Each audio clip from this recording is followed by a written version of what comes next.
playing with it. Hey everybody, what's happening? I'm just gonna go on while my fucking cast is talking here. Oh, whoops, I already spilled the beans. 10 seconds in and I cursed. Well, there we go. There goes monetization.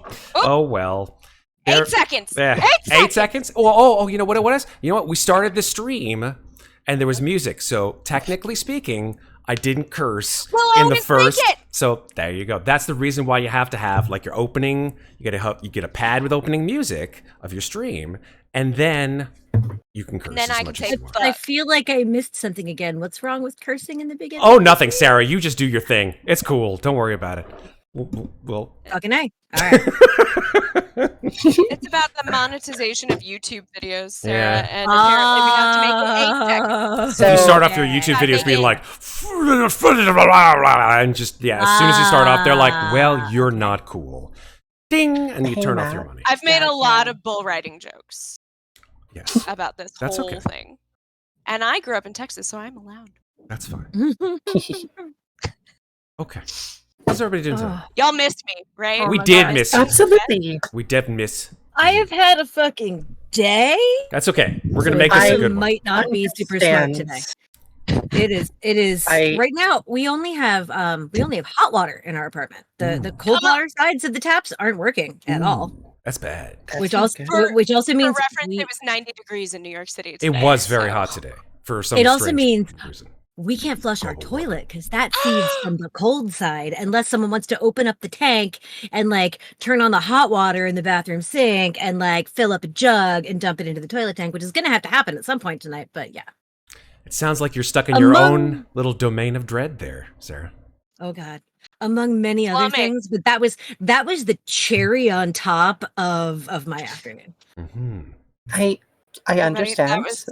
That was a prime opportunity to do the new sound effect, and we missed it. We're not going to do the sound effect. We're not going to do that. We're not going to use the Discord soundboard because they're not paying us to do it. I was thinking about it because Matt kind of baited us with messing up with the swearing at 8 seconds. I'm like, should I do it? And I'm like, I don't really want stress. So. I made my players a deal. I said, if you want to use the soundboard, that's fine. But every time you use it, I'll know.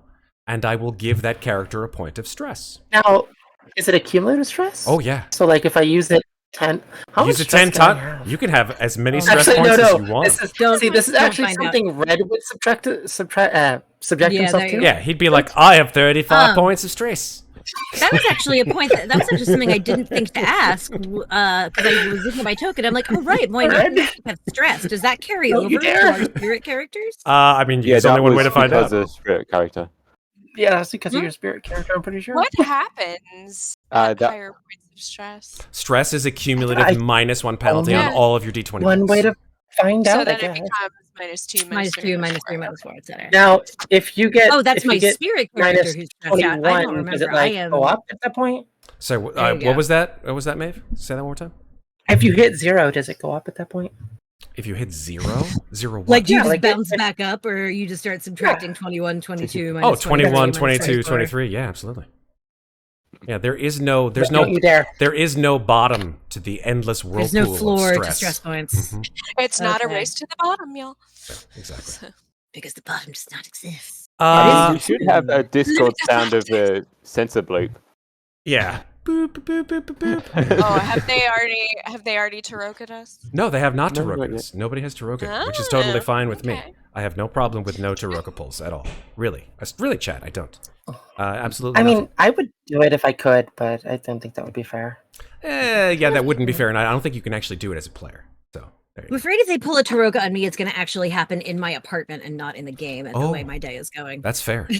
Yeah. I understand, Sarah. I do. My day has sucked. It's been terrible. Not a fan. I'm happy to do this. Let's make this Friday a better day by injecting that, tonight's episode 36 of Ravenloft Domains of Dread here tonight on Slices and Dices. Thank you very much, all of those in chat, for attending tonight's episode. If you're watching this episode on YouTube, thank you so much. Go ahead and click on that like, subscribe, and the bell icon so you know where more videos are coming your way. Without further ado, let's get started on tonight. Previously on Ravenloft Domains of Dread. Now, you guys have given yourself a group name without even knowing it, the fuck around find outs. But I call you the Fafos, right? That's a loving term, the Fafos. So Team Fafo. the Fafos have indeed traveled to the domain of Muadnhait, searching for information on an ancient artifact which could potentially destroy the world, who knows, called the apparatus. And as well, a related object of power called the Rod of Hutris. The Order of the Guardians have sent you on this quest alongside Dr. Rudolf van Richten, who, when you finally arrived in Muadnhait, brought you to his shop where you met with Hafiz Nanlaran, a seer of relative note, who seems to also be part of the Order of the Guardians, who performed a seance where deceased Order of the Guardians adventurers merged with you in order to have you have the chance to have a parley with the Dark Lord of this domain, Wilfred Godefroy. Now, each spirit seems to have known something about the apparatus and the rod, and were also aware, perhaps keenly, perhaps not, of some unfinished business that seems to tether them to this plane. Traveling to the house on Griffin Hill, where Lord Godefroy makes his abode, you passed an old abandoned temple to Valcour, the patron deity of sailors and the sea. And while there, you encountered a somewhat befuddled old priest who warned you not to go up to this house, and then retreated back into his dilapidated edifice. And once at the gate, you made your way past a host of tormented spirits, that some of whom seemed to know you, or at least the spirits inhabiting your forms. The front door to this rather old and dilapidated mansion was attended by the butler Janice, who brought you through the house to the office of Lord Godefroy. However, the spirit possessing Cabe's body seemed to have a plan of his own, slipping through a side door and into the main part of the house. And the undead Lord Godefroy finally attended to you and admitted to having the rod, and as well admitted to having used the apparatus. For what purpose, however, you may ask? He stated that he used it to free the spirits of his dead wife and child. However, unfortunately, upon using it, he found that its effects were quite the opposite. It killed every living man, woman, and child in Mordenshire, and their suffering spirits were then tethered to this plane. Having done so, however, it seems to have also had the effect of summoning, or perhaps conjuring or bringing forth, a thing called the Caller in Darkness, which manifested in the basement of his house and now seems to plague Lord Godefroy. After a set of terms were offered, Lord Godefroy finally offered a deal. Destroy or somehow dispel this creature, this Caller in Darkness, and he would grant you the rod. Having agreed to this, the party made their way to the door to the basement, and upon opening the door, were blasted with a wave of negative energy that made a deer in the body of Moynat recount his worst memory. Their What was that? worst memory. Their worst memory. I beg your pardon. A deer We is went a from one entity to another. It is what it is. Yes. And finally, you decided to rest before traversing down to face this Caller in Darkness. And that's where you all are. Taking a short rest in what you assume to be the kitchen on the first floor of the house on Griffin Hill. Is this where I found my book? No, you found your book upstairs, actually, in a room. That it was funny. Someone on YouTube was watching this, and it was a room that somehow or other you guys were traipsing around, and it smelled like yeast. And someone said, "Is this Ravenloft Domains of Bread?" I uttered a single ha, and then went back to my curmudgeonly ways. Yeah. I liked it. I liked it too. Of course you would, Maeve. I listen, okay? Okay, so here we are. Let me bring At you least all. my drinks aren't stale, right? Yeah, absolutely. So here you are inside this haunted house, festooned with the spirits of the damned and tormented. And yeah, let's just bring everybody to the scene where you guys are at. So I think I gotta you all remember took a Devin. short rest. Yeah, they were gonna try to show me some magic tricks, if I remember correctly. That's right. That's right. You were supposed to be shown some magic tricks by some of the. Also, that guy outside. There I don't is, think we know in who he is fact, yet. that's right. That's right.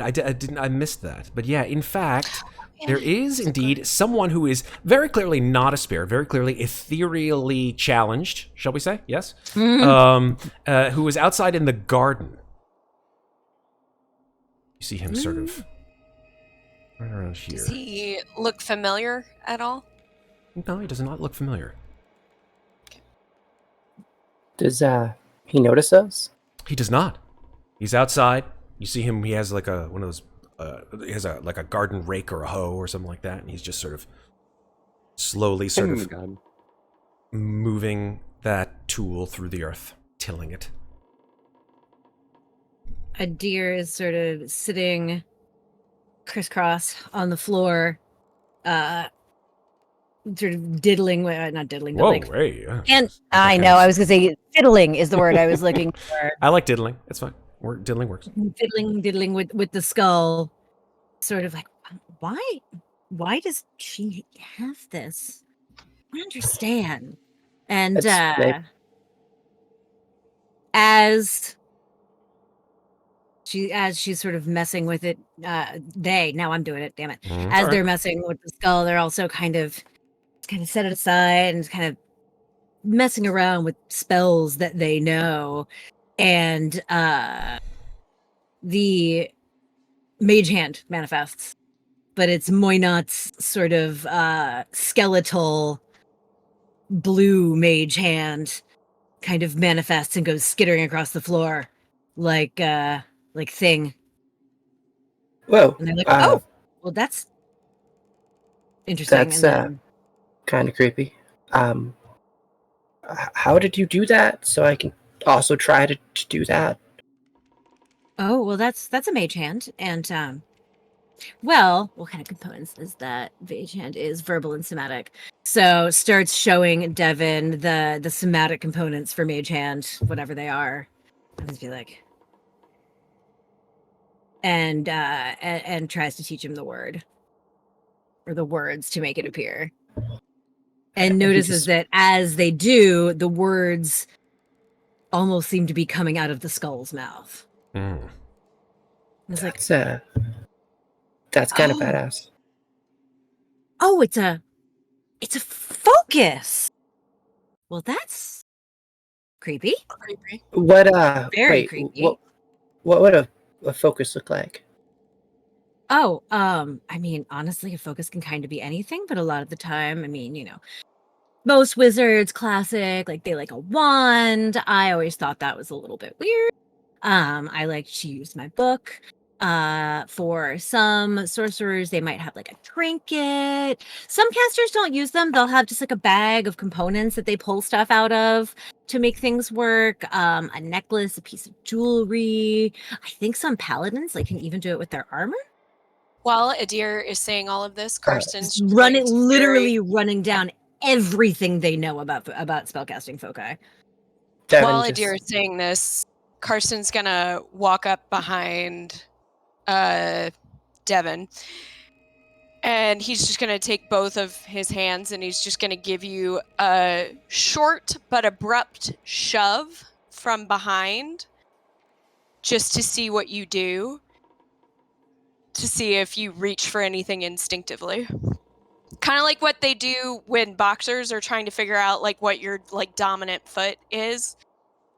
Should I do like a dex save? I would say do a if you're gonna do this like quietly, first let's see if she notices you. Sure. So Stealth roll. go ahead and give me a stealth check. I don't 23, yeah, no. Hey. Silent as the grave. Devin's just sort of like patting down this body that he's unfamiliar with, and it's like trying to find like anything. Like he's just pulling random things out of like this lady's pocket, and just like, and some of it looks like spell components, and it's like, huh, okay, yeah, no, he definitely doesn't notice you. And then Karsten pushes you from behind. Make a dexterity saving throw.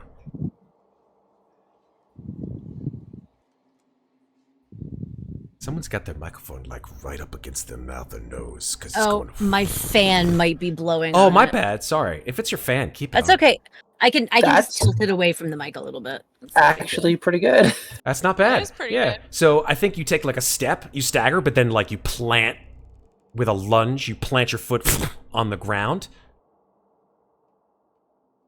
but you don't fall over. Weebles wobble, What'd you but they feel? don't fall down. What the hell was that, Karsten? What'd you feel? Was there Like I was any- about to fall over. Yeah. Yeah, that's the point. What'd you reach for? Which foot came forward? What did this body just tell you? You gotta pay attention to shit like this. It was my left foot. It's a great movie. I didn't really feel like, I didn't really feel like reaching for anything. Like, I mean, just reaches into Jennifer's robes and just like starts taking out other things, and like then he pulls out a book. It's like, What? like this. Matt, book. is it a spell book? I Are think you you wizard? could note that this is a rather large, somehow in a very Doctor Who-ish kind of way, pulled out from the inside of this character's clothes, which, you know, draped around them, could potentially have some pockets on the inside of the sleeves or what have you. But yeah, just like pulls it out, and this book is probably about, I don't know, 17 inches tall, probably like 4 inches thick. It's a big Hell book. is this? Big fucking- Are they all like May I? this? And Adir's gonna take a look at it to see if it's a spell book. I mean, Sure. Yeah, I mean, it certainly, you open to the first page, and you do see, seeing as that you have the ability to read spells, being a spellcaster, that it is in fact a book of spells specifically for wizards. And this spirit having been a wizard was like, oh, this is a spell book. It's just like, oh, shit.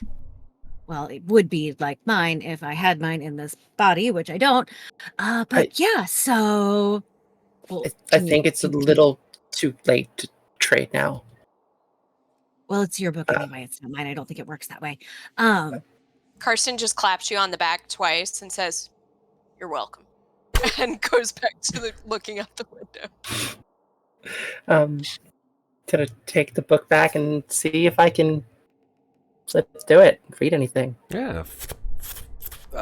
Enormous passages of arcane script scribbled here and there in a relatively unsteady hand, as if scrawled not by someone who had a great degree of certainty with their writing, but certainly one who had some intense energy behind it.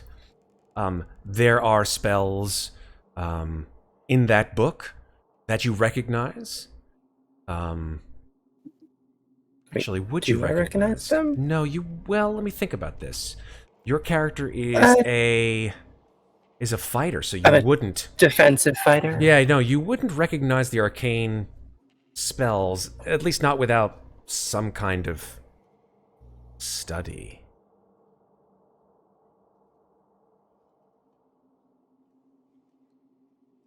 Oh, okay. I mean, I could kind of tell their spells, I guess. But Here, I'm not hold really. on. I'm gonna flip through it real quick and find something easy, like find a cantrip. Yeah. And be like, well, I don't know. I mean, I'm doing stuff that like I do know how to do, but it doesn't look like it does when I do it. So I'm doing it the way that this body does. Maybe in that body, try this one. This is an easy one. Cantrip, real simple. Oh. Okay. Let's see now. Would have Something picked simple. something that doesn't inflict damage on anyone. Probably something Oh like yeah, no, I just. But I don't looking to know see, what's on. like- I don't know what's on Ginnifer's spell list, so I'm giving Maeve carte blanche to choose Yeah. one of Ginnifer's cantrips. Okay. Reaches into her robes and just like starts like digging out and this, and he takes a piece of copper wire and just looks directly at you and just like, I can talk in your head too. Like that. Adir kind of smiles and goes, "Hey,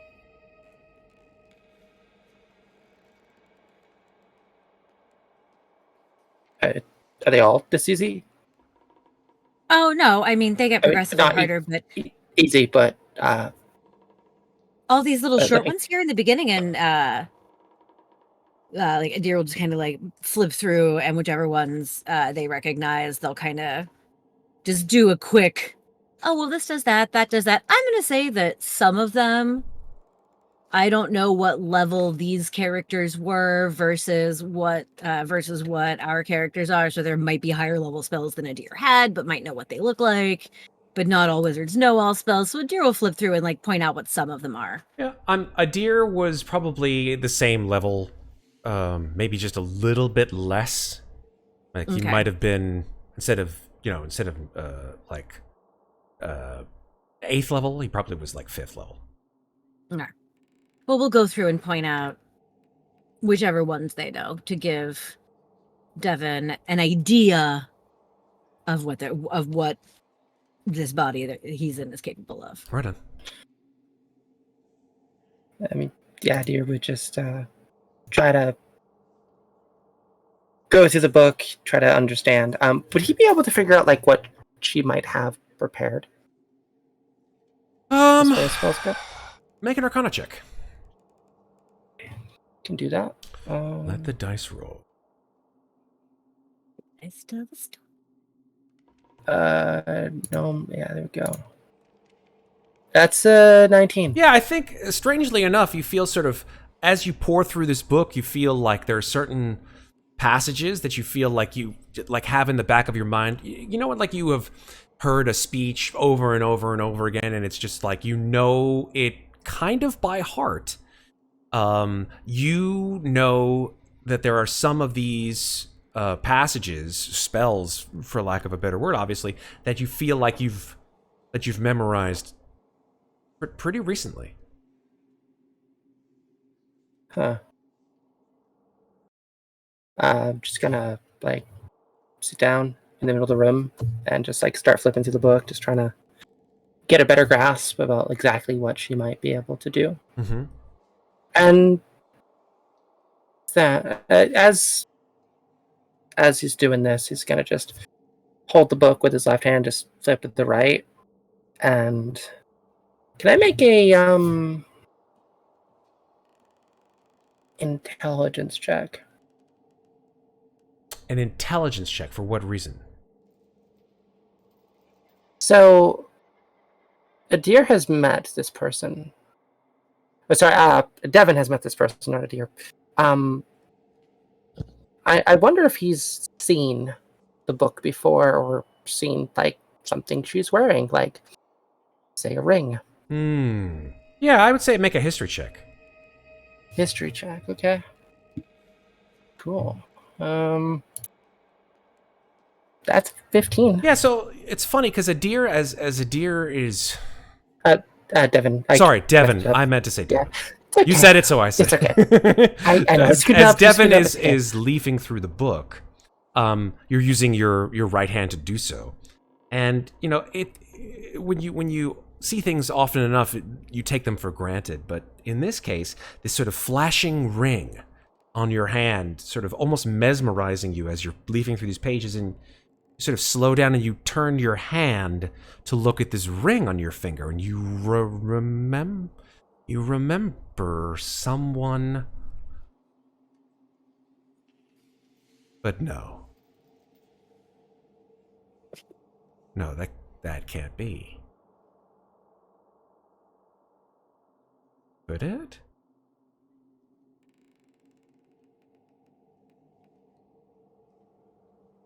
Devin is And just then the gonna. candlestick lights above the head. Pretty much. Yeah, no, Devin's just gonna be flipping, and then just like stop for a second, and just sort of like look closer at the person's hand, and sort of just look at it, and then drop the book on the ground and just stare at the ring. Devin, are Oh you shit. okay? I get it. I get it now. What do you get? Daniel, Lord Frostgrove, I understand what. I know whose body this is. What? How? The ring. Like takes it off and calls it out. Like it's on the ring. Adir will look at the ring. It's, as we've talked about before, Mhm. the ring itself has letters on it.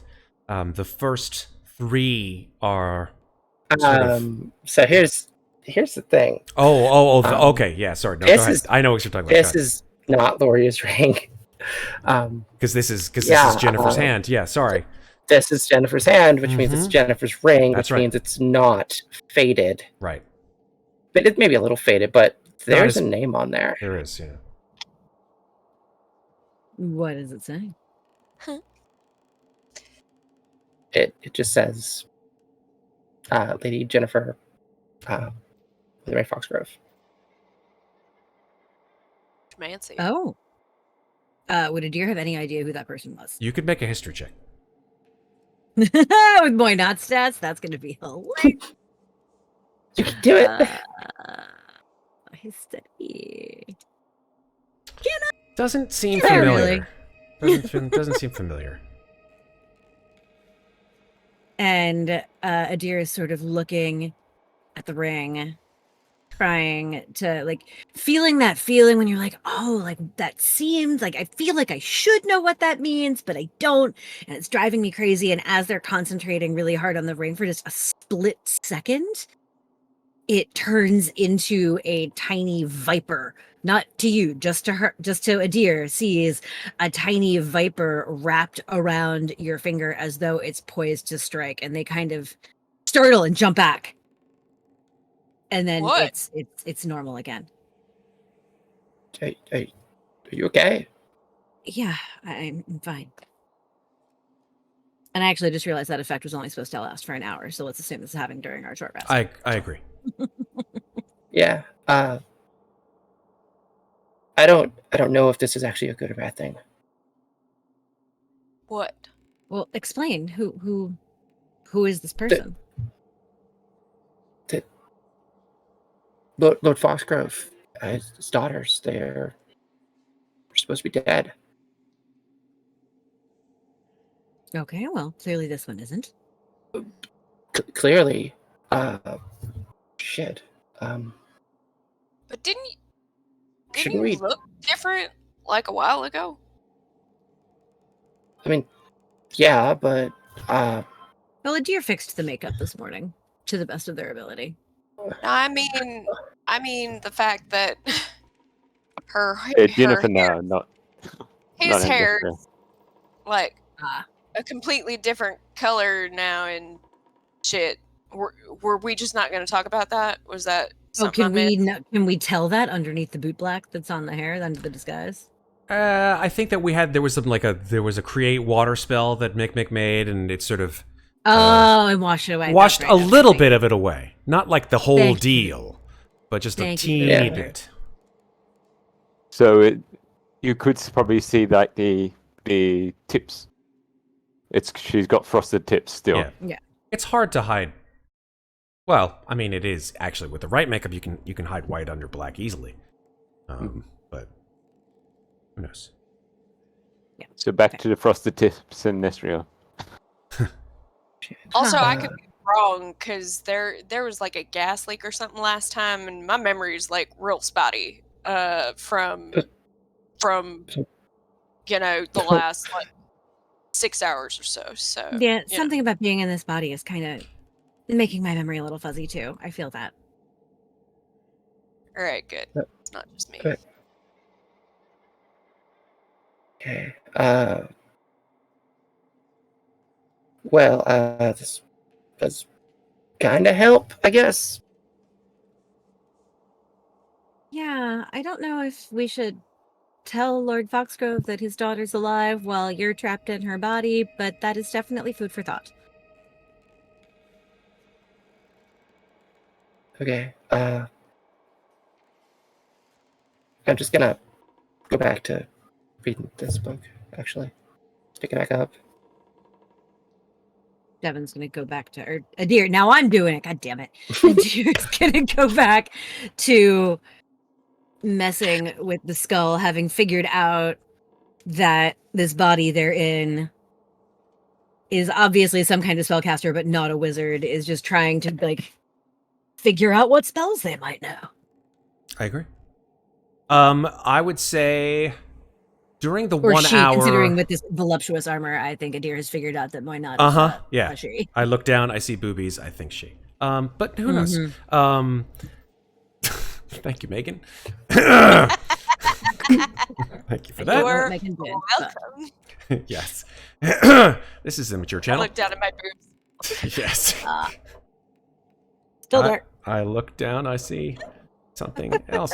Hey, so I think during the 1 hour rest, those of you who want to potentially sort of find out more about what your bodies can do and be potentially better in, let's say, a combat situation with said skills, can do a skill check related to the body that you inhabit. So, for example, for spellcasters, I would like you to choose either some kind of intelligence-based skill, perhaps Arcana, or perhaps nature, depending on what you would like to use. Or considering that Moynat is a bard, a charisma-based skill. I would say sure. I would say a performance check, perhaps. Okay. Can do. Something that Do you would have. another check for Arcana? And I did one. I already? would say no, because you have done the deed, so to speak, that you are halfway on your way to understanding what it is that Ginnifer can put out. For the bodies of Louisa and Mikmick and Muadnhait, however, those three characters, or at least the spirits inhabiting them, will need to make checks of any kind that you would like. But please go ahead and let me know what it is that you intend to use beforehand. Question for them. Or for you, actually. Would they have any kind of advantages? Because they technically had a lot longer to figure out what this body did? Nope.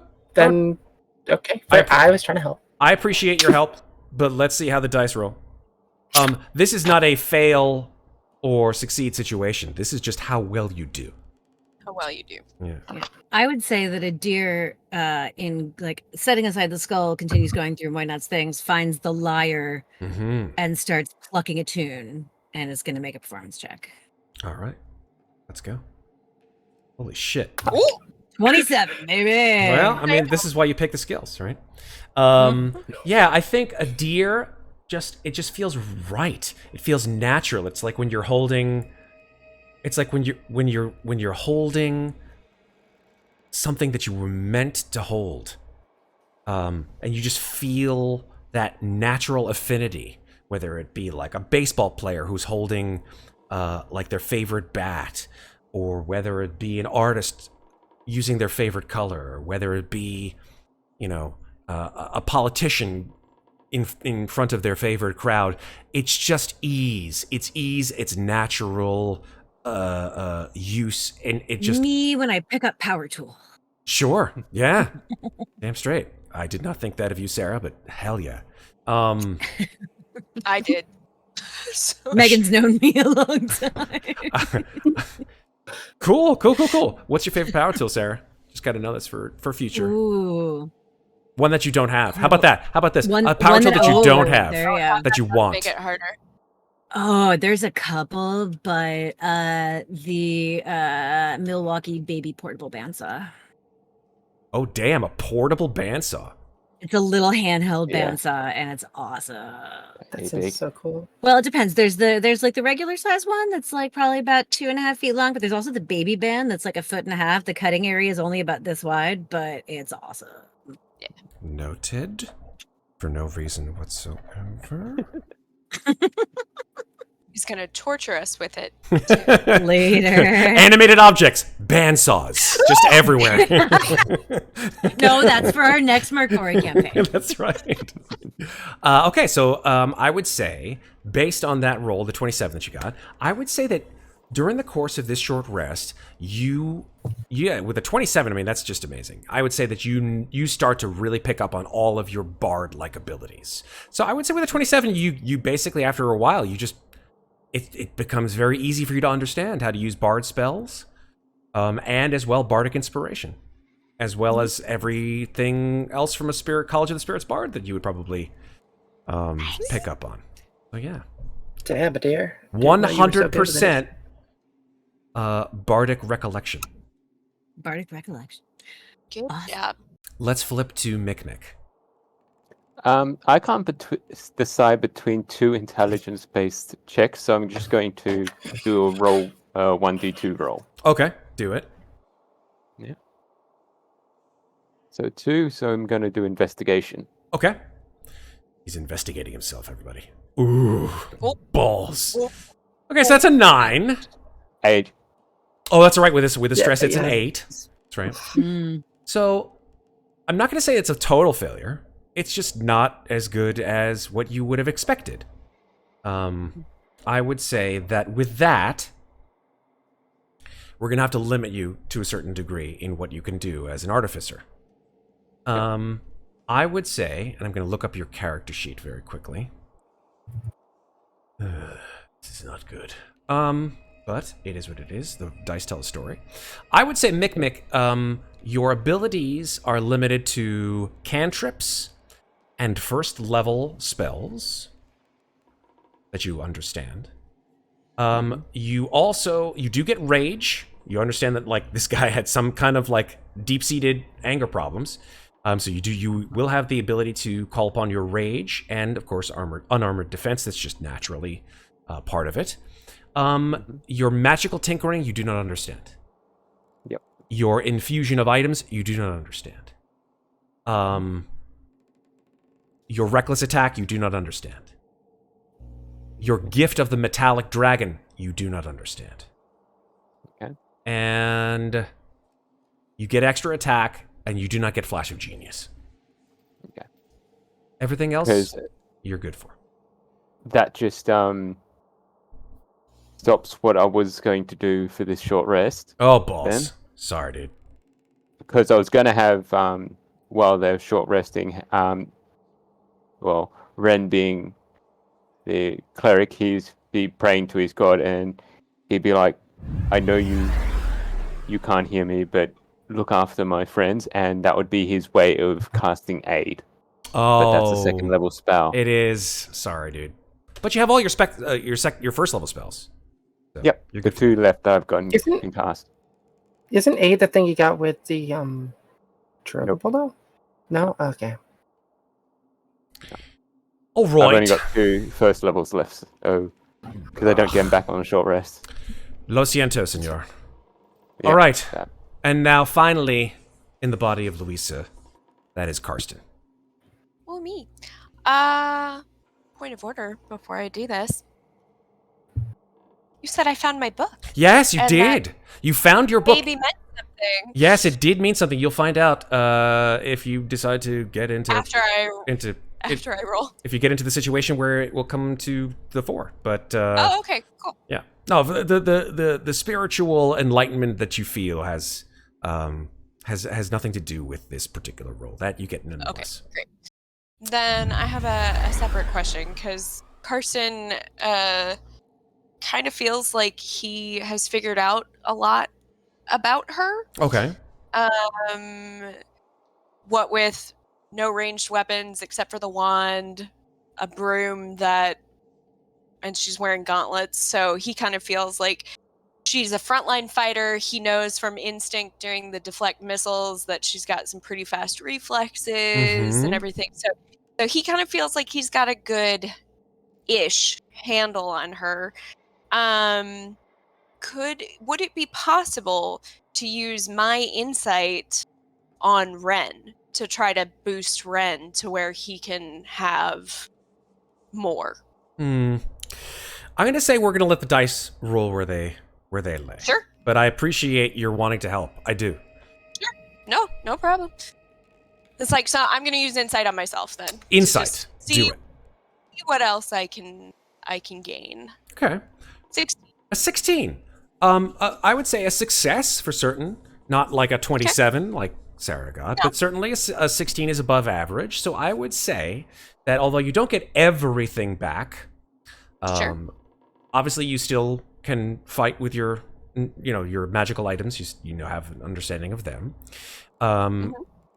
You also, let me check something here. Louisa's character sheet. Your key points clearly. Step of the wind, yes. Okay. Patient defense, yes. Flurry of blows, yes. Deflect missiles, no. Even though I've already done it. When did you do it? When did you do it? In the I did house. it Oh, we did it in the house. Okay. Yeah. You know what? That's fine. Instinct. That's fine. If you did it already, then I'll give you that one. Slow fall, definitely no. Okay. Stunning strike, yes. Key empowered strikes, no. So you do not have magical strikes. Oh. Yes. Ouch. Even though that's just innate? That is correct. Okay. Let me just check. Stillness of mind, no. Evasion, no.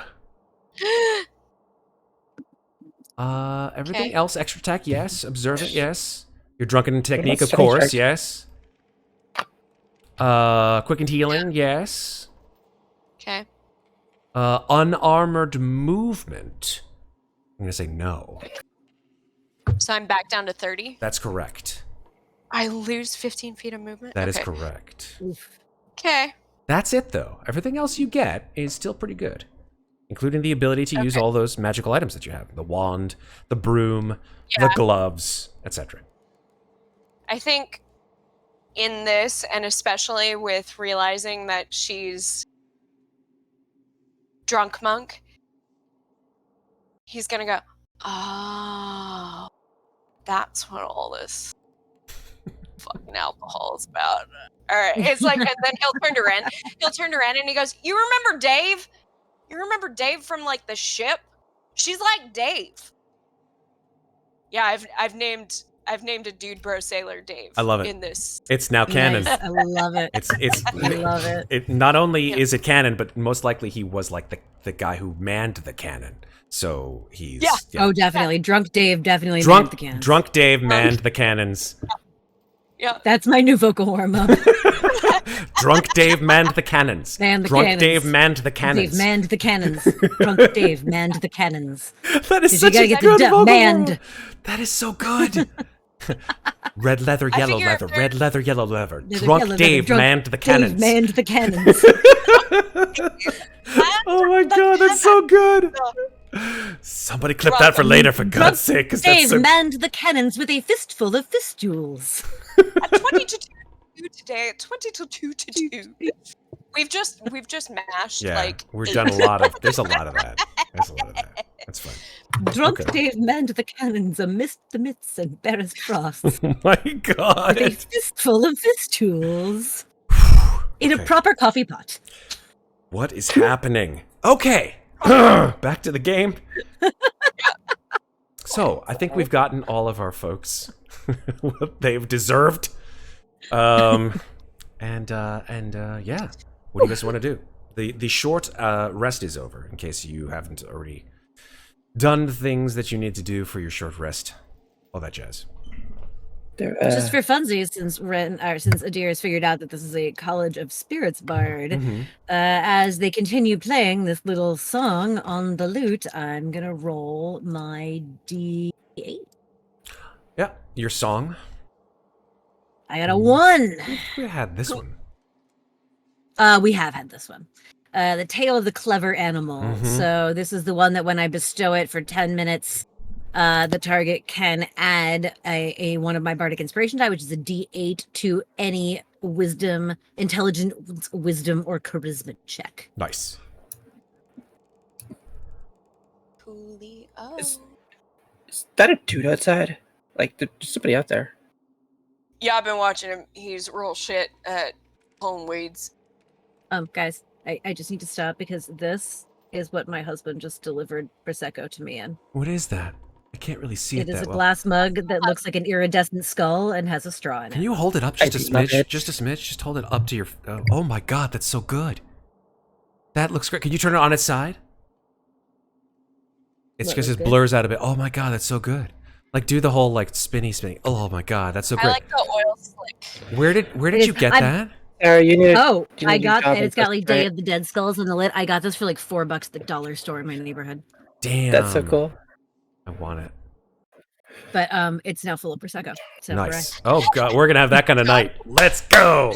Let's make it I happen. told you I had a day, man. I'm tired. I might just fall asleep, to be honest. We'll That's find fine. out. No, Don't do that. not if I have my Not way. that I've ever done that during Never, a never. stream. Never. All right. Should we, Well, hey, man, we don't have running water. Gotta drink something. When in doubt, fuck yourself out. You have hot water. You can always like fill something up and stick it in the fridge. Yeah, for the guy Well, outside I still have a remainder of my daily water bottle here, so I still do have one.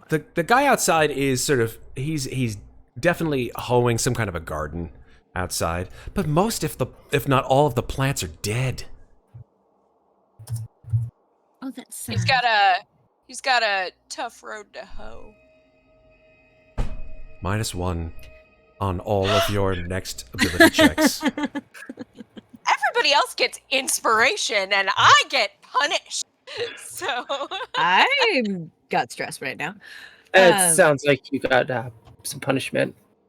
It's fine. It's fine. I'll take it away. The DM giveth and DM taketh away. Just don't let it happen again. you're the one that made He's him a mad hero. with the power. That was horrible. Honestly. Okay, now Matt, you have to go wait in the line. I'm gonna be It's the guy outside of Himbo. Got these. He's a him hoe. Why are we doing He's this? having a- Why are we doing this? This is our time to play. And yet, we're killing ourselves slowly. Why are we doing Okay. this? Okay. Okay. Yes. Can I Yeah. check this door? Check the Like, door. is it Yeah. unlocked? Yeah, it's unlocked. Yeah. Yeah. Oh, hell yeah. Yeah, you want to open Wanna it? look outside? You can click it. Yeah. Yeah, click the door. It's open. Now it's open. Congratulations. Heck yeah. Yeah. I was gonna step outside and be like, "Hey, bro, what you doing out here?" Oh my god. This is this kind of game. Guy looks over at you. He's like, hello. Do you live here? Yeah. So who are you? Uh, He looks kind of like Kevin? shocked to see someone like you, or just someone at all. yeah, it's like I got a bunch of friends inside. We're gonna go do something in the basement. Is that cool with you? Why do you do? What do you do stuff in the basement? What do you mean? There's a something down there, I guess. Like, You hear a deer's voice in your head go, "Color in the darkness." yeah, the Caller in Darkness. Yeah, the Caller in Darkness. I guess. You opened the door to the basement? I mean, we didn't. The butler did. Janice opened the door to the basement? Is that bad?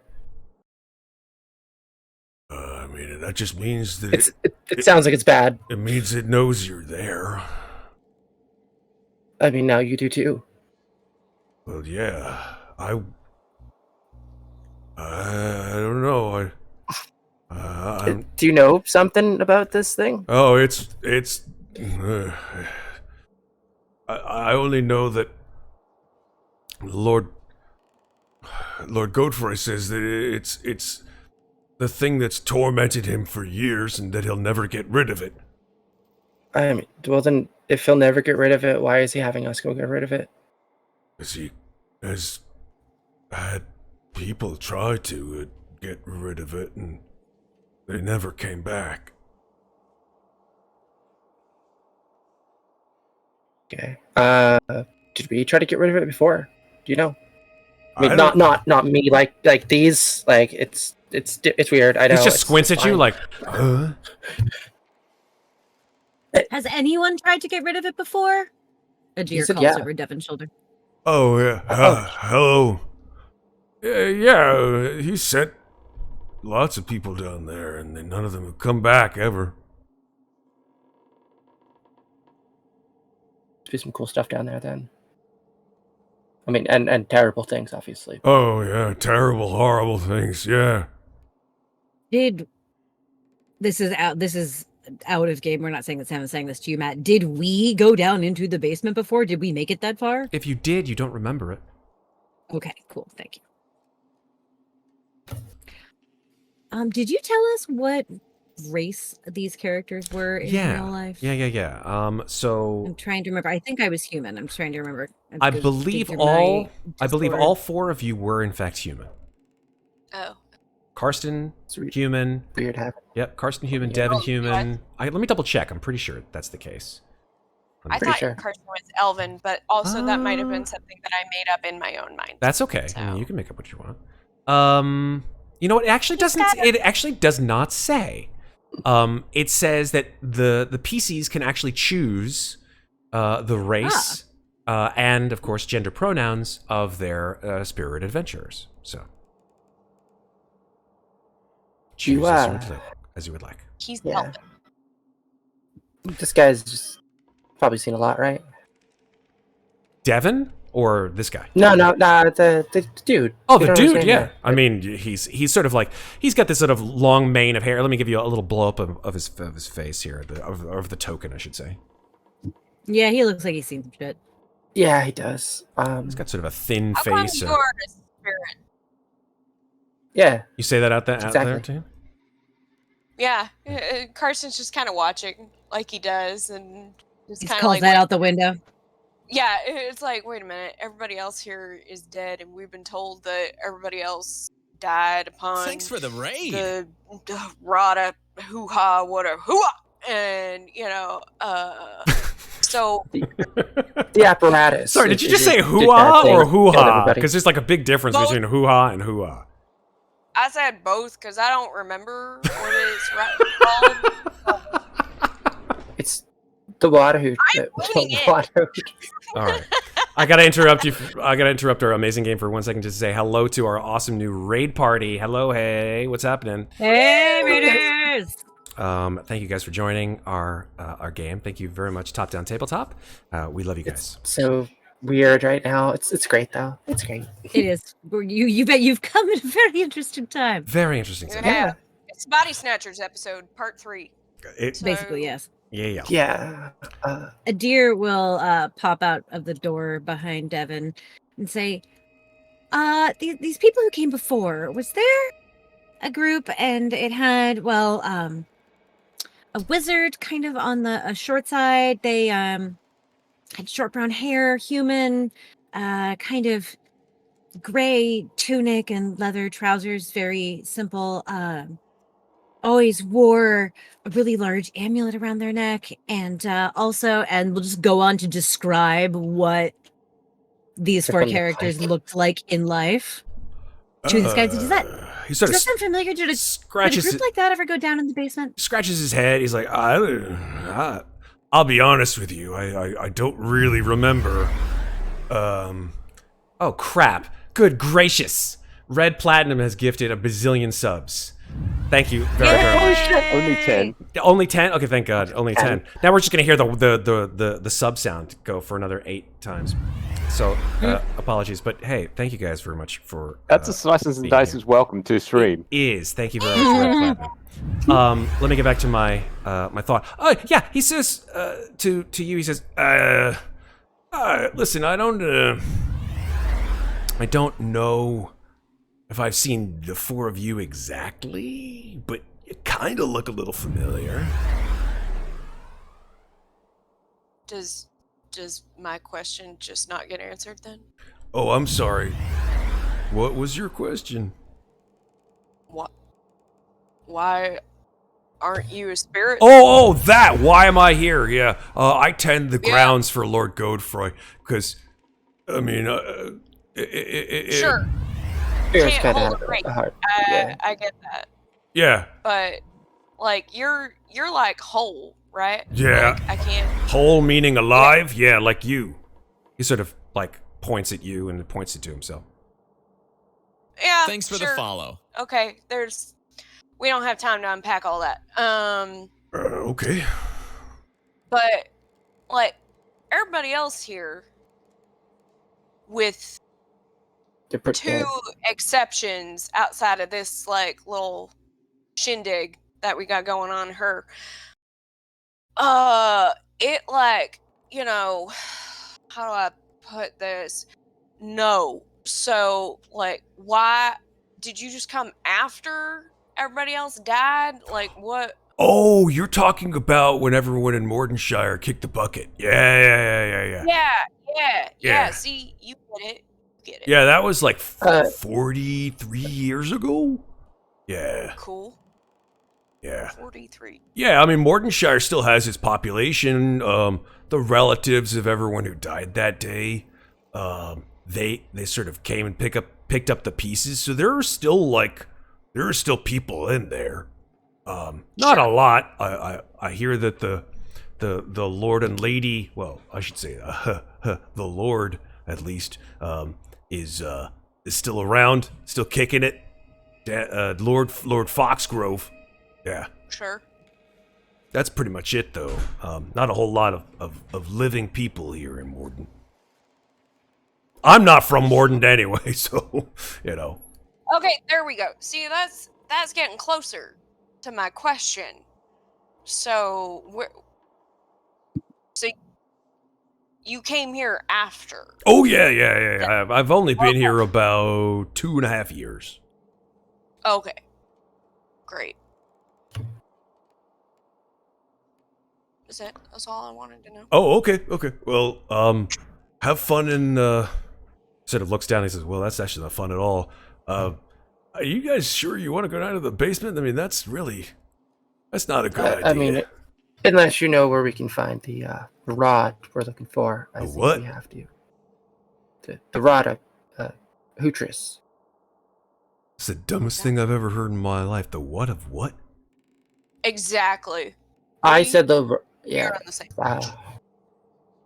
I mean, do you know, like, anything around here that would help us in the basement? No. You've been here for 2.5 years. You haven't found any, like, trinkets or shit? No. Whatever I pick up, I leave. Usually where I find it. Well, exactly. But, I mean, you obviously might have seen something laying around, right? Not here. No. There's not a whole lot. As someone who previously died, like, triggering a trap, I think that is a strong impulse that you should follow to the letter, son. He squints at you and he's like, died. It's kind of hard to explain. Thank you very much for your time. Guys, let's we're just let's go. It's gonna grab Devin and duck back into the house. Okay. Have a bye now. Good. Whatever. Just gonna close the door. Yeah, close the door. And he's just like, He just starts like talking to himself. You just see him just like mouthing words like, just starts like hoeing the ground again. I would be concerned for that young man, but I know for a fact there's like 18 spirits out there, so he's got somebody. Wow. Okay then. I can't keep a straight face with this dude. Basement. So there's just, you said there was yeast on this table? Is that No. what you described No. was- That was upstairs. The yeast upstairs. The yeast was Upstairs, okay. upstairs. Yes. indeed. Okay. Well, there's two stoves in here, so it looks like we're in a kitchen. It is. You are definitely in a I think kitchen. we There's are. like ancient, decrepit I think if bread, you look, yeah, looks like? it looks like crackers or bread that has just sort of it's gone past the point of being stale. It's like basically calcified or mummified bread that's just been on the table for goodness knows how long. There's just like a green carpet of stuff that I won't talk about because it'll upset Sarah. You can say mold. It's fine. Okay, You said it's undead You can bread? say it. Just undead don't bread. have it. Yes. Yeah, don't have it like crawling on me and we're good. It's a mimic, run. A Yeah, moss mimic. please, no mushroom mimics. No. Thank you. But yeah. Basement, yeah. I mean, yeah. Should we go find Zan first? Oh yeah, where's Zan? He went off with the boys, which we said I was a know really that I bad can idea. And send messages, so I'm gonna try to message Zan and see if I can say. I'm gonna Where are also you? message Zan, just like spam him with like messages. Where are you? Where are you? Where are you? Yeah. These notifications are blowing up right now. Like, hey Zan, I found out I could do this now. I'm not gonna stop doing it until you answer us. Okay, so who messages who? Who messages Zan Kirov first? We're calling about your extended warranty. Oh God.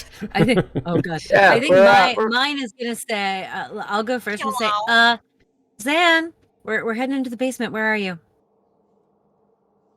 The response from Zan is, kind of in a tight spot right now. I'm kind of chatting this chick up, so could prefer a little bit of me time if that's okay.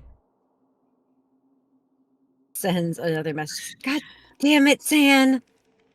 Put your pants on and get down here. My pants are very much in a different part of the house.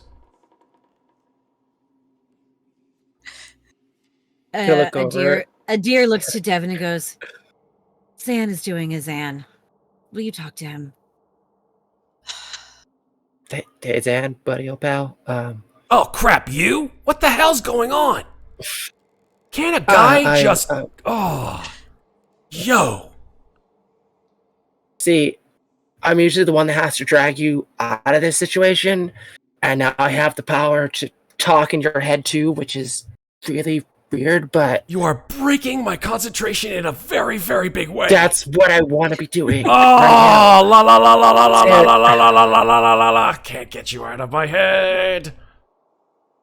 Zan, isn't like everyone's dead in this house? Who could you possibly be trying to sleep with? There is no response.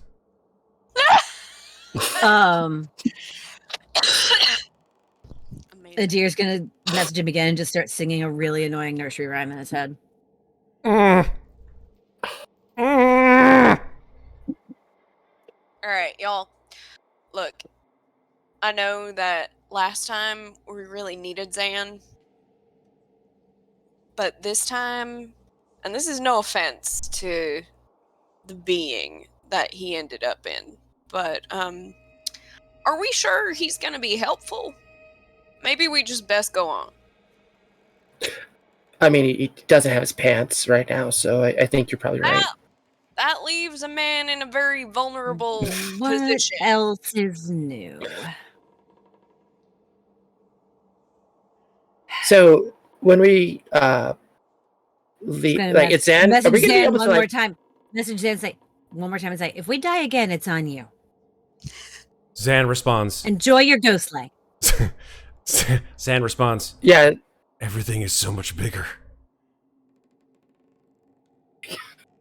A deer kind of Zan, cocks her head, messages back and says, I don't know what you're talking about, and I don't want to.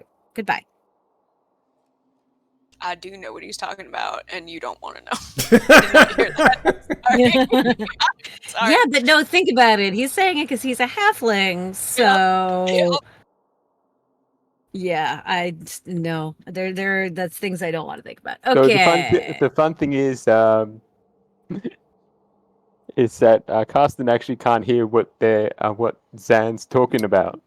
Oh yeah, no. He's just very insightful. He kind of knew from the look on On their on faces. Just a shared face that, experience. Shared experience. yeah. And the fact that I did say out loud Zan is pulling a Zan, and everybody knows what that means. We all know what that means. Yep. You've been there, done that, got the trophy. We haven't done that. Zan has. Oh, That's that's the true. That's true. problem. That's true. Okay. Hey, I Zan. got about 3 doors back last Oh, time, so- here we go. That's a point of stress for Amnestria. Sorry, had to I be didn't done. do anything. What are you talking about? That's a lot. Oh, that was Mikmick who did that shit. That was not me. You son of a bitch! I had Using the to- goddamn thing. I thought, I just thought it was like literally because Maeve was like, "Hey, Zan," and I was like, "Okay." It ended too quickly, so you get what you get, Red. Worth it. Trying to upset? fuck me up. All right, that's another point of stress for you, you son of a. Ooh. Worth it. Hey, Worth it? Fine. hey, I Hey, mean, Zan, it buddy. was actually perfect. So It was. he technically didn't break the immersion. It was perfect. Okay. yeah. All right. That being said, do we know where the door to the basement is? Yes, Yeah, it's you like- do. Right, It's right right there. here? Okay. Yeah. What It's where the that fuck? terrible energy came out, and Yeah, the you ghost broke down- butler showed you where Yeah. it was. Trying- Out of game. I had a really long. Oh, that's day. right. My brain If you is go so around the unhappy. corner, That's go fine. north and to the east. You'll see. Okay, there we go. That's what I needed. Thanks. Before they Good. leave this kitchen or whatever, Carson is just gonna take a deep breath, tuck the book like deep into Louisa's satchel to like safeguard it. And then he's going to, by the way, I've decided that Louisa has flask holsters, for lack of a better love it. term. I So love it. she has double holsters on the outside of each thigh to where she Oh has hell four yes. she has 4 flasks strapped to the outside of each thigh. There's 2 at her back, and then there's 1 at her bag, which is like the safety flask. You're like I'm- a character. You're like Arthur in the middle of a combat in Red Dead, and you're like, "Hold on, let me drink this bottle of whiskey to make my aim better." Okay, I'm good. Hold on, let me smoke this pack of cigarettes real fast. I feel like Mikmick's the one that designed this for her, too. Oh, Probably. definitely. This I'm- happened. This I'm happened a- like I'm a fan. somewhere like in the Mhm. realm of our long rests that have happened, but so he's gonna pull out one of the flasks and he's gonna unscrew the top and he's gonna sniff it and he's just gonna go, "Oh, all right, this is not for me.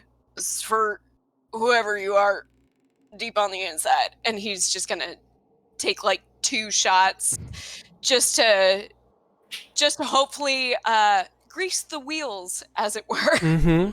Now Yeah. that he's figured out what's going A deer on. looks over and sees that, and it's just like, "Can I?" Yo, yeah, absolutely. I mean, I'm sure somebody thinks this shit is good, but oh my god, it burns, and I don't know. Can I see straight is it- anymore? Oh fuck! Is it Hold like on, a? Is it like a good It's burn? wine. It's Arthur's good wine, Mhm. just so everybody knows, Oh, there you go. which is now being wasted on this himbo. Well, actually, but- I think that's a great idea. If we're all gonna die again, I mean, just might as well I mean, have a she's drink first, right? all full. Like, look at me. And he just starts passing flasks around and be like, maybe leave her a little. I don't know what her It's just- anger level is. Like, she wears the gauntlets. He's like, so I can't tell how like bruised her knuckles are or anything. Can but, I? I want to like have Devin like walk up next to you and like just grab onto your sides and like just swish you back and forth to see if you can hear like sloshing sounds. Oh my You absolutely can. god. You absolutely can. Also, when I went like that, all of a sudden the boobs just started going, and I was like, "Oh, hold on!" I got distracted for just a moment, but I'm back now. I'm back. I'm with you. This is like- And oh my god, is this Seeing what that, a deer pulled the cloak that Devin and Hector used to use to cover Moynot's voluptuous form just a little bit tighter over Moynot's bodacious tatas. Hmm.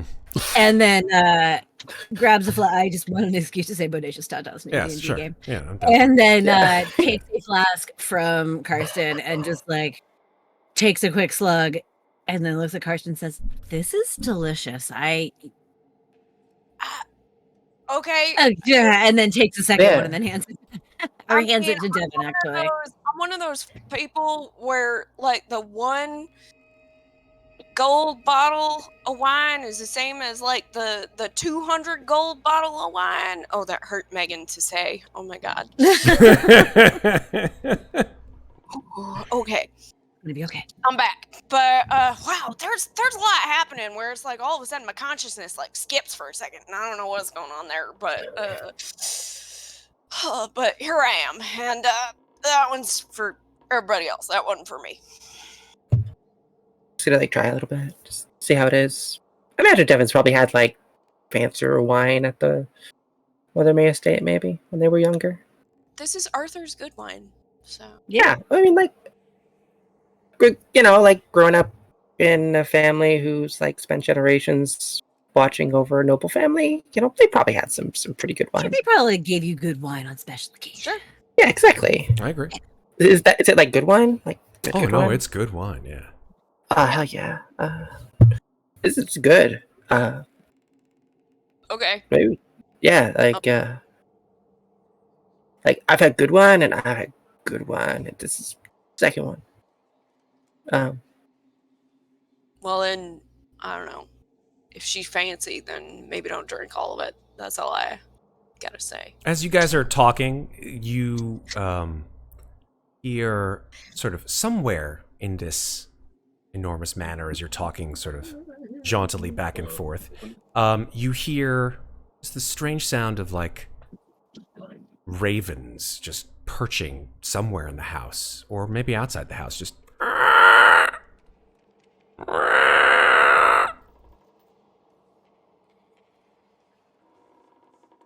That's not ominous at all. It's not a good thing. Yeah, we should maybe go in the basement now, maybe. Little chill goes down my spine as that happens. Yeah, is there any like cultural or religious significance behind there being a bunch of ravens? that you would Around? know. Yeah. Make a history check. Ookie. Nice. Not bad. 30-20. Yeah. Ravens, where you're from, Karsten, ravens actually have sort of, strangely enough, they can be seen as omens of horrible intent or protective spirits to some degree, Oh, interesting. depending on the situation. Carson's just gonna like really look at the ravens before they. Oh wait, can he see them or No, can he just hear them? you just heard the cawing of them. That's interesting. They sound, as much as people think that ravens and crows are, in fact, different. Oh, sorry, the same. They are very different animals. They are very different. Very, very different animals. Yes. They're both very intelligent animals, don't get me wrong. Ravens and crows are very, very smart. In fact, I think in our natural world here on planet Earth, ravens and crows are one of the most intelligent of all bird species. Yeah. Yes, they are.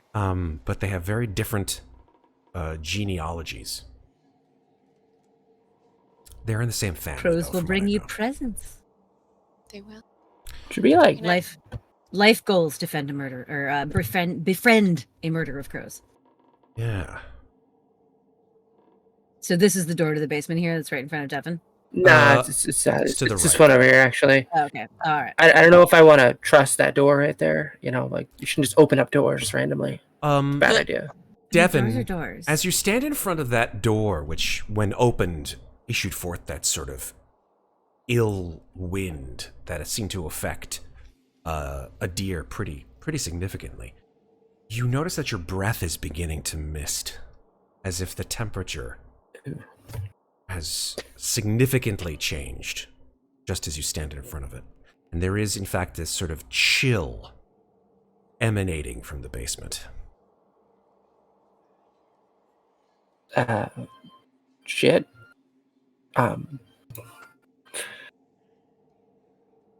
Adir, I'd probably tighten that cloak up a little bit. It's pretty cold down there. Okay. Pro- The deer kind of like does like pull it a little bit closer to their chest and like kind of like make sure everything is secure. Do we notice that Adir currently doesn't have any shoes on? Oh, that's a good point. I mean, you've seen... not everyone has to wear shoes at every point of the day. Mm-hmm. You probably make a note of it. Yeah. I feel like a deer has been so distracted with everything else that it never even occurred to them to notice that this body doesn't wear shoes. Yeah. Oh, we did have another common Taroka pull. This is the first of the dear. night. That is from Miss Deadite. Miss Deadite, go ahead and let us know who this common Taroka pull is for, please. Oh, you are here. Roll a d4 to find out who gets that. Okay. Okay. Yes, indeed. All right, so The luck of the die. 1 for a deer, 2 for Devon, 3 for Ren, and 4 for Karsten. Go 3. That is a 3. That is Ren. Yeah. He's I all said the it. fun. All the stress, all the Tarokas. You know what? Yes, please. All right, here we go. Let me shuffle first. Shuffle, shuffle, shuffle. And deal a card to Ren Aglion. There you go, sir. There is your card. Please let us know what you got. I'm dragging it onto the board. I'm just going to bring it here so people can see it. That is the Bishop. Oh my gosh, that's so funny. That is tonight's episode title, The Bishop. Oh, That is You must know something. creepy. That is so creepy. I don't remember if we've had the bishop before. I think we have. I don't think we have, no. Let's find Could be out wrong. what happens with the Bishop. Where? Oh, there it is. It's down in the Statistically, darkness. we've had most of them. I'll bring it over Strict to you guys. adherence to a code or a belief. Oh, yeah, because I was looking for the hover text. No worries, no worries, no worries. Yeah, so let me see if I can just I'm going to size it up a bit just so people can see it a little better. In the darkness. Yeah, there you go. Yeah, we can only see half the card anyways. It's fine. 100. I'll do it one more time Again. just for everybody. Boop. It's There we really go. cool. It's a good card. It is a good card. I love the art on these cards. Ain't that the Yeah, truth? they're so great. Ain't that the truth? All right, so I here wish we the go. actual deck came colored, by the way. We need to. You know, a lot of people. I've seen the color deck, which was created as a sort of a fan made thing, because the original deck came black and white. The original Which is what Taroka I deck have. from second edition came black and white, and then when they redid Ravenloft with Van Richten's guide to Ravenloft, they did the Taroka deck again with new art, but they did it black and white as an homage to second edition. And then someone did it was like, oh, I want to color it because it looks so good in color. I don't know. I find it's good both ways. I find it's good both ways. Good both ways. It would be nice to have the option. It would be interesting to blend the two of them together and then have colored cards mean one thing and Ooh, I like that. black like and that white idea. cards mean the other. All right, here So we go. have we had the bishop now? The bishop you have had, and it has been Okay. cursed. Oh no. Oh Lord. Oh Here we go. Lord. Oh Jesus. Here we go. Cursed form. I'm gonna send this to you as a direct message, Red. Okay. So this Oh will boy.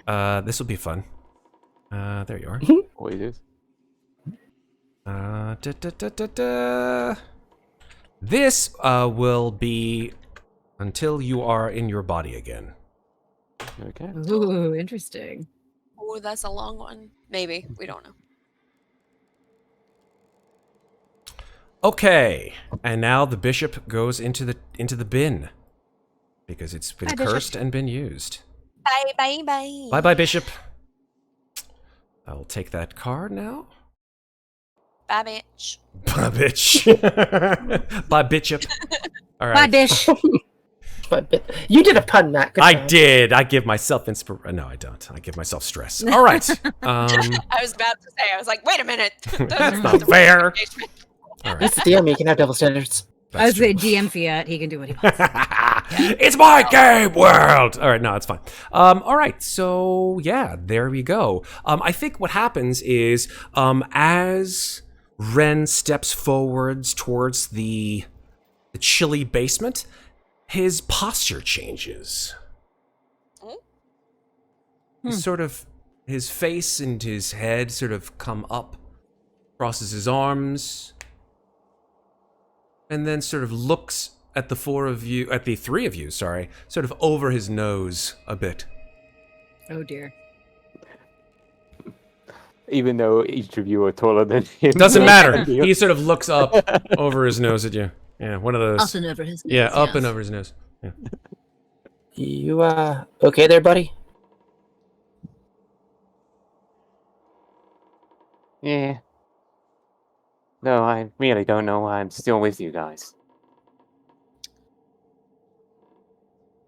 Ouch. Yeah, man, that hurts. All we've been through. I mean, we've died once together. Like, it's kind of hard to get closer than that, I think. That's a really good point. Whatever. I think that we're all just feeling really stressed out because this is stressful. Yeah. And yeah. Let's just. We should go. We should do the thing.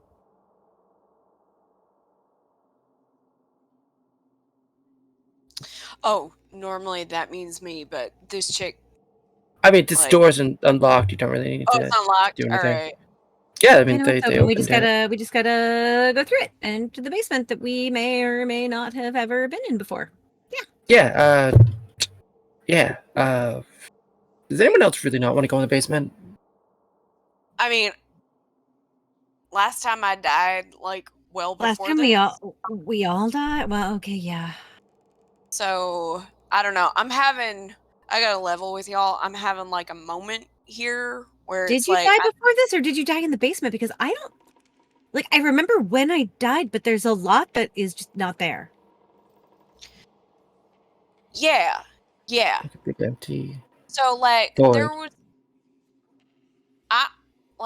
there was a trap. I was disarming it. I don't know what happened, because, like, 1 second I was there, and I was like, yep, got it, click, and then there was a pop. And then there was nothing for a minute. I think the pop is you. Yeah, maybe. And I'd like to avoid that. I think we'd all like to avoid that.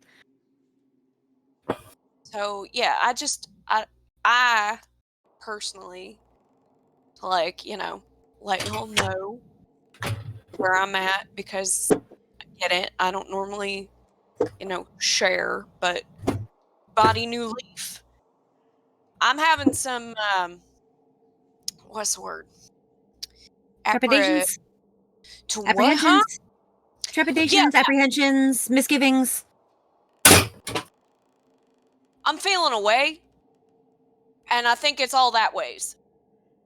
Those ways, that... I you know mean, they what? all kind of mean the same thing with different nuance, but yeah. Yeah. So I'm like, and I don't know if it's... Are y'all having this same thing? I don't know if it's me. I mean, I or I don't know if it's... I don't know if we can die again, but these bodies can die, and I would feel really bad if I got somebody else killed. So yeah. Oh, same. Same. But 'Cause- at the same time, if we did this before and we messed it up and now we have a chance to do it again and do it right, I want to do it right. Like, I know that I can solve that puzzle again. I was almost there. I was this close. I had it, and I got distracted. But I could do it. I could do it. I could definitely do it this time. I know I could. Carson's gonna go over and just put a hand on Adir's shoulder and goes, I know. You're gonna do Okay. great. Okay. Yeah, I mean, we believe in And you. who's to say if I had made it that far, then maybe we wouldn't be here right now. But I don't know. I'm feeling away, and I need y'all to know that I'm feeling away. But I will go down the stairs quietly. I think we're all feeling away. Okay. Let's go then. All right. Before Devin coming can around? go, hold on. Before Devin can go through the stairs, Yes. Adir is gonna grab him really quickly and just be like, "Wait!" and kind of like drag him over into this corner. Oh, well, okay. What's up? Okay.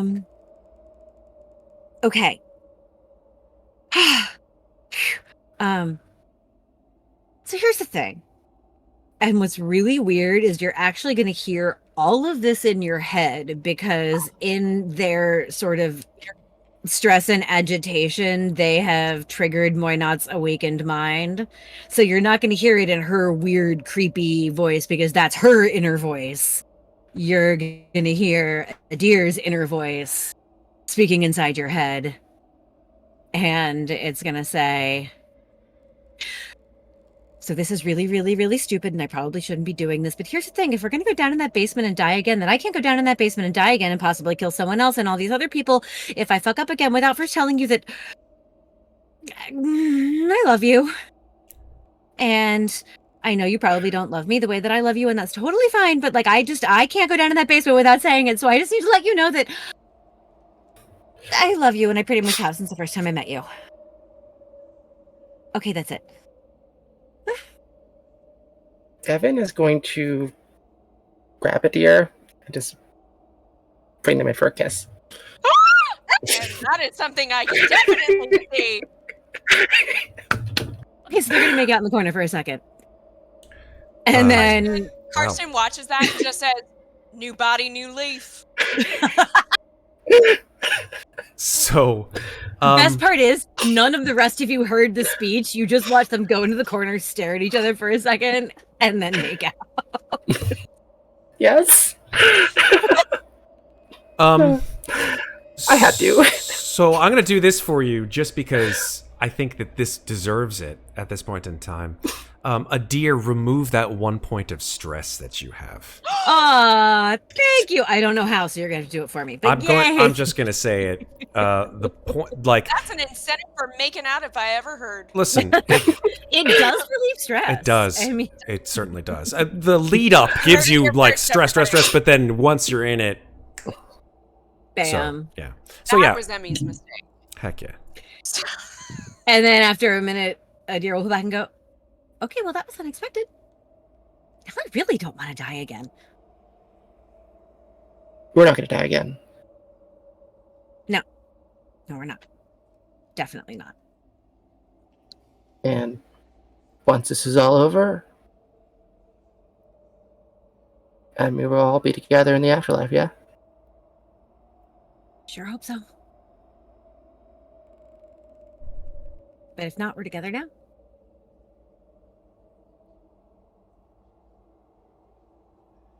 Guys are looking at each other Okay. and like steam is coming off your skin. Just emanating off of your skin in the cold. Let's go. Chill. From Let's heat go. or cold? Oh, well, Kick probably this a little collar bit in of the both. nuts. I wanted to send this before. That's one way to warm up before going down into the cold Hell basement. yeah. All right.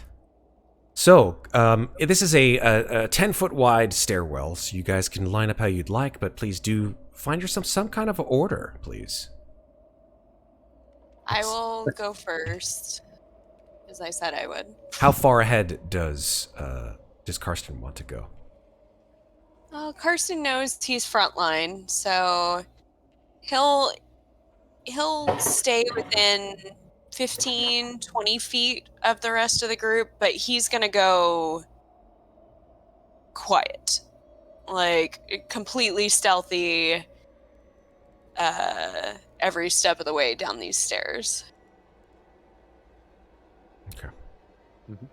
And then I think since the two other ladies are doing their thing, Ren will just roll his eyes and follow down after Carsten. So he will go in second. Music is getting intense. Okay. And third and fourth. Definitely going in next to Devin. All right. Possibly holding hands. It's very possible. Let's do it. Yes. The outside sounds of Mordant and the house in which you have found yourself slowly dissipate as the sounds of some kind of dripping and echoing reaches your ears as you descend into a space perhaps 30, 40 feet under the house as you continue down this wooden stairwell. Let me go ahead and 4 floors move down, you man. to It's a lot of stairs. basement. Stairs. The stairwell as well narrows. It gets smaller. It goes from 10 feet down to just 5 feet wide. So much so that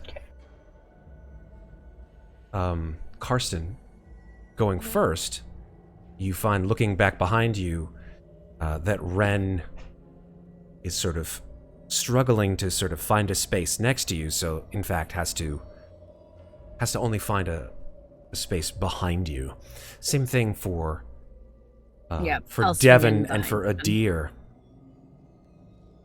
And then eventually finding spaces directly behind each other. The Karsten, as you descend into the stairwell that now is 5 feet wide, you find that the stairwell actually turns to the east Okay. into a completely unlit area. All of you have some kind of way of seeing in the dark, whether it be your goggles or your natural vision through the bodies that you inhabit.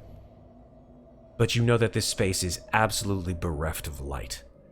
The only thing that you can see is the mist puffing forth from your mouth, knowing that it is like a freezer down here.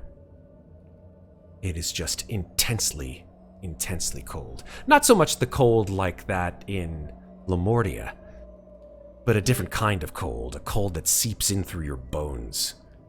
Cold that comes from within rather than without. Luckily for you, Karsten, these gloves that you have, Yeah. they keep you real warm. Toasty. Yeah, super toasty. I'm gonna move you guys to the basement. Hopefully let me just make sure that everyone's vision is intact. Thank you. Easy. Yep, everything's vision-wise good. Good. Oh yeah, you have 120 feet of vision. And the vision that you desire. Here we go. So, here we Oh, go. that's right. I forgot I took a witch sight. I got a basement. devil sight. I can see all kinds of shit. Boom. So you guys are now in the basement. And as you descend into the house, or the basement of the house, I should say, you see that the stairs empty out into a sort of probably 25 by 30 foot room. Let's see if I can find a little description of it. It's very, very quiet in this room. From your perspective, Karsten, since you're the first person to sort of step closest to it, you see that the room itself has small, probably 6 to 8 inch pillars that are placed throughout the entire room. But what's most important to you is that around the perimeter of the room that you can see, there seem to be small alcoves with a variety of objects inside of them. They're too small to make out at this distance, though. Okay.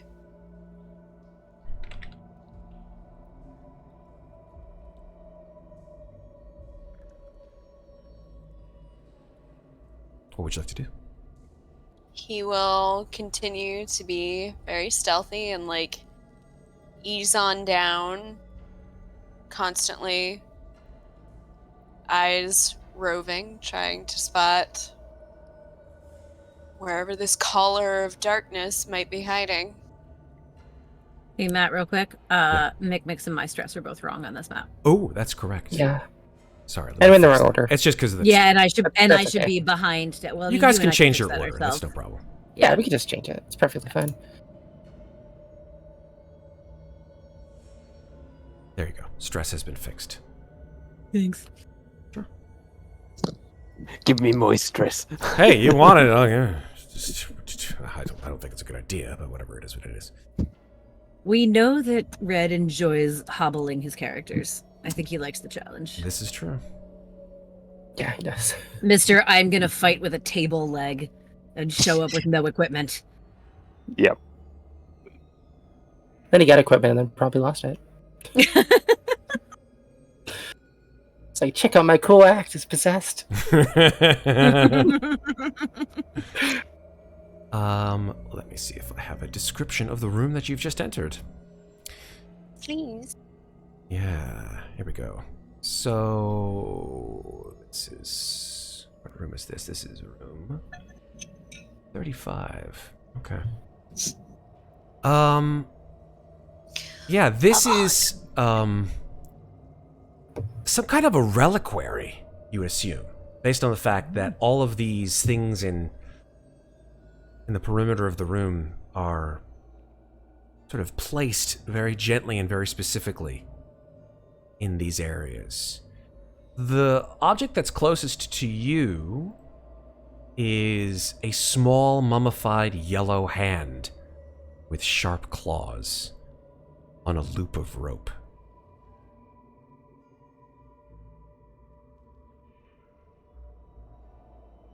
Does that mean anything to Karsten? Or is it just a slightly mummified yellow hand on a loop? I mean, you could potentially make some kind of an arcana check or religion check, up to you. I will do Arcana. All right. 15. Clearly, some kind of either arcane or religious meaning to this object. I mean, what it means, though, specifically is unknown. See Okay. another object next to it, which seems to be perhaps even more grisly, ghoulish. More than welcome to move over to it. Yeah. Yeah. Well. You look down and you see that at first it looks like just like a white stick. But as you look closely, you see that it is a knife, but it's not made of metal, it's made out of bone. And as you look closer at the bone, you see that it sort of has the width and most likely the shape of human bone. Which bone? I would say Gamer knife. a collarbone. Oh, a Ooh. collarbone. Okay, so we've got a hand, we've got a collar. What's the next thing? Yeah, you look over, as you can see that Karsten, you look over, you turn behind you, you see that Ren has joined you in the room, as has, well, ostensibly. You look back and you see pretty much all of you have sort of looked into this room.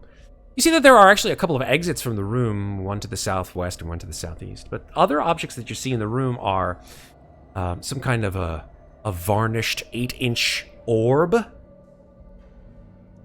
But it's green. It's completely opaque and green.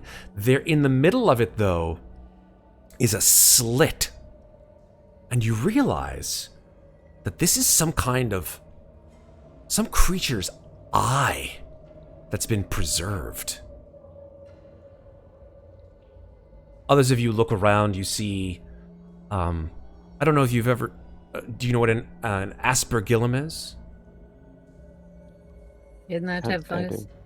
Oh no, it is not a type of fungus. It sounds like one. A big word? Yes, it is definitely a big word. An aspergillum is an implement for sprinkling holy water. I would say those of you who have religious training probably immediately notice what it is. So probably Ren. Except this aspergillum is not made from metal, it is also made from bone. Well, I Ren tell- would, but Mikmick Down doesn't. here made of bone. He's not But trained in Ren religion. would. You've still got Ren's memories. Like, you would still know that if Yeah. Ren would know that. Very much so. Can Yeah. I tell which bone is making this? It's made just from lots of different types of bone. Finger bones. You see the top is Okay. probably made from the skull, but it's a very small skull, probably Okay. the skull of an infant. Yikes. Yeah, it's carved directly and constructed from human bones. is everything that we can see in here resembling a different body part and or made of human bone in one Well, way or there another? was the creature eye that wasn't a human That's eye. correct. Definitely Well, not but human it was a at body all. part, though, because it's an eyeball. Yeah, it's a body part. Yeah, you see something out of the corner of your eye, and you look at it. It's very strange, like all these rather grisly things, and then you see something. It's clearly a frog, but it's been desiccated. Like it's just like all of its skin and all of its muscle has been just sucked to its skeleton, and it's been tied around a stick for some reason or another, and just left there.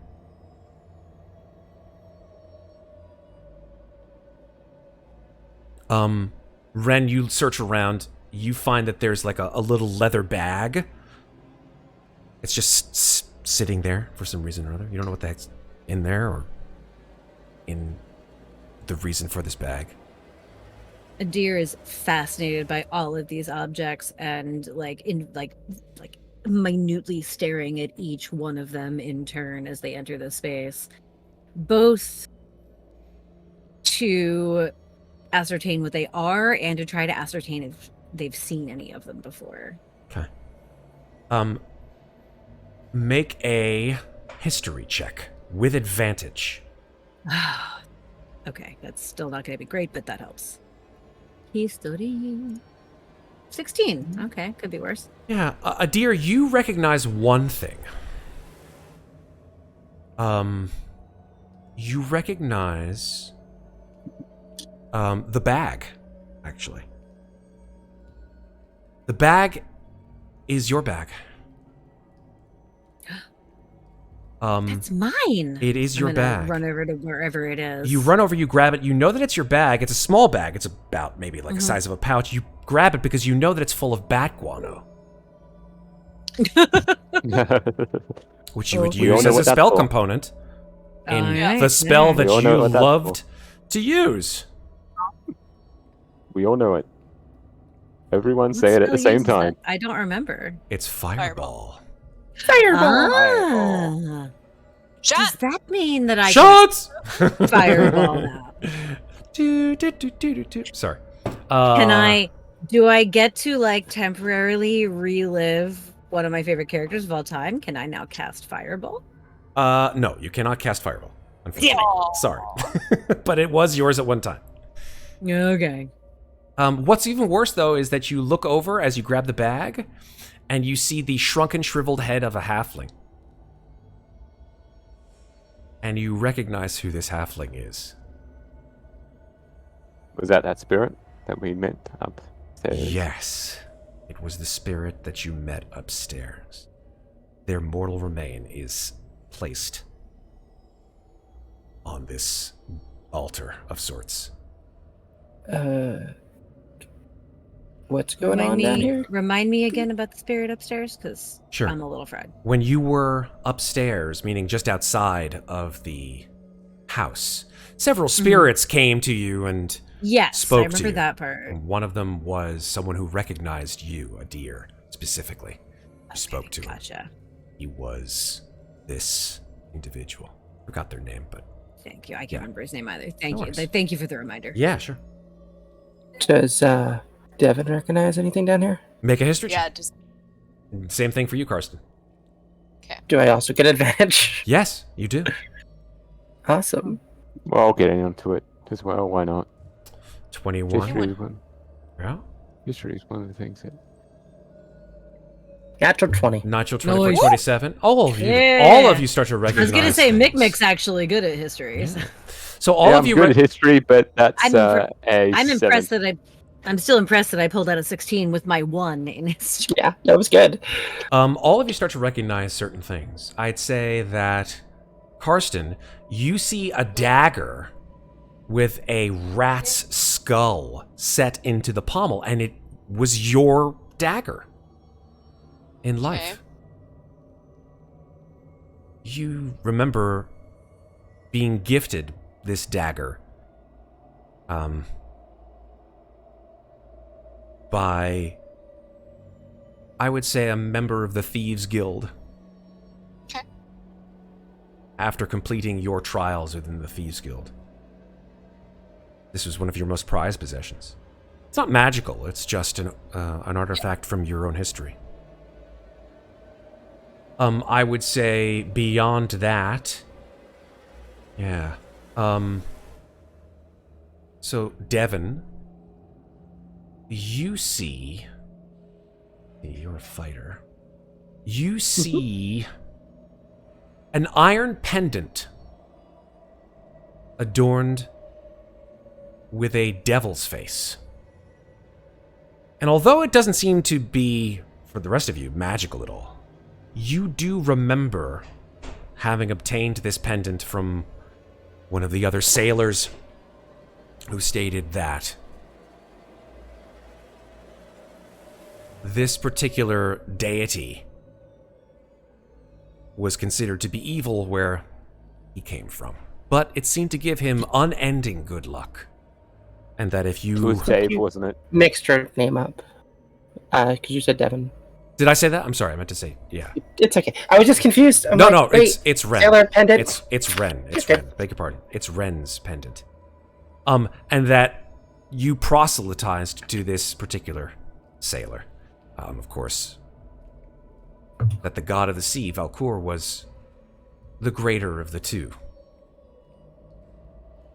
And he gifted you this pendant, stating that your luck would change one day. And then you died. And now Devon. You didn't say good luck. Devon,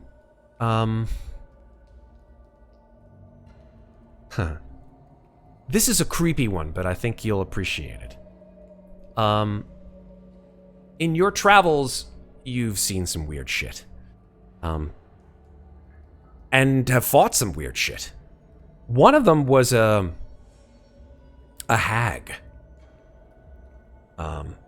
Whose name was Matilda. Matilda was kidnapping children and using them as ingredients in her meals. You were tasked, of course, by the order of the Guardians to do the right thing and bring this foe to justice. And in countering her, you chopped off one of her fingers, kept it on a little leather thong around your neck as a reminder. And there, sitting on one of these small stone pedestals, is this leather thong with the hag's severed finger still attached.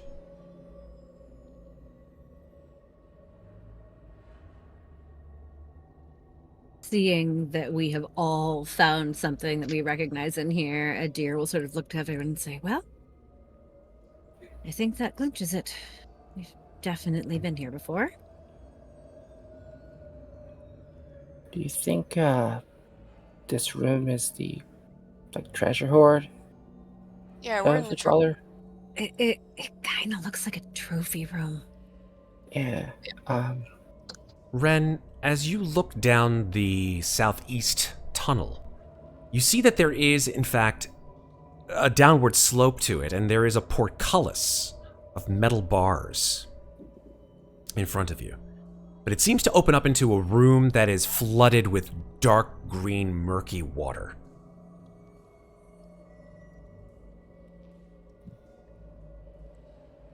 I see empty space sort of behind the thing in front of me right here. Is that anything, or is that just... That's just a wall. Oh, okay. Gotcha. Sorry, I just didn't put the lighting there. You didn't put the dynamic light. Oh, that's fine. Just Yep. double check. No. There's a lot of dynamic lighting here. I'm not gonna begrudge you that. I appreciate it.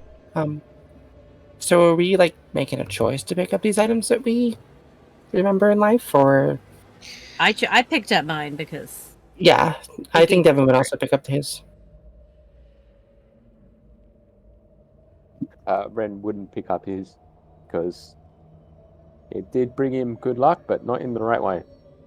I mean, to be fair, you are alive again, so this right now. Maybe this is your luck. Second chance. Yes, Maybe like but a I cat. didn't have Maybe you this had- on me when I came back, did I? Yeah, we but didn't you have have it anything now. on us when we came back. Exactly. So it's pointless. Whatever you like, my friend. I choose what gives me comfort. You choose what gives you comfort.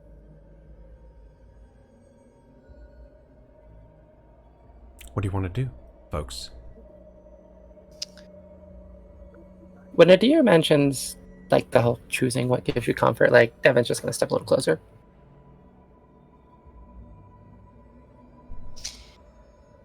Karsten is going to look at the dagger, reach out, almost touch it, and then kind of snatch his hand back like, nope, I've learned this lesson once before. And he's going to leave it. Okay.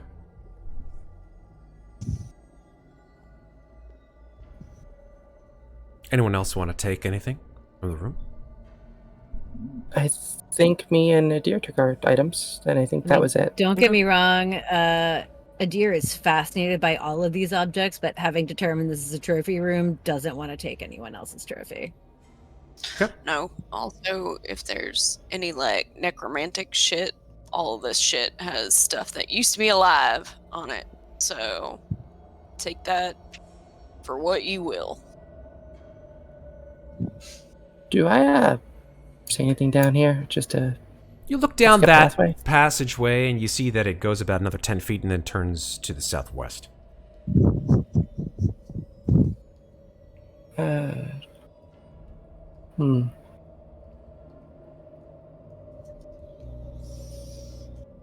All right. Should we? I mean, just two paths, right? Which way do you guys think? Gross water, no gross water? I vote no gross water. I mean, I think going the gross water route, that would probably be more efficient. But Dude, you're like 3 feet tall, man. That's a terrible idea. You're gonna drown. More efficient how? We don't know which way either one goes. well, the place that seems more dangerous always seems to lead to the right area, right? I think last No? time us going to the dangerous place got us killed, and we're here now. But let's not go in the gross, nasty stuff, so we can avoid it. Yeah, I'd rather go slow and do it right. Mark my words, we'll be coming back to this area.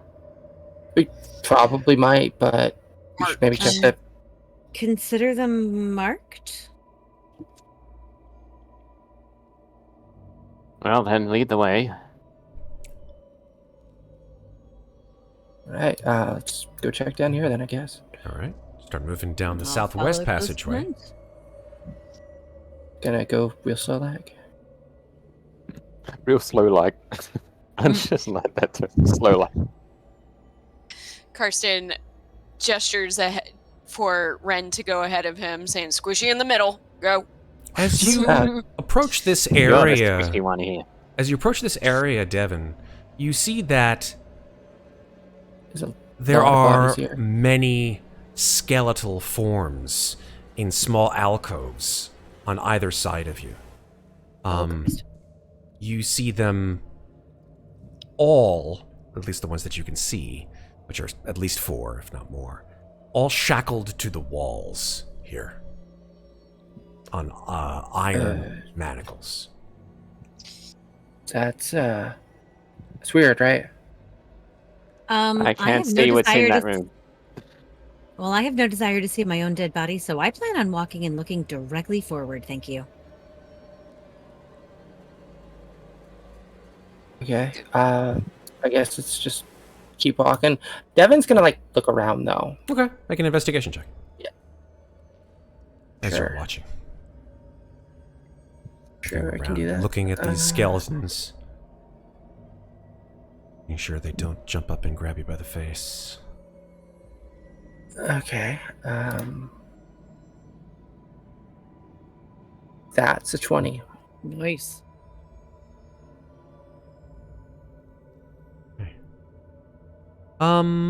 You're walking through this area. What seems to be some kind of a prison or holding area. Who knows? The smell of rot and of damp moss and dust and dirt is just everywhere. Your breath is just coming out in misty puffs now. Nothing that you can see at this point. Okay. Seems odd. However, when you get to that central section, you look to your east, which is, from your character's perspective to the left. You're looking along the walls and you see, I'll ping you, right here. Okay. Yeah. And you see that the wall has a distinct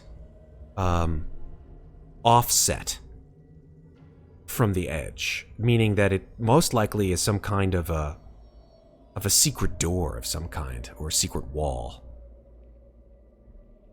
Can I just kind of point it out a little bit? I think there's something there. Should we go look, or? I mean, probably. We don't even know where we're going, so no stone unturned, right? Fair enough. Okay, let's go check it out. Okay. I was remiss in creating the dynamic lighting to have this secret door, so you do notice that there is a secret door. If you'd like me to bring you to the other side of it, I will go ahead and do so. I would like to go to the other side of it and look. Absolutely. I would like to go behind him. Sure. Devin, as you move through the secret door, you see that you found yourself on the other side of it, and now you are in a room that seems to be on the direct other side of that portcullis. You see that this room is approximately, well, let's see, 40 feet square? Can I do this Sorry, go ahead. stealthily? Oh, I was just going to say, can I do this stealthily, actually? Yeah, you've disappeared on the other side of the wall. The rest of your friends watch you go through the darkness. Go ahead and make a stealth roll. I was going to follow directly behind him. Okay, I can 24. Yeah, I mean, quickly, quietly. Jennifer's luck is going to run it eventually. No, that's fine. I can also stealth with him, though. Okay, go for it. 12. Not as good, but... Clunk, you hit a pebble and it splashes into the murk. But you look to your left, you look to your right. In the darkness, you do not see Devin. Devin has essentially disappeared into the darkness. Oh, even with double sight, I can't see him? Oh, with a stealth check of 20. Oh, Something? right. 24? Yeah. Just clinging to the wall. Yeah, Devin just gonna reach out and just about to touch a deer and just message him and be like, I'm right here. Okay, thank you. Yeah. So the water that you see looks, you don't know how deep it is, but when you kicked that stone into the murky depths, it didn't seem to splash very much. So it does seem like the water has some depth to it. You're not quite sure because you're standing on a ledge about 4 or 5 feet above the water. The walls themselves are smooth, and they provide excellent acoustics because as the stone sort of dropped into the water and the sploosh was heard, you hear it sploosh, sploosh, sploosh.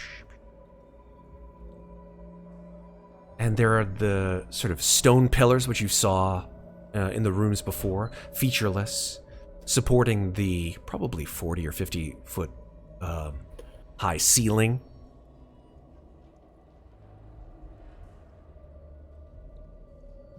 See stairs that lead down into the water at the north end of the room and on the south end of the room.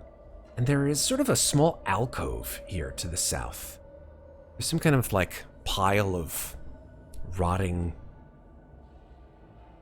clothes? Pile of rotting something. I message Devin and say, oh, it smells awful in here. It's really bad. There's something down there. Should we go check it out, or should we go back? What's on that dais in the middle? In the middle of the room, there is some kind of a raised platform, and there seems to be something on the side of it. You're not quite sure what it is. Maybe some kind of a lectern? I wish I could get over there without touching this water. This is all message, by the way, since Mhm. we're Yeah. stealth. Totally fair. How would you get over there anyway? I don't. If I were me, I would Misty Step, but I don't think that this body can do that. So, How would you know if you can do that? well, show me your book. Maybe you know how. So, I ask this out of character, but if Devin knows who Ginnifer is, would he not also know that she was an Elargian? Yes, I would say so. Okay. What if I could do that? Do you think that's a good idea? I don't know if that's a good idea. I mean, it would let you get over there and see what's there without actually having to, touch the water. Which might be fine, but it looks really gross. But do you think I should? As I would be over there by myself, and that could be bad. I'm going to go ahead and say that because you guys are talking at a relatively... No, we're You know. messaging. I said. Oh, we you're were messaging. I'm so sorry. We're I thought- messaging all of this to each other. Karsten, after Devin and a deer passed through the door on the other side, nothing. There's just darkness and silence. He just turns back to Ren and goes,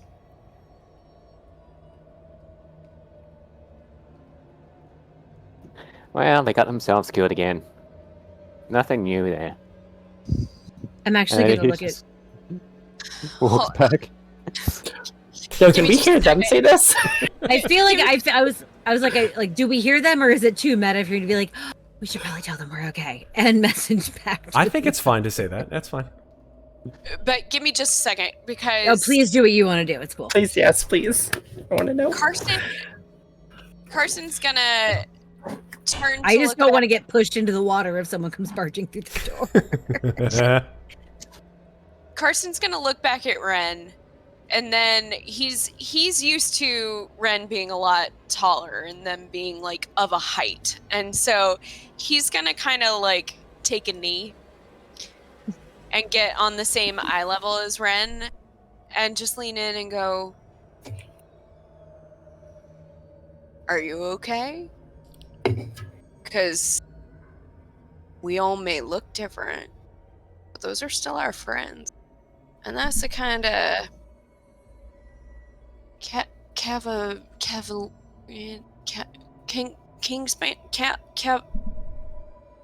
that's the kind of It's a very King Charles attitude. I'm sorry. King Charles attitude to be having about our friend.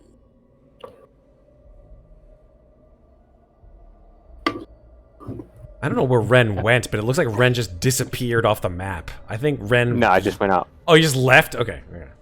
Yeah, as I said, after he said that, he was walking away. Oh, Jesus. I stopped you and I said this to you. And Ren will just say, I failed them once before.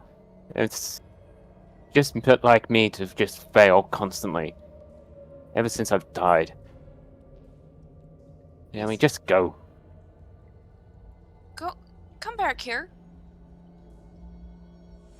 Please. It comes back. What? Because I'm sorry, you're gonna have to repeat all that because I don't. You failed after death? Have you been somewhere I don't know about?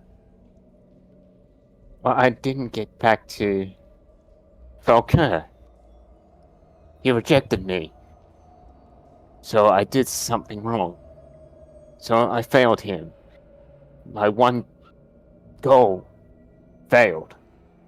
Now I'm back and these two friends have also gone.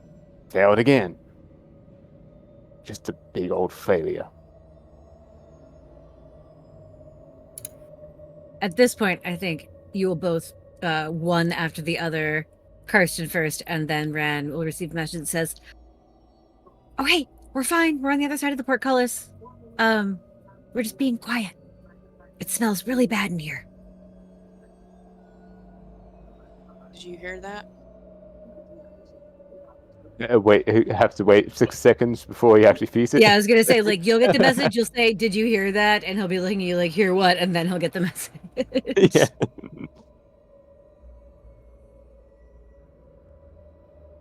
Still, I failed to keep an eye on them. Buddy.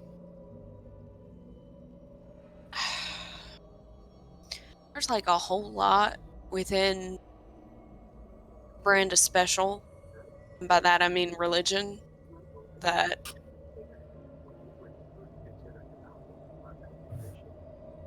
fucks people up a bit. Everybody fails. It's part of life. And if you, and he's gonna take his hand and like just kind of like tap Ren on the chest, like right where are you wearing your emblem? Are you wearing your? Nope. As last session, he got rid of it. Oh, he got rid of it. Okay. Yeah. But so he'll just tap him like right where the point of the armor comes to, like right here, and he'll just say, if even your failure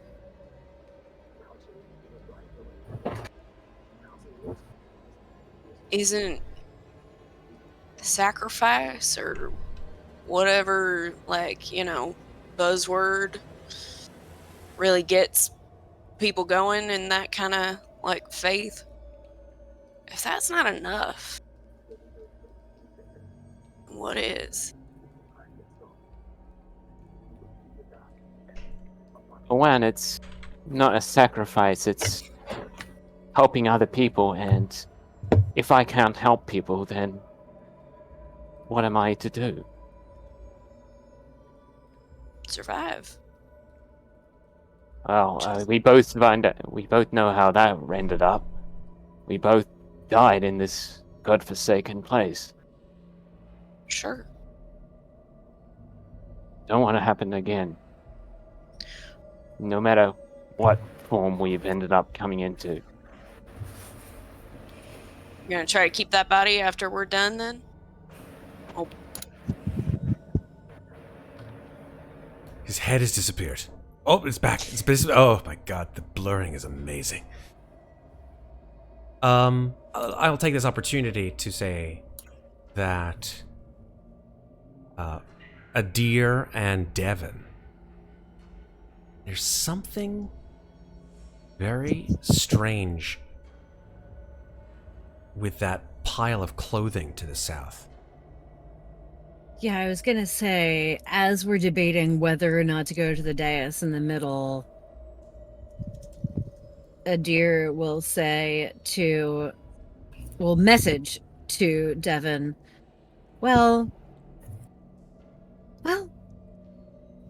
before either of us tries to get over there, let's go get to the thing we can get to. And start moving towards the pile of clothes, even though Sarah's heart is like, this is gonna be bad. Yeah. Wait, dear, let me go first. Okay. Like, squeeze past each other on this little landing. As if anything happens, just It's gonna be fine. Just go. We're gonna be okay. all right. You're still messaging this back and forth, correct? Yes, everything. Basically, just assume that unless one of us says, I say out loud, that we're messaging each other. Yeah, absolutely. At this point in the I other love that cantrip. It's such a good cantrip. Any class I play that can get it, I take it. At this point in the other room, Carson just goes, chandelier attitude. That's what it was. It was a chandelier attitude. It's going to, I guess, get a little closer. Okay. Yeah. You're getting a little closer. The Like, smell, the stench of what is down here, whether it's the water or whether it's this pile of refuse down in the bottom section of this room, is just Pretty bad. unbelievable.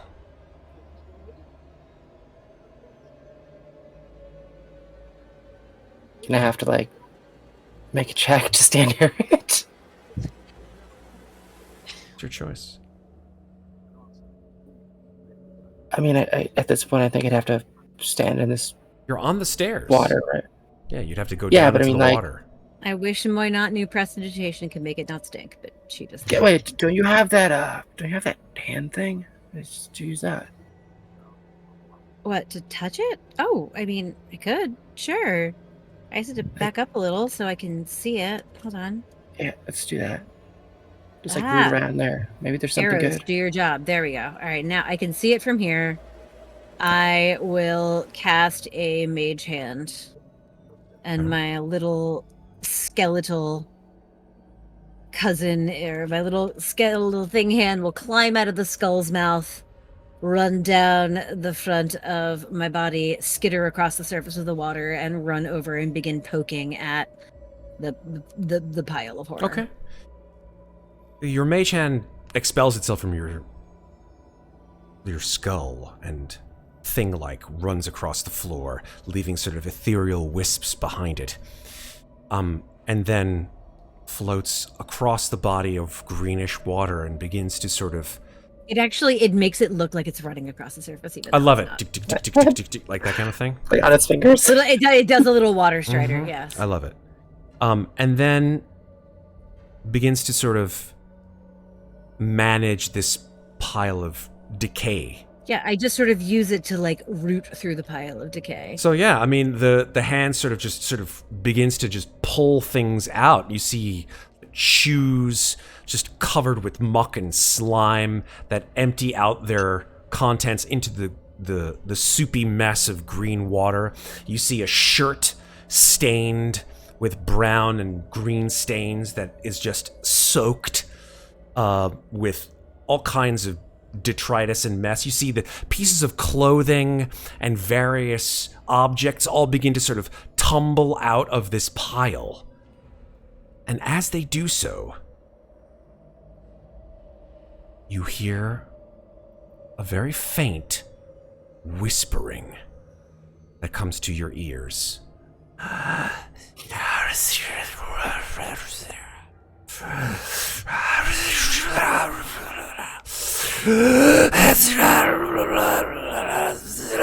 Words unintelligible to your perspective, and the hand sort of is lost now as pieces of clothing and detritus begin to fold off of this pile, as if something underneath it has been unleashed. That now just wisps of greenish blue etheric mess begin to unfurl from this pile. Oh, I'm- did we I'm find just him that gonna- fast? I'm just gonna start pushing Adir back towards the portcullis. As you begin to push your way back, this thing unfurls itself like some kind of etheric blob that at first it looks just like a strange mass without any kind of discernible limbs at all. It looks like just a blob of greenish, semi-translucent material. You're not quite sure if it's tangible or not, but it definitely makes this utterance, this noise, this screaming whisper that seems to emanate from the center of it. And as you look in horror, you see that the center of it is actually not just mass. It is actually hundreds and hundreds of screaming, tortured faces. I'm going to give you a handout of what this thing, the caller in darkness, I was looks going to like. say, at which point I don't want to scream because I don't have if it has minions, but I will message to the others. Guys, I think we found it. Oh shit. Yeah. Or you- I probably only have time to get one message off, so it would go to Karsten. I- I think we found it. Yep. In fact, Here it is, folks. The caller in darkness. Oh God. Oh, That's terrifying. me. It's like a many-handed one, but with faces. Oh my god, that thing is And that's where we're going to take our break. good plan. Yeah, good. Ten. I have to pee. It's in the shape of a heart. so do it's not I. too bad. It's not too bad. Yeah. Too bad. I'm Red, sure. Red, I'm you sure it'll be never say fine. that to the DM. Now, like, 5 jithering mouthers are gonna come out of the water, plus Don't say that. a wastrelith. Especially when half of us got demoted to level 5. It could happen. So, So, when we come back, let's take a break. Let's take a good 5-minute break or so. And when we come back, it's time to face off against The caller. All right.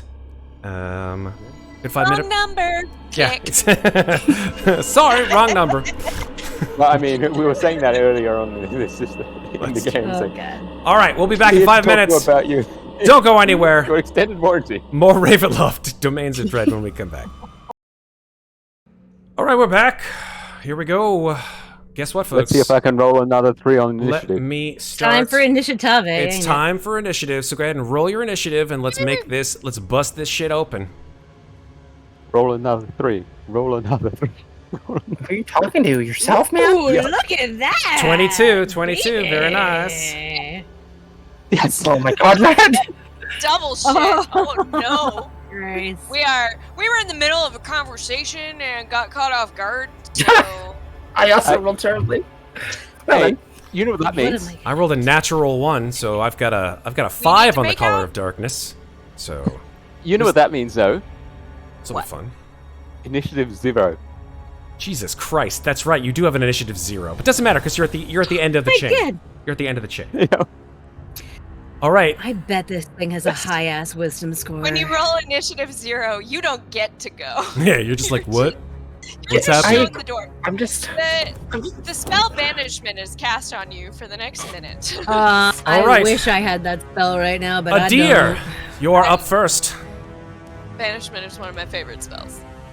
What do you want to Good do? spell. Underrated. I'll tell you a story about it later. Talk to me. Please. Oh, sorry, I'm a deer. Jesus Christ. You are.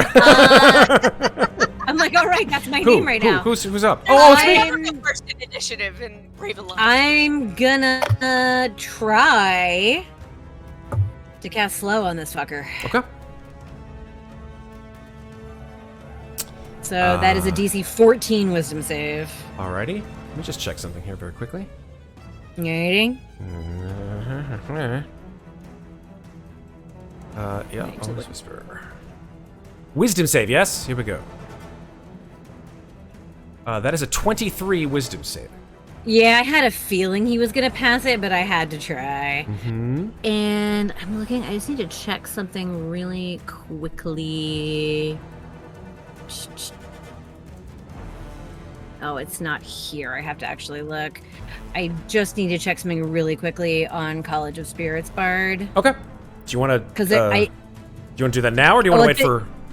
I want to check it right First. now because I want to see if it lets me do this as a bonus action or if it's an action.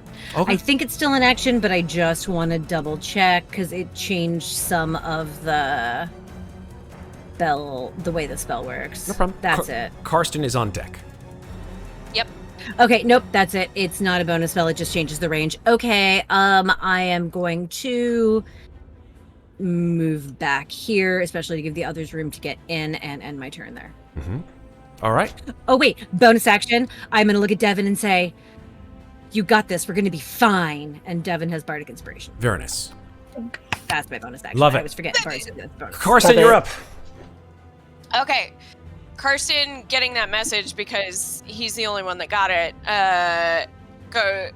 Goes, pin in that thought. We gotta go, and runs in, and then could not see through said doorway. I'm guessing, so is kind of like teetering on the edge of the water because he just kind of like bolted in straight ahead.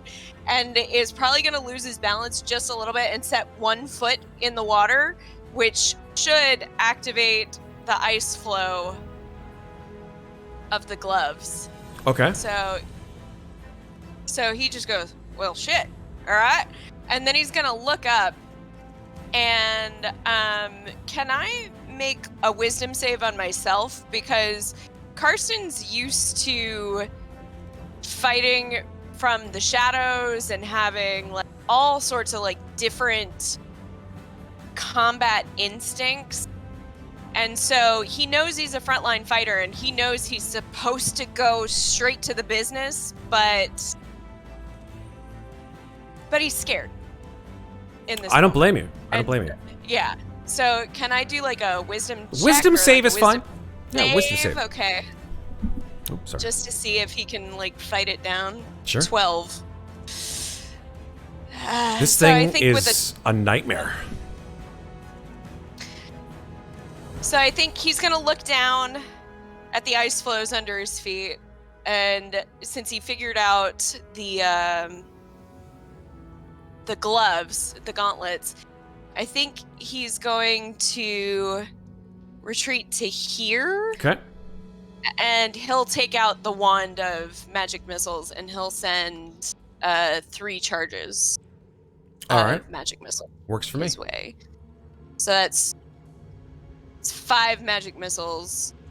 So that's going to be 10 points of force damage. Okay, very nice. And that goes down to 1 charge. Okay.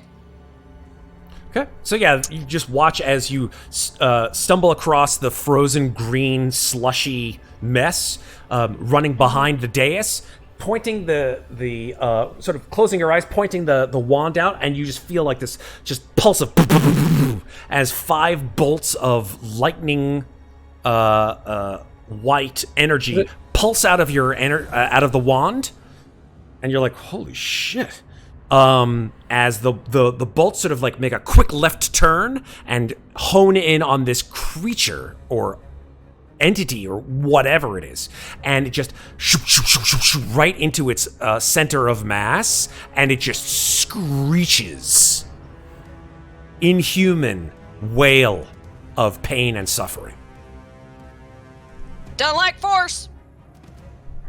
And then he'll just move 2 more steps, right? That's how far I can move. 1, 2, 3, 4, 5, 6. Yes.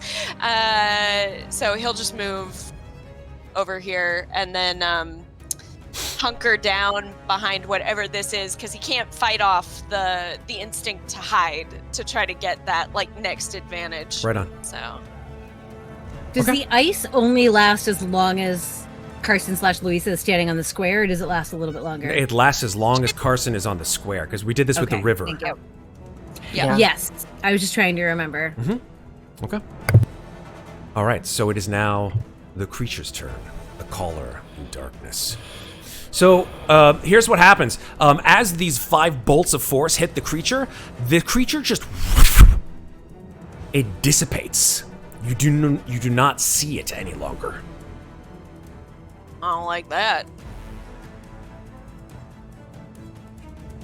However, what you do notice is that the body of water on which you stand, Karsten, and the body of water that the other people in this room see, it begins to sort of tremulate and ripple, like there are things underneath it. Had a feeling. And objects begin to peer out of the water, just like sploosh, sploosh, sploosh, sploosh, sploosh. You see swords, bones, helmets, shields, all kinds of random objects coming out of the water and just going straight up to the ceiling, just sploosh. I would like those of you who are in the room to make dexterity saving throws, please. Okay. Evasion would have come in so handy here. Oh, well. Oh, I'll still shit. take that. Oh, no.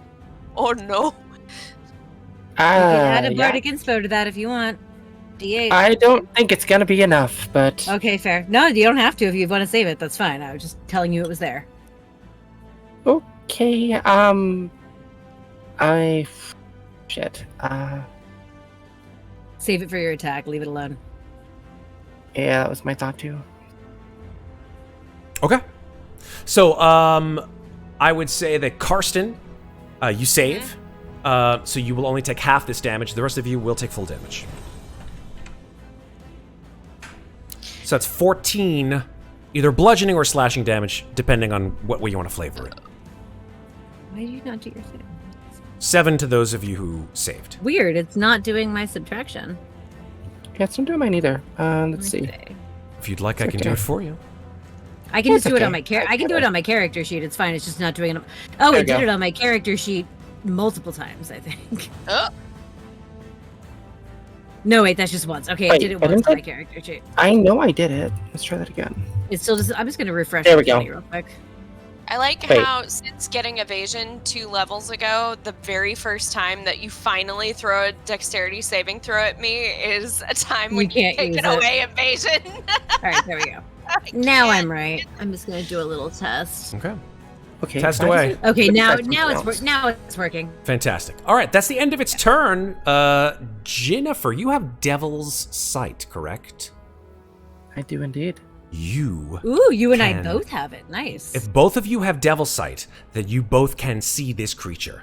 It is in the ethereal realm. It is not in the visible sight. It has transferred its form into that of etheric matter, of spiritual matter. And so, in doing so, it is essentially invisible for those of you who do not have the way to see invisible creatures. Now, if I can see don't- it, I can hit it, I don't. right? You sure can. I hate to do this, but I think that's witch sight, not double sight. Oh my god, you're right. It is Witch Sight, sorry. not Devil Sight. Balls. Balls, balls, balls. You are fucking As right. much as I wanted to roll with it and be like, No. we can see it, I'm like, we can't. It's witch Thank sight. you. Thank you, Sarah. You are absolutely You're right. welcome. Witch Sight is, yeah, that's the Warlock cantrip, right? Or no, wait. Devil It's not Sight a is the- cantrip. It's an the invocation. Yeah. But it's Warlock a is different the witch invocation, sight. and it's a higher level. Witch Sight, hold on. Witch Sight is you can see the true form of any shape change or concealed by illusion or transmutation magic. Yeah. I want to see Devil Sight. True sight is True Devil Sight is some- just gives you. Devil gives Sight you is just 120 120 feet plus of magical dark vision? darkness. Balls. Plus All right. magical darkness. Well, yeah, actually, neither of them let us see it. Then there you go. True sight. I True think there's Sight a allows you spell to- called Yeah. True Sight, or the spell I think See Etherealness or something like that. Well, the cat's out of the bag then. I just well, let we it. know where he is. You but kinda- that's fine. In the ethereal plane. Yes, he's definitely in the ethereal plane, but he's definitely not within your vision. Can I ready a Like- spell? Oh, is it blink? Item interaction that is a what he free action. I'm like, yeah, this is when the Pathfinder version of Blink would become amazing. But Okay, so Devin/Ginnifer, what do you want to do? actually, no, this is when this version of Blink, because if you blinked out and no, you still couldn't attack him there. Go ahead. Can I ready a spell? Is my question. Yes, you can ready a spell, absolutely. It will take your concentration to do so, though. That's fine. Let me see. What spell I should ready? I am going to ready. Second level Tasha's Mind Whip. Okay, So when it pops out, I'm gonna smack that bitch. you got it. Yeah. Do you want to stay where you are?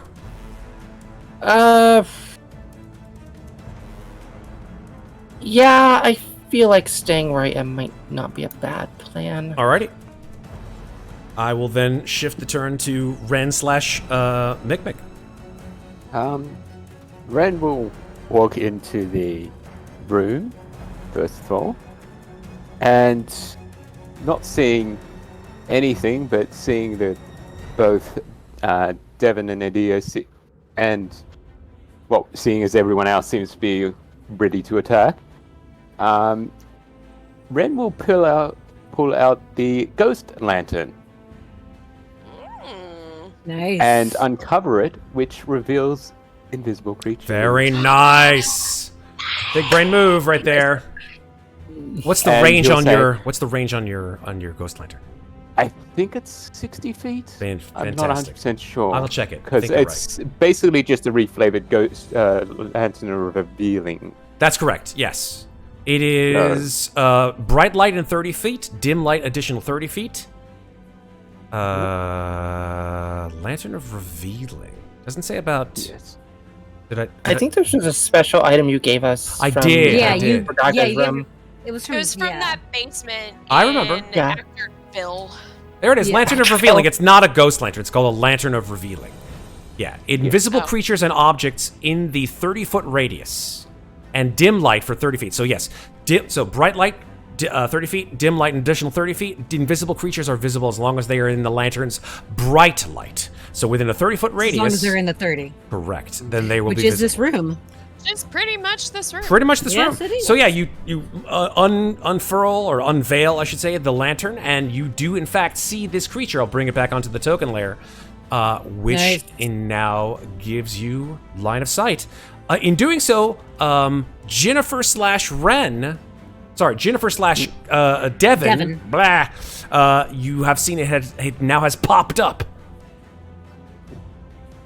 So you That See, seems to your be the trigger held on your actions can go off. on your action. Yeah. Devin just like flips open the book, just the pages just kind of blow in like this air and just summons a whip of. You said force work, didn't you? It seemed to. Okay. It howled in agony, so I can Yeah. only assume what that means. I don't You have just- extract aspects yet. It's okay. You just see the book glow and a whip of force strikes it, and it needs to make a intelligence saving throw of 15. Is that a ranged or melee? It is 90 feet. So it's a ranged attack or a melee attack? It is a Melee spell If it's got attack? a range of 90 feet, then it's got to be a ranged spell Nope, attack. not necessarily. Mind whip. Could, Or a ranged saving throw attack. let's just it take a- says What's the you spell? psychically lash Tasha's mind whip. if it's an attack. Oh, roll, yeah, that's a ranged saving throw, I believe. Is it a saving throw? Then it's It's not a an attack saving roll. throw. Okay, cool. So, Saving throw of 15. Intelligence. Yeah. intelligence, sure. Intelligence, that's nasty. Mm-hmm. It's a good Alright. one. I can't I like imagine this saying spell. that smart, right? It's a good spell. What's the DC? It is. 15. Fails with a 10. Hell yeah. Alright. So, I am going to do 1 second. 3d6 damage first and foremost. For 12 points of force damage. Did you change that? Because it's a psychic. I damage. did indeed. Cool. Yeah, Jennifer's a very specific kind of wizard. Oh yeah. All right. So 12 points of force And damage. on top of that, Yeah. it can't take a reaction, and on its next turn, it has to choose one of the three: Mhm. movement, an action, or a bonus action. Cool. You can only do one. Very nice. Nice. And since Ren rolled a natural 1, I'm not going to have him do any actions. All right. So that item interaction was his action for the turn. Cool. Works for me. So that's his turn. All righty. We were back to the top of the order. All right. Seeing that the mind whip seemed to work, gonna cast a mind sliver. So it's a DC 14 int save Okay. for. It did a weird. What's that extra for? The 4 is a half damage if it saves. That's all psychic damage, right? Okay. Oh, that's new. Okay, so yeah, so 9 psychic if it fails a DC 14 int save. I got a 19. Okay, so it takes no damage because the cantrip saver suck. Now, here's a question for you. So, jump rules for a standing jump, I can clear 5 feet, so that would put me here if I were to jump diagonally. Correct. Would that give me a foothold on the steps? Yeah, I'd say so. Then I am gonna jump, Oop, psh. and assuming nothing horrible happens to me when I touch that degree of water, I'm gonna jump up onto this plinth. Okay, works for me. All right, and that's where I am. I am also now in. I've got like the skull in one hand, and I'm brandishing my sword in the other. Super. All right. You've taken your sword out, yeah? Yes. Cool. Karsten. Haven't hit anything with it yet, but I have. Totally fine. Karsten, it's your turn. Just as you're about to do something, though, you hear a voice in your mind. And it says, Hey, you. Over here. And the voice is coming from the sword. From my sword. Correct. From Interesting. your sword's talking to me. Hey, She doesn't know what she's doing with me. You're much better at this weird. kind of stuff. Come and take me.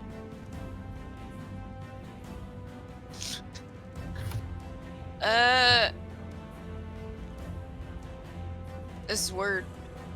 It says you're not very good with it. It wants me to take it. Sorry. It's not me. I mean, Make a wisdom saving throw, Karsten. Okay.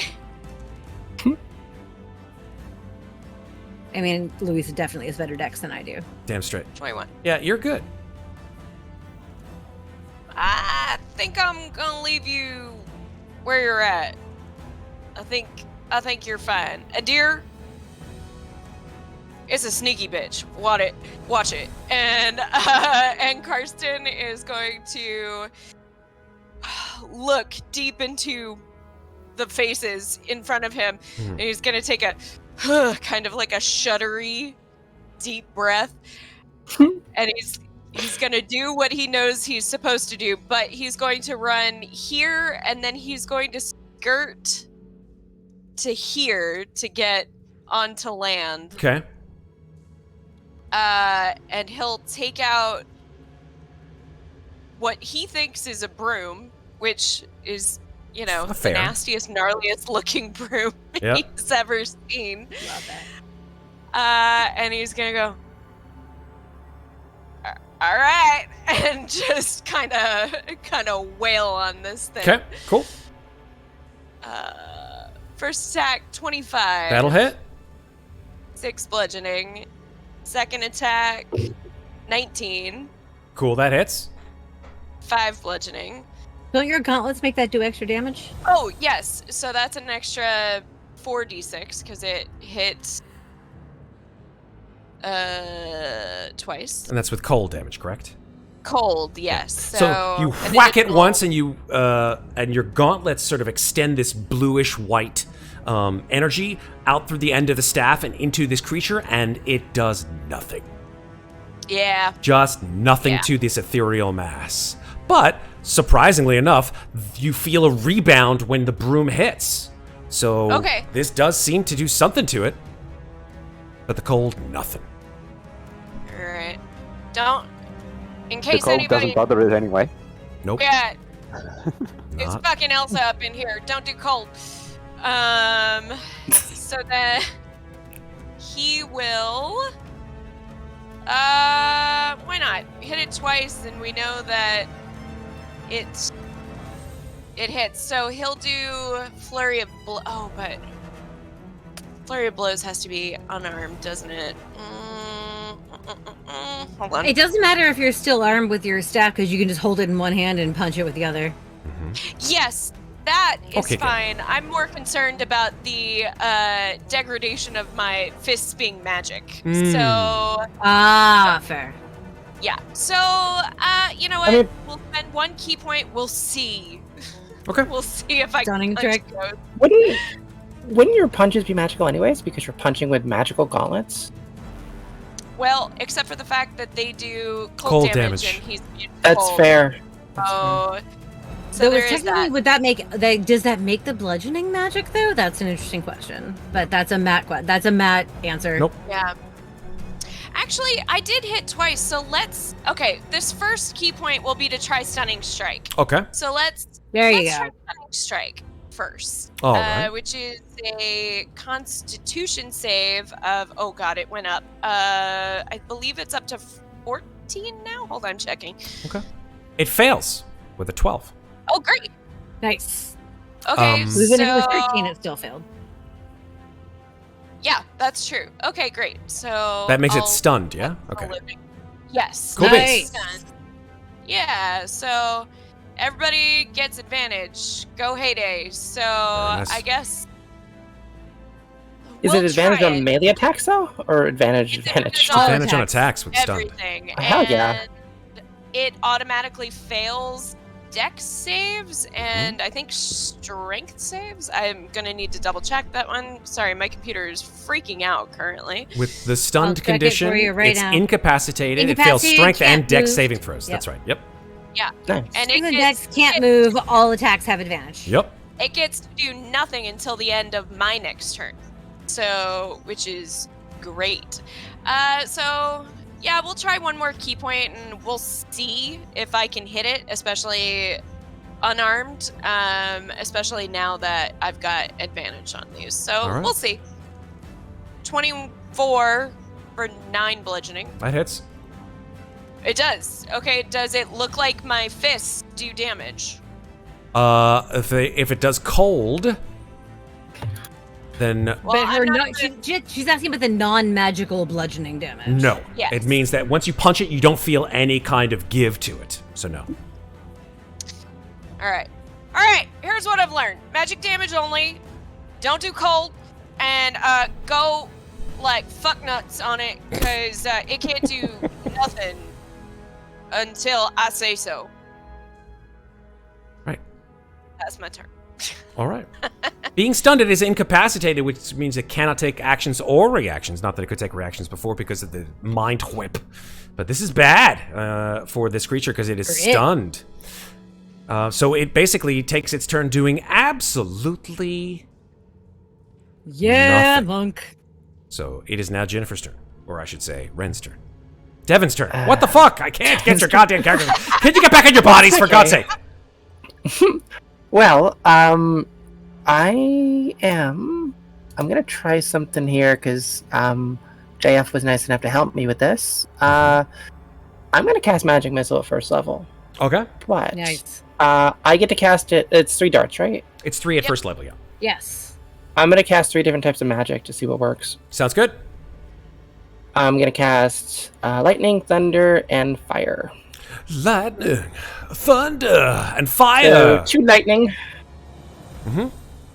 So they're technically all 2, I think we determined from Magic Missile. Yeah, 5 thunder, and then 5 fire. Okay. Hey, those seem like they don't work. So, and the sort of like ball of sonic force comes in at the end with thunder. All of them do certain amounts of damage, just not as much as you would expect. Like you would expect that these things like burn away, or like at the very least start to like tear pieces of this thing off. You see this sort of ethereal gelatinous mass ripple with damage. Certainly, it is being harmed, but not as much as you would think. So the force damage has been the most successful so far. That's what I for understand. sure, yeah. And I did... Okay. Oh, no, it saved against my psychic damage. Okay. It's gonna That's yell your out action. to everybody that, I don't think I have anything I can do with a bonus action, unfortunately. Oh, let's see. Mikmick, you're on deck. Bonus action spells are weird.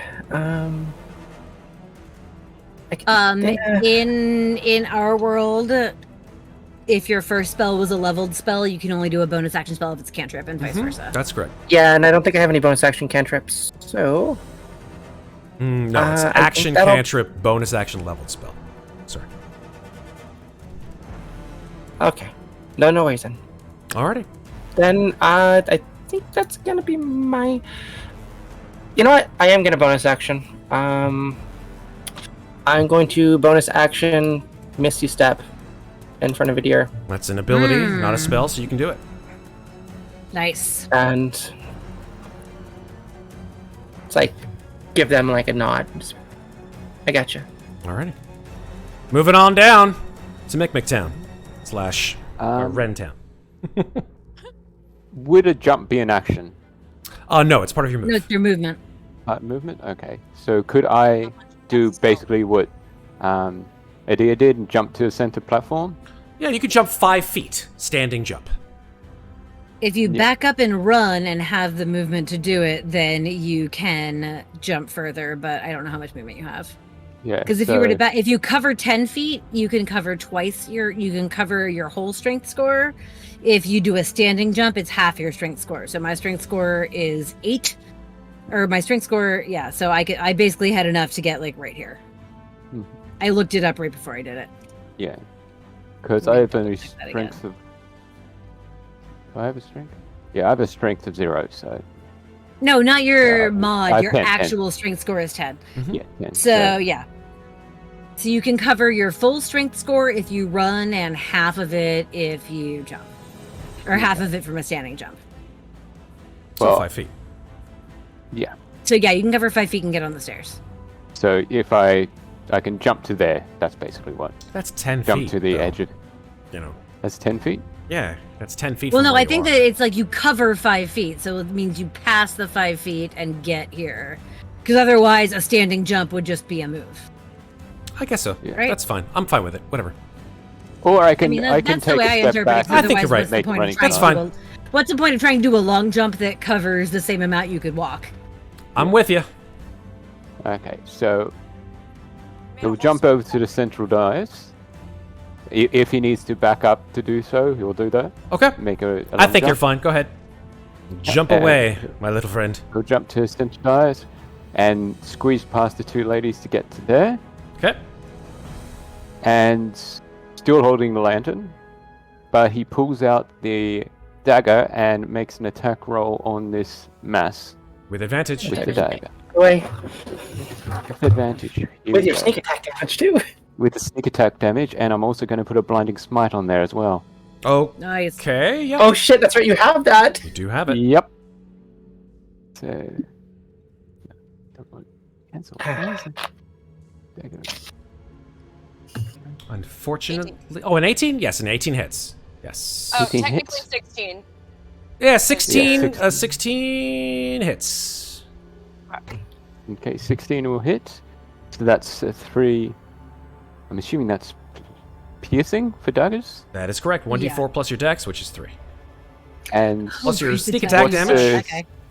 sneak attack damage, what was that again? I think it was 3d6 or 46. I want to say 4.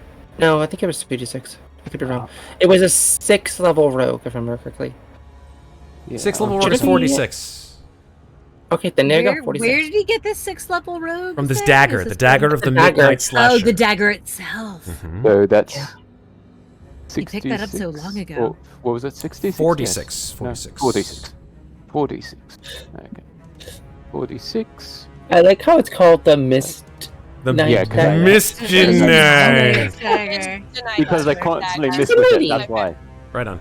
Okay, so that's an additional 11 sneak damage. Yep, and this is a magical. the bl- This is a magical weapon, so you definitely do all of it. Okay.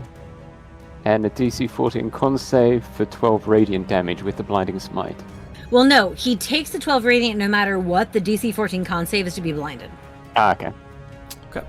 So It's We're paladin just giving this spell. thing all kinds Roll- of fucking. roll a 17. Roll a 17 on the con save. So, it So does he's not not get blinded, but he does take 12 radiant.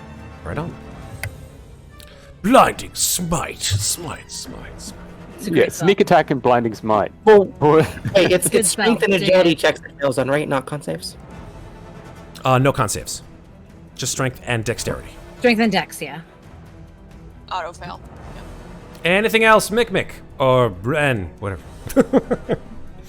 and he's only got the one attack, but you said he doesn't have the extra attack, so That's correct. that's his action. Cool. Top of the round.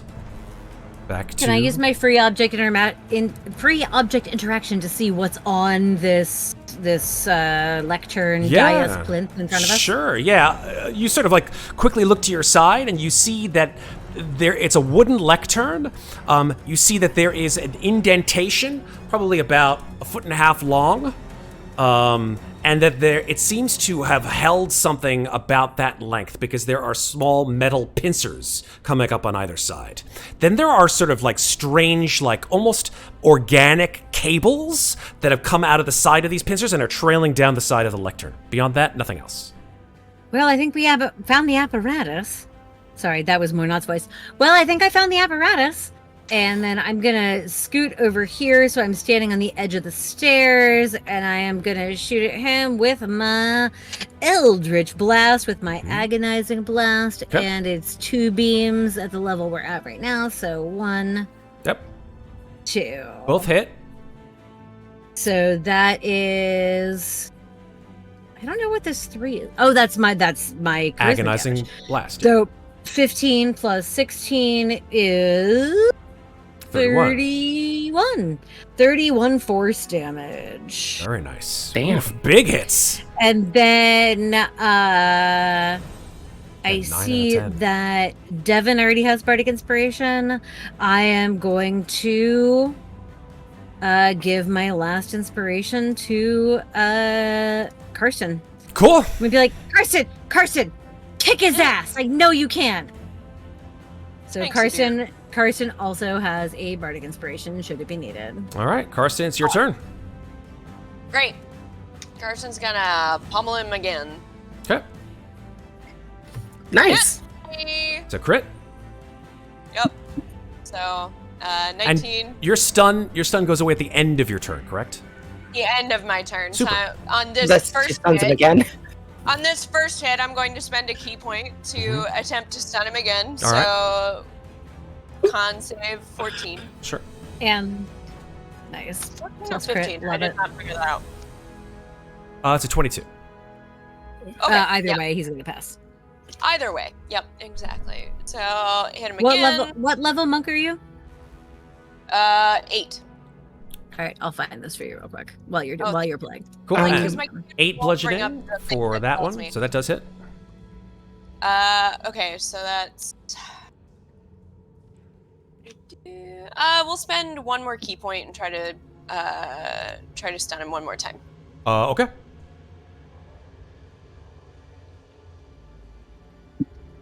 Con. I know. There we go. Okay. 14, you said, right? It's a 24. You think Okay. I'm still looking at 8 plus proficiency plus wisdom. Yeah, that's 14 then. Okay. Okay, there you go. Okay. Yeah, 8, 14. Okay. None of my other stuff for key points is really worth it. So, he's just gonna look at all the rest and be like, "He snapped into something. I don't know. It's free for all now." Awesome. Snapped into Well, I a would say Slim I stepped back off the water. Snap into a Slim Jim. Okay. No more stun, yes? No more stun. Alright. It is. I tried, but you must have rolled real low in that. Oh, I first. Yeah, it was bad. Yeah. Fair. Now we know. Yep. Okay. All right. So this creature is not looking great. It's got all kinds of like ectoplasmic residue just floating free form around its form, and most of its faces are just horribly distorted, and it just sort of like splays out, and this visage of misery appears before everyone in the room. The worst possible vision that you could see just flashes before your eyes, kind of like in that rather horrifyingly bad/good movie Event Horizon, where Sam Neill sort of like pushes Lawrence Fishburne's face into the pool and says, "Do you see?" And like you just see like from his perspective like all of his crew members in horrible agonizing pain being tortured beyond their mind's endurance. And I'd like every single person in this room to make a wisdom saving throw. Not gonna go well for me. Oh, it's not terrible. Ren. Oh, Ren doesn't have Bardic Inspiration. Sorry, the only one who doesn't. Okay. I'm gonna use my Bardic Inspiration for that, actually. Probably Is a it the good eight you said? idea. Okay. Yes, D8. Okay, 19. Okay. So here's the good news. 3 of you passed, so you only take half damage. Oh man, this is bad. Okay. So Uh-oh. here's the half damage actually that you take. Uh-oh. So it's only 9 damage. Okay. That's the half. That's the half. And it's technically half damage. The full damage is that the person who failed is frightened until the caller's next turn, the end of the caller's next turn, and you failed it by. Okay, that's fine. Yep, you're fine. You lose. Well, actually, remember that's an 11. Oh, it's an 11. Oh, then you failed it Oh, by it is more than stressful. 5. Okay, so you fall prone. Oh boy. And you lose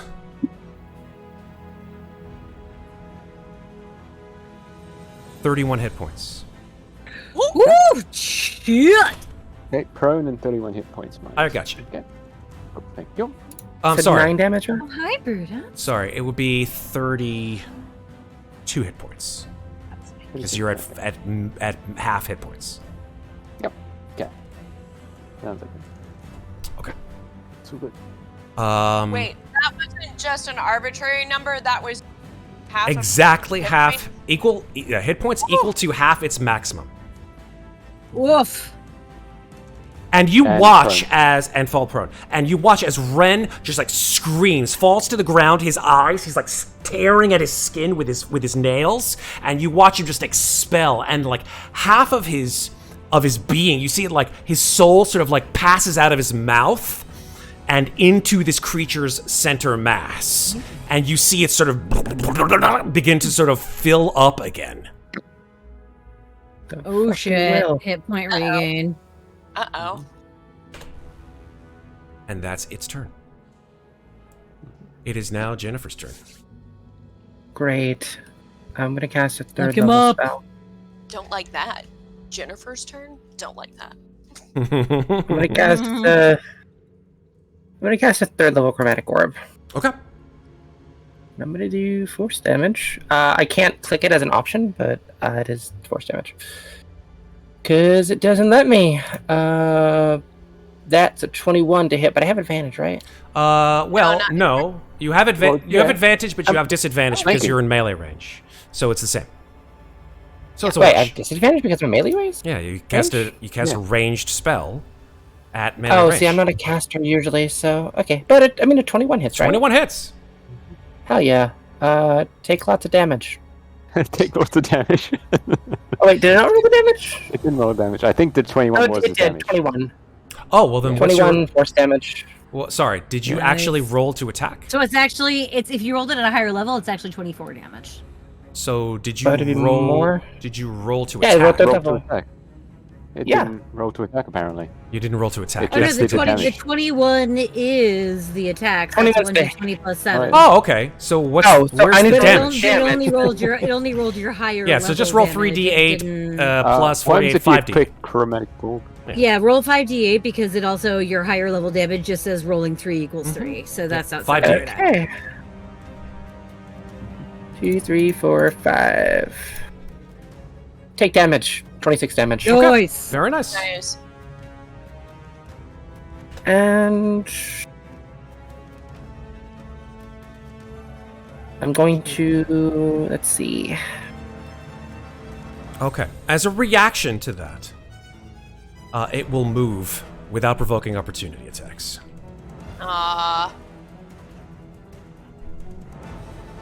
You bitch.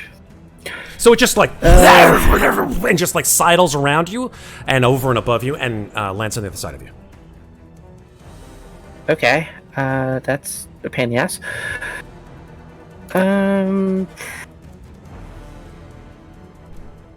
I can't do anything else, I don't think, because I don't have anything else that I can do right now. Yeah, I think I'm good. Because Okay. I'm looking at my stuff. Actually...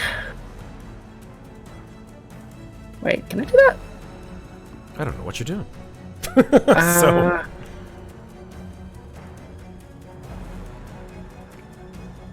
Hi. Hello, buddy.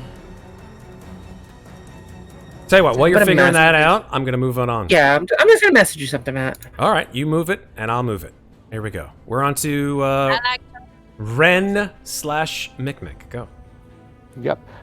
So just confirm what the fear does. It's Yeah, I can't move frightened closer. is you can't move closer to your target.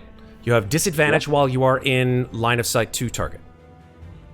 Which is Okay. everywhere in this room, unfortunately. Yep. And it's not like it can get away very quickly. Okay then. Oh. And he's prone as well. Oh yes, that's correct. So even though he's still frightened, he's still going to try and take a pot shot at it with a musket, Okay. just while sitting on the floor. Yeah. So that's double disadvantage. I'm just kidding. Yeah. Let's see. Attack with the musket. So that's 21 to hit. 15. Oh, no, 17 to hit Actually, minus yeah, 2, which is 15 to hit. 15 still hits. So yeah, you just squeeze off a round while you're on the ground. Yeah. Only 2 piercing damage though. Nothing. Just go straight through it. Yeah. That's it. All right. Moynat, or I should say, a deer. All right. We saw a bunch of shit swim out of this, or fly out of this water, right? Sure did. But I'm standing half in it. Nothing bad has happened to me, yeah? As far as you can tell. Then a deer's gonna take a chance Alrighty. and try to move this way. Yeah, you're standing in the water. You're about 2 feet, so you can like walk through the water. Yeah. A deer's gonna walk there and then gonna swim across this little stretch to be here. All right. Which is still 10 feet from that guy. And I'm gonna cast Arms of Hadar. Don't be a hater. So DC 14 strength save. All right. Excuse me. I gotta look at that's like that feels like that rolled weird. I need to look at that. Hold on a second. Zoom in a smidge. Now you guys can see what's going on. I don't know why that 1d6 must be a weird half damage roll that Roll20 is doing. So my 2d6 sadly is only for necrotic damage, but it can't take reactions until its next turn. Strength save, you say? Yes. Yes. That's a 22. All right, then he takes half damage, so he takes 2 necrotic. God, that's sad. And that's the end of my turn. Necrotic? Nothing. Yeah, nothing. God damn it. All right, well, necrotic doesn't do shit. Sorry, guys. I'll do better next time. And that's the end of my turn. Where are you going, kitty? Okay, bye. Okay. Louisa/Karsten. Okay. Carson's going to look down at the gloves and be like, well, do your shit. And is gonna skip across to here and is actually gonna come right on the edge and swing away with my staff. 25. Yep. For 4 bludgeoning. And 12. 12 nut. Wait. I'm gonna add the D8, the Bardic Inspiration to that. Do you have a Bardic Inspiration that you can add to attack rolls? Yep. You can add Bardic Inspiration to fucking anything. Yeah, that's what I thought. It depends on the kind of bard that you are. So certain types of bards. My Bardic That Inspiration, roll you can add it to power. anything, to the best of my knowledge. Let me find my Bardic Inspiration real quick. Here you go, put it in chat. Oh, it's the damage. Sorry, that I'm thinking of a different kind of Bardic Inspiration. That's damage. You know, Bardic adding it to the attack. So Yeah. yeah, it's a D8 you can Oh add yeah, to the sorry, attack. I was thinking about a different kind of bard. I got too many bards in my campaigns. Blah. Yeah, that hits. Fair. Okay. Oh well. You can, if you've got inspiration, I think you can add, like mine, I think you can add it to magical damage. We'll talk about it. Sorry, it does. I said it was gonna hit before. Yeah, you actually rolled the Bardic Inspiration, but Yeah, it's you 15. can, because it's literally right there. There you go. That's what my bard does. And cast a spell that restores hit points or deals damage. Yeah. Creature can roll and chose a target affected, regain, or the damage dealt. Nice. I like that. Yeah. Magical. That's mine. inspiration. If they've got my bardic inspiration, Very that's cool. Yeah. also something they can choose to do with it. So 15 hits, cool. and the 25 great. hits. So it's 2 hits. Okay. So then that would have been the first one was 4 damage and the second one was 8 damage. Okay. That's it, because I don't see the point in blowing key points. Okay. And the I mean, cold the damage stamina is doesn't really do anything, useful. unfortunately. The what? The And then stem is the- really and the useful at cold- work, though. It Oh, was, yeah, but right. then he rolled like fucking 24s and 26s on the next 2 times. So All I right, mean, I might be able to help with that in a second. I have to look at something. Yep. Okay, I can help with that on my next turn. You cannot save out of the fear. It is until the end of the caller's next turn, Okay, cool. which is the frightened condition. So, if that's the end of your turn, Karsten, it is now the Color of Darkness's turn. It's gonna roll.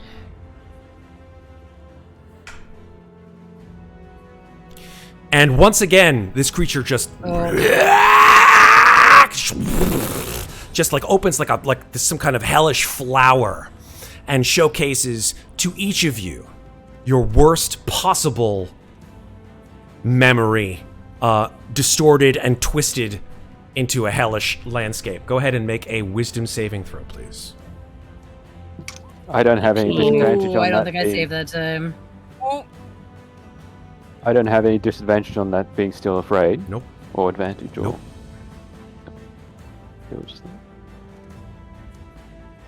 Man, oh man. Failed Pretty sure again. I fail, yeah. It is NG. Okay, so we're talking 18, 13, 15, 8, yeah?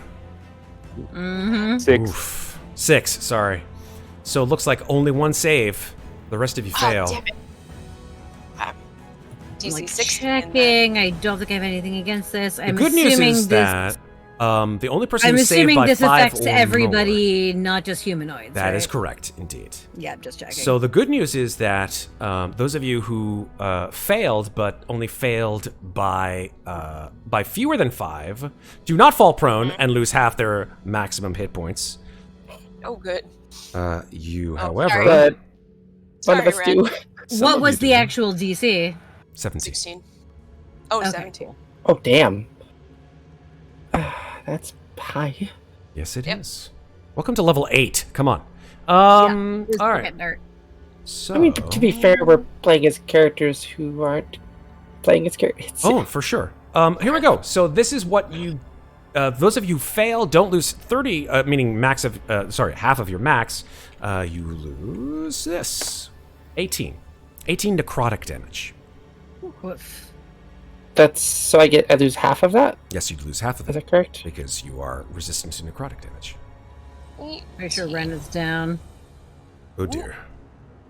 Ren Well, loses. Ren already lost half once. So Yeah, Ren is down. Ren is unconscious.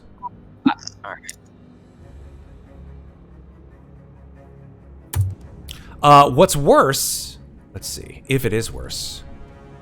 Yeah, you watch as Ren stops breathing, and his soul comes out as this sort of like horrified, stretched mass of Ren's ethereal form, just like stretched and distorted and twisted into this creature. And again, the creature sort of puffs up. God damn it. And now it is. Which soul? Ironically enough. Good question. I would say that you know that it is Ren's soul. It is Red's. Okay. Ginnifer, it is your turn. Okay. Let me see what I can do here. Oh, and it moved? Okay. It moved as a reaction. Okay. Give me Fuck it. I'm gonna cast 3rd level Wither and Bloom. Nice. Okay. So 15 con save, Matt. I know it's good at that, but I'm hoping it fucks it up. It got a 9. Haha! Nice. That's 15 points of force damage, and Necrotic damage, I Nope. thought. Necronic. nope, She can choose. I've been switching to force. You're a scribe wizard. Nice. And Scribe wizards additionally, are yeah, yes. I love it. Red, roll 2 hit dice. Yep. You get that. Get those hit points back. Oh, it's actually 18 higher level cast. 18 points of force. It's 15. 3d6. Look at her higher third level. Oh, okay. Oh, third level. The 3s for third level. Okay, gotcha. They changed the way they laid it out. It's I know. weird. I know. It's tough. It's a mess Thank with you, me. buddy. There you go. There you Get back go. in this fight. Help us out. Okay, so up 15 hit points. Very nice. That does come from your hit die pool though. Yep. Yep. It does, but you know what? It's healing that someone can do. So. Oh yeah, no, the hay needed. Definitely 100%. Very Nice. nice. Nice call. How many more level 3 spell slots you got there? Just one. Okay. Anything else? Never tell the DM so he can plan his shit. What's No, I know the answer to the I question. know, I'm just telling everybody else. time? It's like my kids. I already know the answer to the question before I ask the question. Matt, did you see my you're question? not Just your what- children. I'm Oh, I Rachel. did not. Let me check. I'm sorry, Maeve. Ooh. Yeah, I would What say did someone do? Okay. I'd say no. I'd say no. Okay. That's fine. pretty esoteric. That's fair. Okay. I am going to. Let me see. I'm gonna bonus action Misty Step Okay. over here. Vloop. Poof. I love this. Misty Step. It's wonderful. God damn it. Wait, okay. Oh, maybe I can get where I want to go. All right. Is that the end of your I turn? mean, you can get through me. Yeah. Cool. That's the end of my turn. No, I was gonna get advantage off you. Ren, you are prone, but you are conscious once more. You can get advantage off Louisa though. I can't. I don't have enough movement to get there. It is Ren's turn. That's fair. Question: am I still Ren though? Because Ren had his soul sucked out. Remember? Yeah, no, Yeah. you are not completely dead. You So have had. I'm still playing as Ren, not Mikmick. I would say yes, Yes. because I would say that spell sort of pulled the fragments of your soul and put it back into you, 15 hit points. But that's pretty much it. Okay. Good question though. I like it. That's what I could do. Okay, in that case, Ren. Ooh. Okay, that changes what I was gonna do, but that doesn't matter. Okay, in that case, What you're gonna do is live, damn it. Ren is. Okay. Adir, you're on deck. Yes, I know. I have think- plans. I think Ren is going to. 30 seconds. Seeing as. No, he'll save his spell slot. He'll pull out the pistol and take a fire off of that because he needs to reload his musket. Okay. Fire away. Fire off pistol. 17 hits. 17 minus 2 is 15. 15 hits. hit. Yep, 15 hits. Yep, so 11 piercing. And coming back to life for the second time, that will put him into a rage, I think. Yeah. The good news is that you are completely screaming with rage. The bad news is that your bullet has gone straight through this creature with no damage whatsoever. Okay. Wait, does that pistol? Oh no, because rapid reload is on Amnestria's weapon. Yep. Damn That's it. right. Okay. That's right. No magic. So that's on my your action. end. Not Damn it. magic weapon. Action, bonus action. Right So on. fire a shot. Top of the round. Adir. All right, so a deer realized, having swam across that little 5 feet, that they can actually swim really fast. So Who knew? 1, 2, 3, 4, 5, 6, and getting right up here next to this critter. Oh, wrong side of my sheet. Bonus action. Oh, this. I thought this was a bonus action spell. It's not a bonus action spell. Fuck that noise. All right. Then hold on. Gonna hang out back here. I Okay. really thought that was a bonus action spell. It's not. I don't know what spell you're talking But about. it. Wait. Hold on. Hex? That wasn't the one I meant to. I meant to hit Bane. I thought for some reason I was thinking Bane is an bonus action. Hex. Hex is my bonus action. Okay, so. Alright, cool. Going back to what I was originally doing. Yes, cast Hex. Mhm. So all attacks will make this attack will make an additional 5 damage, and then gonna look down at the sword and say, That'll be necrotic damage, right? "You what?" Hex is yes necrotic, Okay. and looks down at the sword and says, "You, I don't know what I'm doing," and it hit him with Mara's rapier, and Oh, jeez. Okay. The hex damn it. encircles Okay. this creature. It doesn't understand what the hell is going on. It doesn't seem I to mean really. he's still hexed, and I'm still concentrating. Fair. So That's totally fair. All right. We're back to Karsten. Great. So I get advantage because we're flanking, yeah? Yeah, sure. Why not? No, you got to move down one. It's fine. Either I way, got it doesn't really Well, matter. no, because Oh, because of the I would little. have had advantage. That's I fine. would have had advantage. So on move that. down one. It wouldn't have That's mattered, cool. but I would have had it. I That's what I happily was will saying. move down one. That is fine by me. 16 for 16 8 hits. bludgeoning. 8 bludgeoning hits, and then- 8 bludgeoning does damage. Great. And then being inspired by our dear Devin, Carson will kind of dig deep and really try to aim for whatever hit the reset button the first time.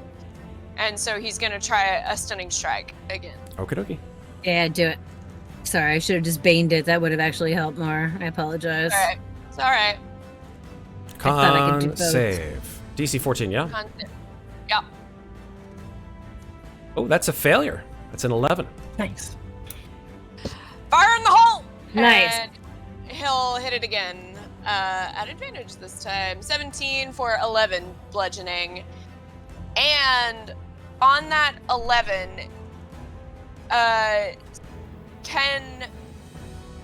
do I understand the healing properties of Go Fuck Yourself? Yes.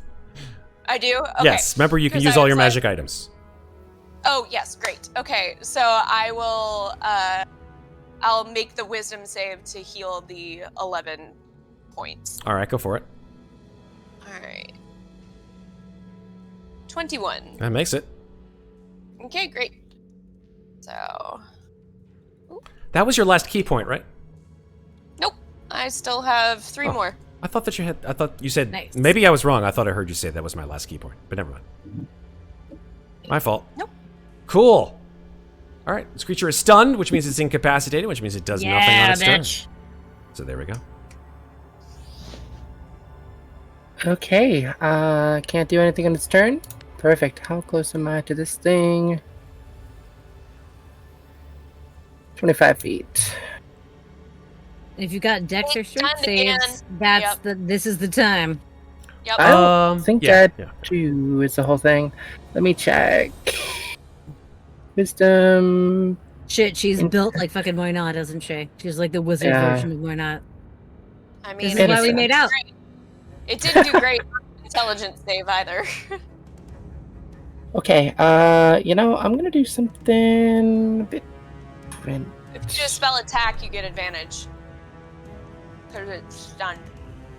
Oh, that's fair. You know what? That's fair. I'm gonna do another second level chromatic orb. Okay. I'm gonna ignore the damage it's doing because that's a natural 20. Nice.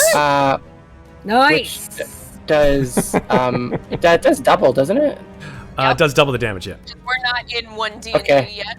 So I'm gonna roll it twice then, or should I just double it? Just double it.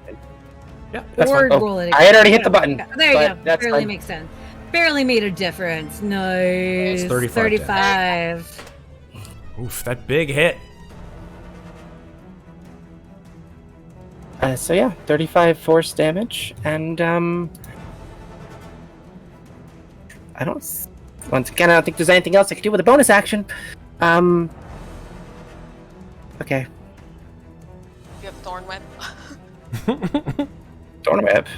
Is Thorn Whip a bonus action? I don't have it. Whip. But No, it's not. It It's is. an action. It is. Oh, I thought Thorn Whip was a bonus action, and it's a No. cantrip, so you can actually. There was something. Thorn Whip is an action.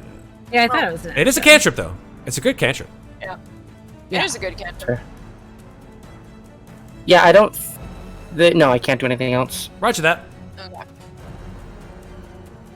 All right, Ren/Mikmick. Let's go. Okay, and I'm not afraid this round, am I? No. For You're once. not.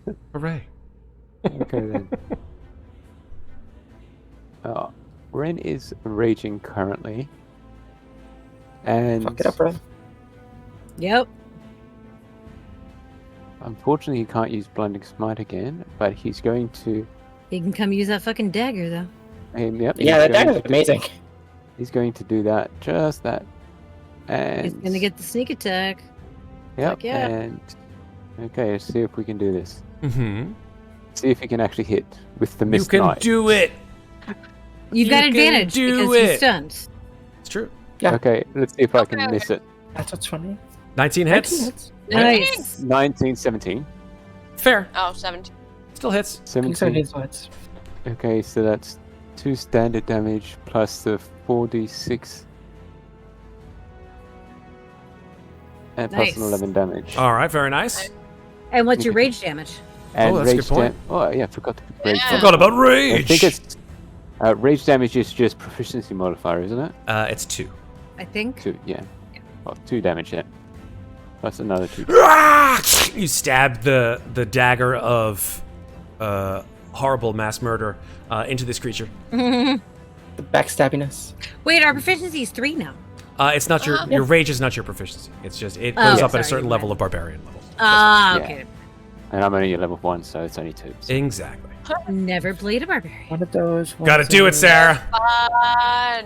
Someday. I just made a ranger. I've never played that either. So. Just gotta walk over to something, rage, and hit something as hard as you can. That's the basic thing of barbarians. Yeah. And never wear armor. Okay. Anything else? And That's if it. you have a pet velociraptor and take mounted combatant, as you know, I mean, you are I've been there. I've seen you on breakfast.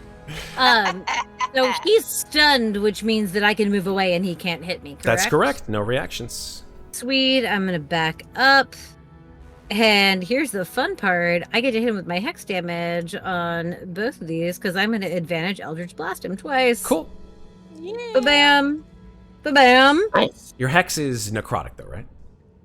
The hex is necrotic. Does the necrotic do nothing or half? Necrotic has done nothing to him thus far. Okay. Well, so then that is 17 plus 16. That is... Oh, I'm so tired. Math is hard. 17 plus 16 is 34 damage. 33 damage. 33 damage. 33 damage. All right, so that's 33 damage. Okay. Oof, another two. And the end of my Getting turn. there. He's getting down. Definitely wearing him down. Agonizing Blast is gorgeous. It is a y'all. I great highly suggest. invocation. Oh. I mean, it's why every fucking warlock takes it, but Hell yeah. it's great. Absolutely. All right. Louisa / Karsten. Right. Swing away. Oh, God. 24 for Okay, 7. I Yeah. left glasses of water everywhere. 7 damage. Yep. We'll just do another stunning strike. Okay. Just to try. See if we can keep it going. That is a 21. Passes. Okay. So one Wait. more hit. Hold on. Wait, he doesn't Okay. pass. Silvery barbs. Okay. Oh. He'll roll it again. Keep forgetting I have that. Nice. That's a 25. Yep. Okay, he passes, but 21. Louisa gets. Oh wait, do you have advantage right now? Is he still stunned? He is still stunned until. All right, The end then of- Devin gets advantage on their next roll. Very nice. Okay. So that was a 21 for the second hit with bludgeoning. Yep. And then. Yeah, that's all I can do. Okay. Right on. Okay, end of your turn. He comes out of the stun.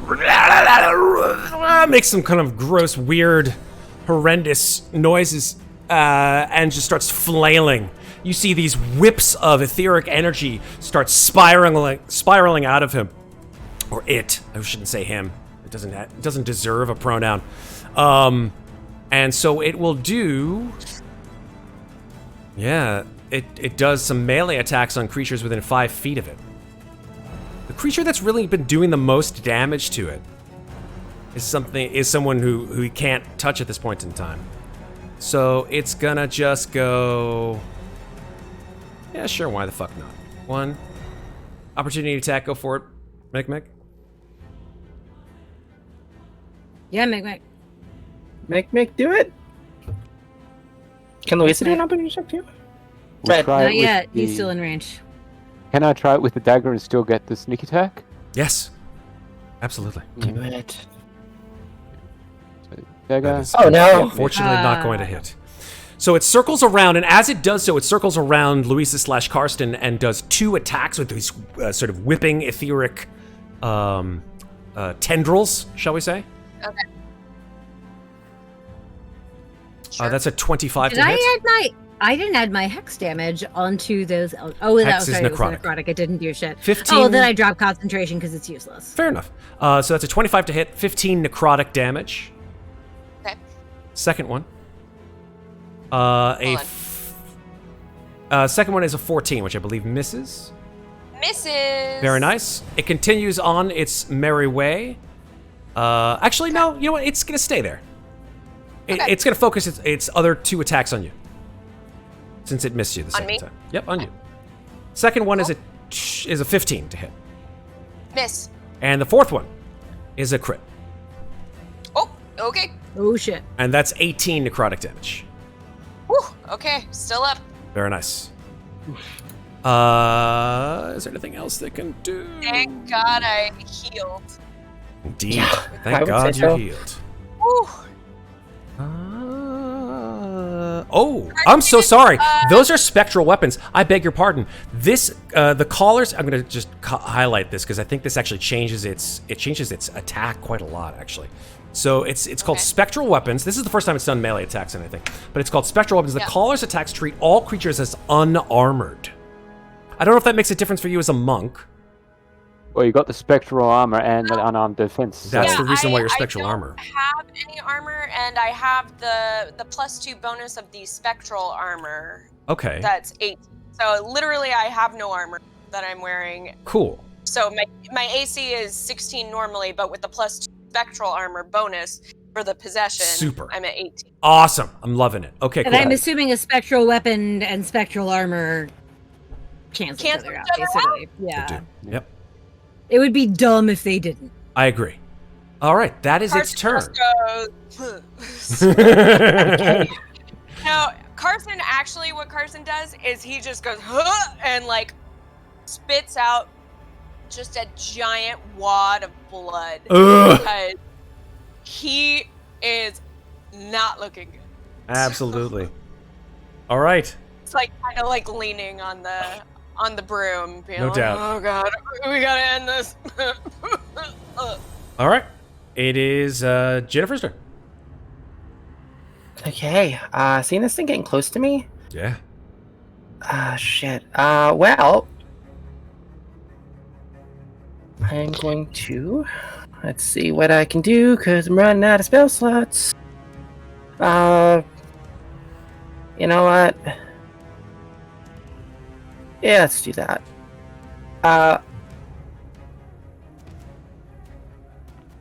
Devin is not used to using magical items. They have relied on weapons all their life. And given that, they're just gonna reach down to Jennifer's dagger and hold it in one hand and just like frantically flip through the spell book and just see a spell and close the book. And I'm gonna cast Shadowblade. All right. Nice. So I'm gonna move closer, and this is dark area anyway, so that allows me to do I love Shadowblade. Big fan. 11 damage, and then because someone pointed this out to me, I can use the dagger for multi-attack. Well, not for multi-attack, but two-arm fighting. From what I was told by him, you everybody still can. you still have to hit though. You still have to actually. I know. attack. Yeah, I get advantage, man. That got you. 15 must 21. hit. Up there you go, Yeah, 21. I get a 21. Right on. 21 hits. Great. So how much? Wait, 3 piercing. that's 3 piercing and however much damage I did with the 11. so that 14. Cool. As you hit this creature, it sort of screeches, and then as its reaction just goes. And I can do another thing actually. Okay. You said I can cast a cantrip, right? If it's a bonus action.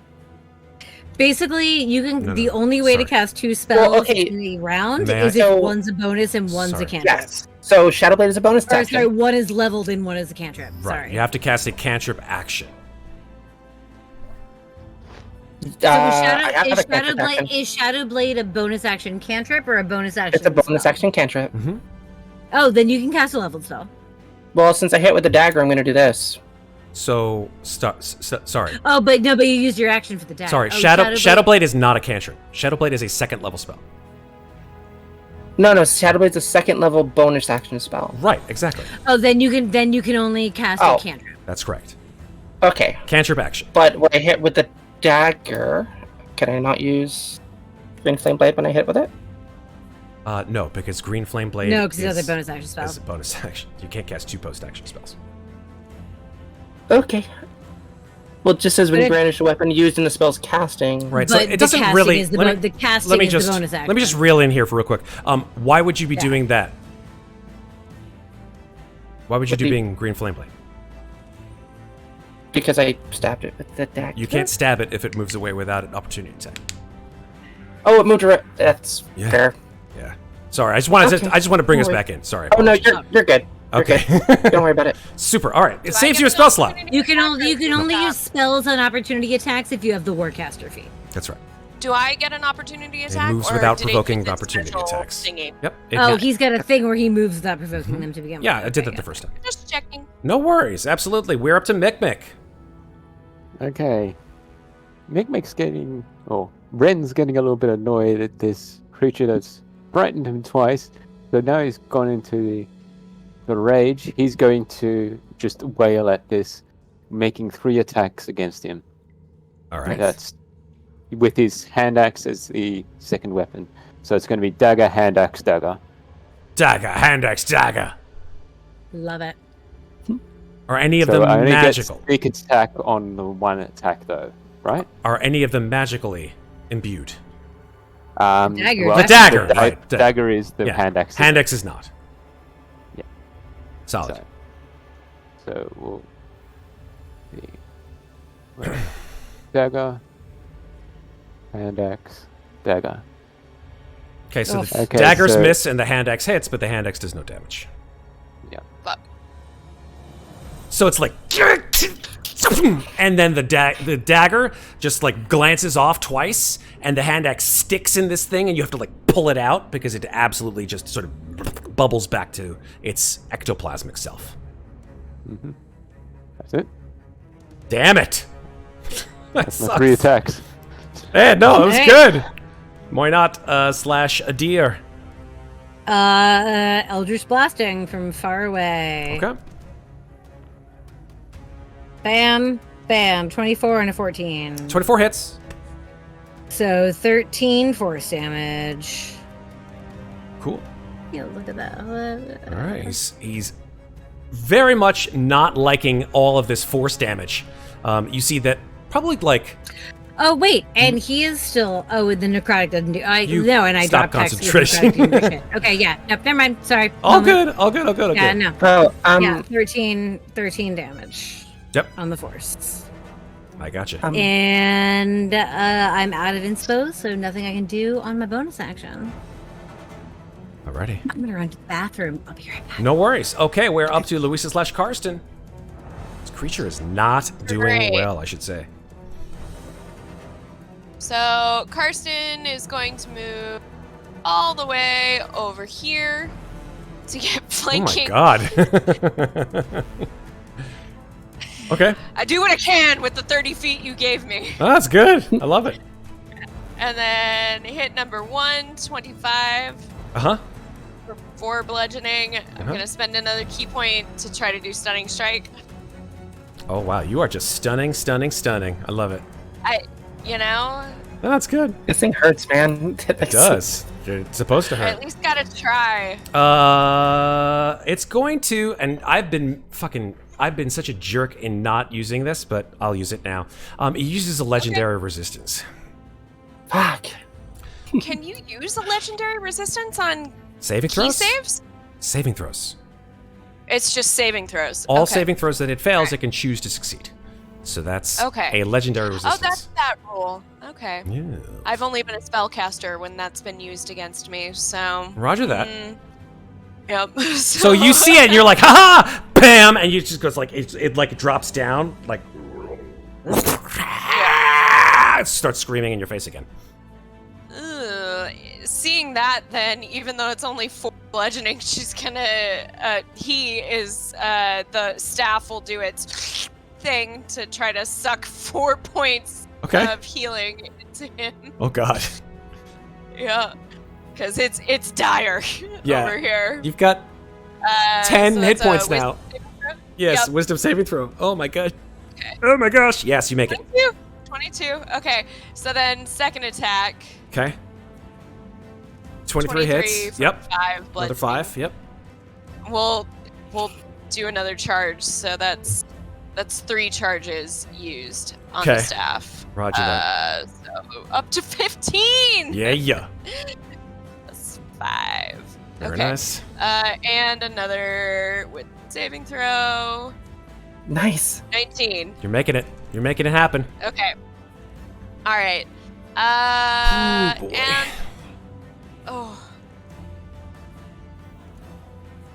Oh dear.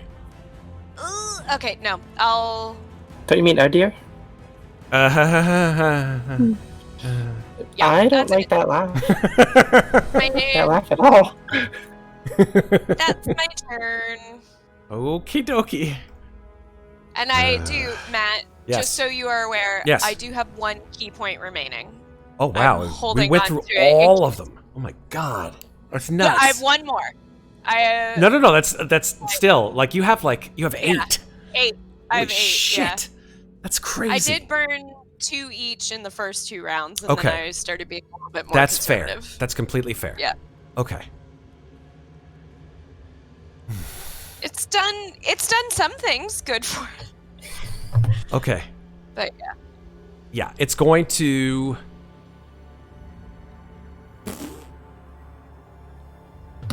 Let's see something here. 1 of it may replace for the use of that. Okay. That's within 30 feet. Oh, that's actually with 0. Never mind. Okay. Yeah, so it's just going to. It's got 2 creatures on either side of it. It's sort of in a penned-in position, so it's just going to whip out with 2 tendrils on each of you. So that would be on Louisa and Mikmick. So let's do the 2 on Louisa first, and then the 2 on Mikmick. Okay. All right, so whoosh. That's a 14 Miss. and a 23. That hits. That's 11 necrotic. Woo.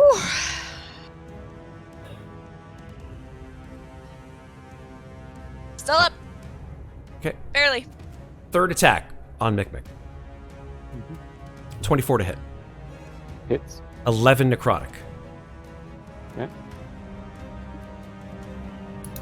Last hit here. 24 to hit. Ugh. 24 hits. 12 necrotic. Mikmick goes down again. God damn it. Fuck. Okay. Hold on. The good news is that is its turn. Okay. Does the same soul-sucking thing happen No. this time around? No, No. it does not. Okay. Because it was a different ability. Okay. So he didn't heal. He did This not time. heal. That is correct. Okay. All right. That's good. We got an I opening have it. later. I have a Okay. choice to make, and I I can help You know- help Mikmick hurt the thing. will hurt the thing then. Diving. What would Ginnifer do in this situation? Jennifer would fuck this shit up Ginnifer with a would 20 to hurt the hit. thing. 20 to hit, Matt. 20 to hit hits. Fucking die. Nice. 21. 21 points of damage. Force damage. It's always force damage, Matt, just so we're Oh clear. no, I know. It's all force damage. Yeah, 21. The ball flies through the air, hits this thing in center mass, and you just hear it starts to like vomit forth all this extraneous, like extraplanar goo, and then it's like heaves. It's not dead, but it's fucked up. I'm gonna bonus action Misty Step to it. Okay. I'm gonna say, come get me, you ugly motherfucker. Let's go. Okay. I mean, Wait, no, wrong words. Player Sarah says nice. Adir is like, Well, like, come get me, you ugly motherfucker. All right. Mikmick. There we go. Death Death save. saving throw. I get advantage. nice. you? Yes, because reborn. he's reborn. Well, Mikmick Mhm. does. That's his but body. he's not It's his dead. body. But this body does. This body okay. does. Yeah. So death save. 15 and 16. Yes, that's a success. Very nice. All right. Why not? Adir, Slash having Adir. seen Devin do this and just feeling something from that failed seance that didn't give them what they wanted, realizes they can do the same thing and to cast Wither and Bloom centered right here, so it will only hit this guy. I know it won't hurt him, but that part doesn't matter. Casting the spell. So that Mikmick can once again roll 2 hit dice. 2 hit dice. Constitution saving throw. Do you have 2 hit dice left? Oh, I've got all my hit dice.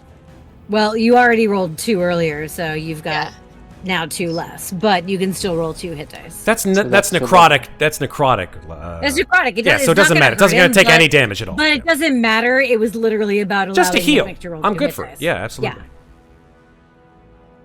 Fantastic. I love it. Debuff bard finds a way to be a buff bard. I love it. Right. You know what that is? Growth. No, it's. I it's- mean, but it's not my not, it's a deer. that's so. true. That's No, true. I know. And it was also, well, Megan, you weren't here. A deer tried to hold a seance to contact the spirits that these bodies originally belonged to, but in doing so, unintentionally did a spirit session. So I rolled a die to see what spell I would get, and I got Wither and Bloom. That's true. Nice. Which is a great spell. Basically, I decided she was gonna get or they were gonna get a random spell off of the list of spells that were available, and that's what they got. That's what you got. Alrighty, Karsten. Karsten, not looking so That's me. fantastic. Nope, I'm not. Do I still get advantage because of flanking, or is No. Oh, because yeah. No, Mikmick because. went down? And if you move one to the left, But then I'm, I Ginnifer's know, there as well. but I'm flanking. that's you are you not are flanking. flanking those. So If you move to the left one, Karsten, then yes, Oh, now you are there we flanking. go. There we go. But I mean, Mikmick is back up, so. But- he's back up, but I'm not sure if you were still engaged or not. So. Yeah. Did I get And hit while I I have a was ground away? shield. Because my hit points seem way lower than they should be. I don't know. I didn't touch your hit points. I've got hit a shit ton, but I've only been hit twice, and this doesn't seem right. But I had like a weird roll 20 glitch, so I'm gonna roll back and just look at it. It's really- All right, no worries. No, it's fine. I don't think it's gonna make or I'm break this going to fight. attack. But we'll see. 18 18 hits. for 4 bludgeoning. More bludgeoning. I'm going to heal 4. Cool. Cool. The staff is the best. Ain't that the truth? You're welcome. Yeah. Hold on. My thing isn't working. Okay, there we go. All right, +4. There we go. Make your wisdom Back saving throw. up to 8. Yes, I'm going. I'm sorry. My computer's. Oh no! That's not good. What do I do now? I gotta take a look at the Golthia staff that I put into your character sheet. I knew as soon as I left my mouth. Like I've jinxed it. It's Yeah, my hit points were oddly wrong, but I fixed it. on. There we Oh, go. this is gonna be. They're this is still gonna not be great, but they're Because- better than they were. Does this hit Louisa? Does this hit Karsten? What is this? Oh, What is this God. hit? Let me take a look at the Golthia staff that I gave. Did I put it onto your D&D Beyond sheet? I think I might have. Yes, you did. Does it say? It says that I have to roll a D100, I think. Is that true? Hold on. Well, there's something that happened when I failed a save. There's some table that I'm technically. Oh, that's right. Oh Yeah. no! Oh god! Roll a D100. Yeah. Okay. All right. Go. Dice. Now I remember. D100. Go. 22. Oh boy. Okay. Let me just look up this table here because it's been a while. Yeah. Yes, it has. Yes, for those of you at home who are watching me do this, that is correct. A 22, correct? Yep. Yes. Okay, you have, as you hit this creature, you drop and scream as the mind of the creature that you are inhabiting, the person that you are inhabiting, becomes inexorably melded with yours. You see your memories transferring into his memories and transferring back and forth. You are incapacitated. It's almost as if the stunning has come back to you. This is a short-term madness. Oh shit. Okay. D&D and its fucking madnesses, god damn it. Yep. So you're incapacitated. Carson, I assume that the first thing that comes back to him Yes. is the dream. Yes, it is. It is the dream. The dream that you had And then there's just the night before. there's all of these like warring images in his mind of just a daughter but my husband and just has a lot of memories that a man will never have, just to put that out there, and just screams and clutches his head and just face first onto the floor or onto ice, if whatever. I'd say the floor. Whatever happens. You're on the stairs, floor. so yeah. Yeah. All right. And it's Incapacitado. just rolling and screaming. God. Awful. Okay. It is now the Color in Darkness's turn.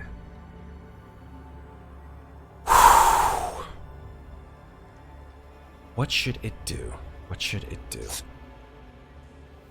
Yeah, it's Mikmick's just... still up, so he hasn't gone down yet. No, so it's true. Probably It's annoying. It's... Let me just check in. Don't hear no bell. The last time I said anything in this position, my character died. So I'm just gonna sit here and eat my popcorn. You know what? Make an intimidation check retroactively, Ginnifer / Devin. Hell yeah. I'm so not good at... Actually, I'm not bad at that. Let's take a You look. said with advantage? No. I just said retroactively. Nah. Yeah, it's a 7. No, it's not enough.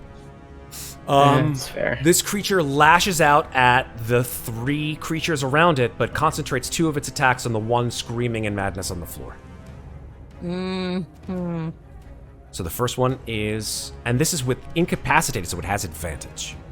Yeah. And if it hits it... Is it a critical hit if you attack an incapacitated creature? I think it is.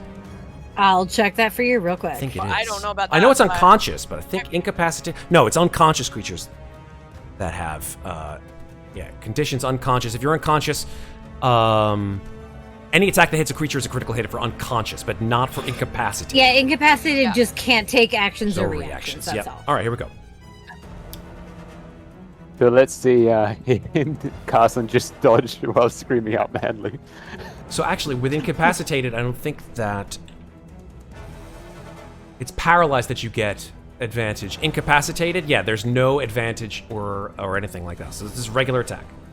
Which makes no sense, because if you're Did we- incapacitated, I guess, whatever, that's fine. Did we determine that fire damage did nothing for Fire this thing? damage Fire did was a little congested? bit, but not a lot. Did Yeah. a little bit, okay. Fire, lightning, and thunder damage did a little bit. Force go. damage did good. First attack on Louisa. Oops. Let's try that again. She's Louisa now. 23 to hit. That hits. 13 necrotic damage. Down. Oh shit. Okay. Because you have hit 0 hit points, instead of using its second whip ability, it's going to use something that it's been waiting to do so. Oh god. Which is something called soul calling. So as Oh, no. Luisa's body hits the ground and stops writhing and screaming, just utter silence, right? Please make a charisma saving throw. Oh no. Oh shit. You already spent your inspiration too, didn't you? I did, yeah. 14. Your but charisma not score enough. your charisma score is reduced by Oh no. 4. Oh shit! What is your charisma score now? That would be Oh, a 7. A 7? Yeah. Is this a reversible thing? Or It is do only we for the not next know, minute. or- You watch as her Okay. body begins to just, like, expel its soul into the body of this creature. And as she does so, her body begins to wither and shrivel like Donovan at the end of Raiders of the not Raiders Last Crusade. No, Raiders. Oh, okay. Last Crusade. Oh, that one. Okay. Yeah, all he's right. like, Oh, yeah, that's Donovan. and he like turned. Yeah, Donovan, that guy. When he drinks from the wrong chalice, he chose poorly. So that's the first attack. Second attack Can you has say- already first attack and First second attack. attack. Yep. The other two will Will be at advantage, yeah. No, they're not going to be on you. They're going to be one on Oh, Ginnifer and okay. one on Mikmick. Yeah, it chose to do two Thank on you you. for your kindness. Kindness. All right. That's a natural 1 on Mikmick. With misses. And another natural 1 on Ginnifer. Amazing. oh yeah. Fuck. That is the job. way it rolls. Oh my god. Amazing. Finish. That is its turn. Right. Ginnifer, it is your turn. Well, I can only do so many things right now, so I am gonna attack it with advantage with a Shadow Blade. Can you attack it with advantage, though? No, Yep, Luis because is down. we are in darkness.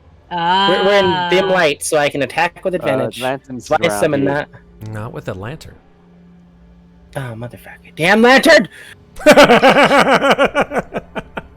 The lantern's keeping it visible. That's the only thing that's Hey, keeping that's- it visible. That is fair, you know. I'm actually gonna. quite light where she's standing at the moment because he had to put down the lantern. Okay, to get out well, the weapons. Fuck it. Chromatic Orb that. Chromatic Orb will First be level, at disadvantage. that is a 10. I know. I fucked it up anyways. Take a step back. It's too late. She already cast it. Yeah, that's not gonna let me do that though. And if it does, it'll take an opportunity attack against you. Yeah, it's okay. I'm gonna hold my ground. I don't. So you're like, ah! The orb comes out of your hands, but just too close, and it just like careens up into the ceiling. Yeah, I didn't think about that. I probably shouldn't have did that, but that's okay. I'm not gonna mulligan it now. That's all I can do, I think. Huh? Yeah, because that would have been my action, so I don't have anything else I can do. Okie dokie. Oh, wait, Yes, yes. what did I roll? A 10. 10? Didn't I get silvery barbs from my knot? Or was that only for that one turn? It was an advantage that I don't know if you actually used. I never used it. It was technically supposed to be on your next roll, but Never mind. Then. yeah, that's a map thing. Yep, the next Okay, one. you might get it again depending on what he does. We'll That's find true. out. That is true. That is true. Mick, it is your turn. I'm using your Can I do characters' try- names. Just because Can I try and do something fun? No, you can't do anything fun. This is Dungeons and Dragons. What are you talking about? This is Ravenloft. There is no fun. There is Zero no fun in here. there. There is no crying in baseball, and there is no fun in Ravenloft. There is no fun in Ravenloft. Mighty Casey has struck out. Go ahead. Thank you. I was just about to say that. Because I was wondering if I could basically make maybe an acrobatics check to use the creature as a stepping stone to get over to Louisa. And I am a small creature and it is 2 sizes larger. I'm going to go ahead and say you don't need it as a stepping stone because just to see you like Mario jump onto this thing would be hilarious. What, does it die? Does it die because he's crushed it? Yeah, you see like 1,000 points come out of the top of its head. I just have to jump on it 5 times and I'll I'm get sorry, another Mikmick. how about Your that? princess is in another castle. I'll just jump on it 5 times and then I'll get a new life. Little coins come out of it. It's fine. But yeah, could I do that? And because I'm 2 sizes smaller, I can. I think you could technically probably walk scooch through it, but you can't scooch through an enemy. As it 2 sizes larger than me, I can. Okay. I'm gonna roll. Yeah, it's fine. That's actually Is that no. a That's small actually creature? true. He can. Yeah, he can move through an enemy's space because he's 2 sizes smaller. It's a large creature, though. Yeah, and that's I'm fine. small. Oh, that's right. You're small. Yeah. You're still small. He's so tiny. He's so small. He's a wee little. Go, go, go. Do it. Yeah. Make it happen. So yeah, I'm gonna jump across over to here, using the creature as a stepping stone, Sure. and do the cleric thing and reach down and put a hand on Louisa and cast a Cure Wounds. Okay. Beautiful. Do the cleric thing. No, that should get me to 0, not negative. She gets you to 11. There's no negative. There's in no D&D. negative in D&D No, I 5e. know. Not I know, Pathfinder. but it took me to, whenever I minused, it didn't take me to 0, it took me to negative, so I had to get myself back to 0 to then do plus 11. Oh, gotcha. Okay, yeah. Right. Who do I Okay. come back as? Your soul has not been driven from your body, so you are still Carson. Okay, and follow-up question, nothing about me finding my book has, like, that, like, additional You thing has used come that. up. You actually got you already Did I? used it without even knowing it. Actually, it had to do with your first attack. Oh, cool. Okay. Yeah, I don't actually know if I was my history advantage what I got from mine, or no, because everyone got history advantage. I don't think I got So anything from no mine. one got their actual unfulfilled thing except Louisa's character. Matt, I should have gotten mine. What? Yeah. Go look at what my unfulfilled business was. I have to take a look. If that's the case, I think then I want to see. Where is your unfulfilled business? I want to see. Oh, that's right. Oh my God, you're right. Yeah. Yeah. You totally got fucking. mine. So I thought you're right. Okay, so yeah. So let me just check that. Let's see if you got anything from it. Give me 1 second. I don't think it would have made an enormous difference, but let me just check. Probably not in this fight. I'm just curious what it would have given me. No, it's supposed to give you some kind of a combat advantage. So let me just do that quickly. A deer. I'm gonna give you an extra spell slot. Okay, I'll take it. Ooh. That's it. Extra spell slot of what?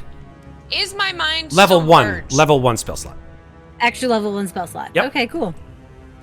Is my mind still merged when I come back? No, it's not.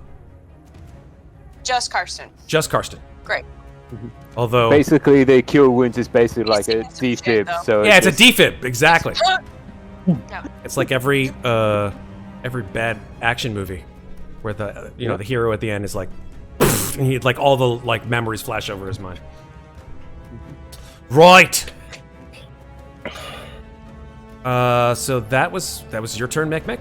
Anything else? That's it. I can't do anything as bonus action. Right. Why not? All right. Oh, God. Just Eldritch Blast this fucker. Do it. Let's go. 1. 24 hits. Nice! Crit!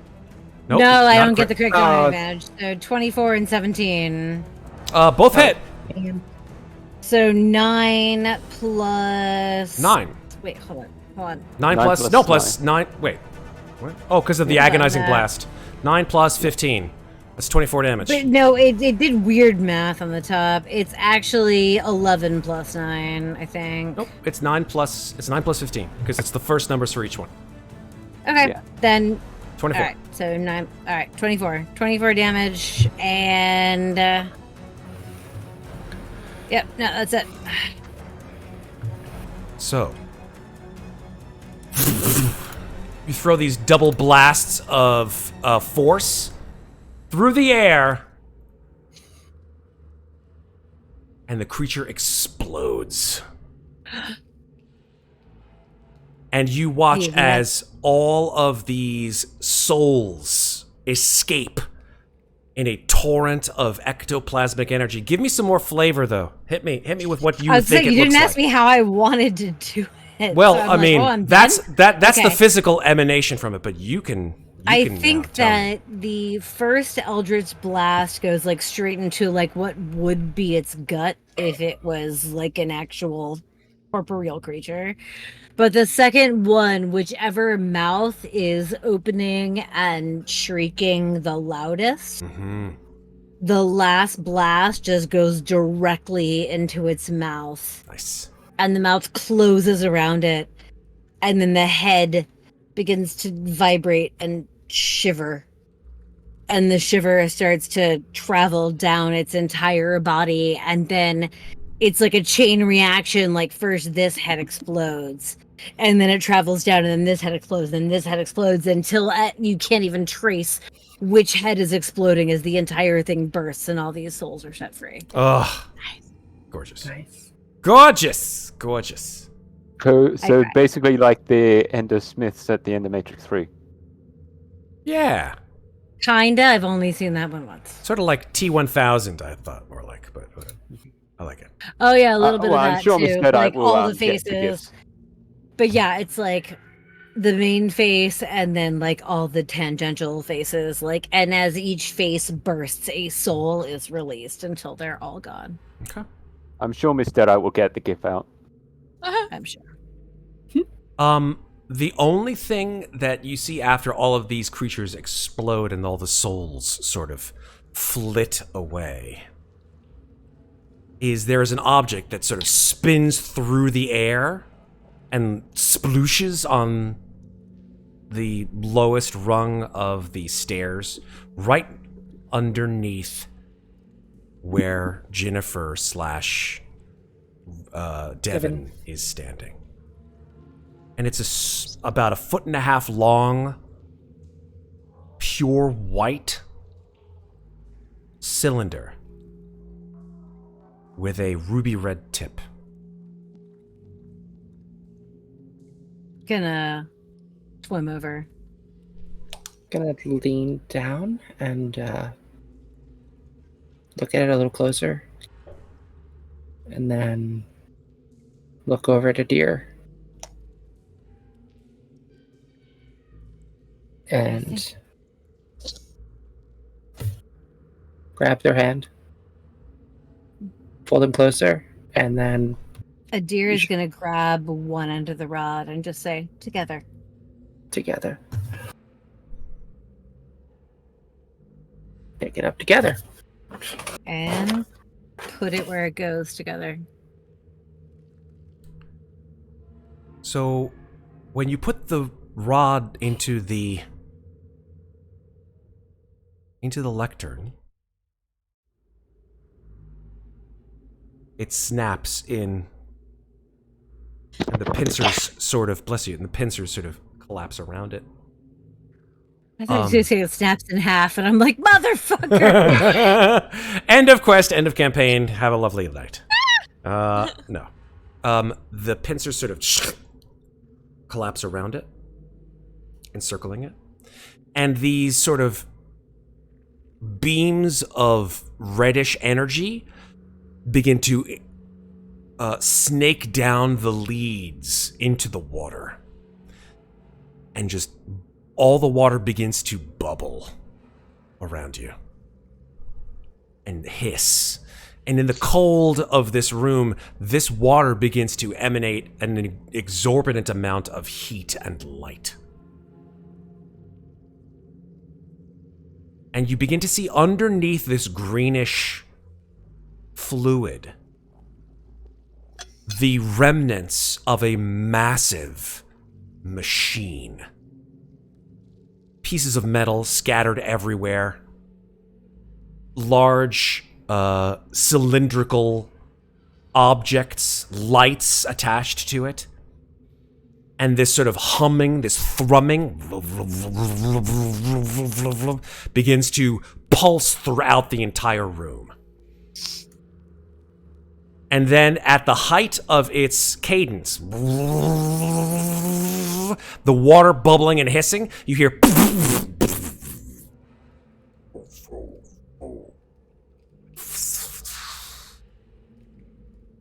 and just sparks passing up through the water. Something's broken somewhere. Can I examine the pedestal, whatever the lectern you said? Yep. See, I feel like this is only one of the rods, right? Is that my understanding? There are two. Damn it, I got so This- swept up. I totally forgot. But this Do rod, you- there's only space for one rod here. So where does the other one go? would this be the other one we're looking for? The rod of I need to get my The Lord notes. of Rastinon. Yeah, Thank the you. rod of Rastinon. Yeah. All right, hold on. Let me look at my notes for a second.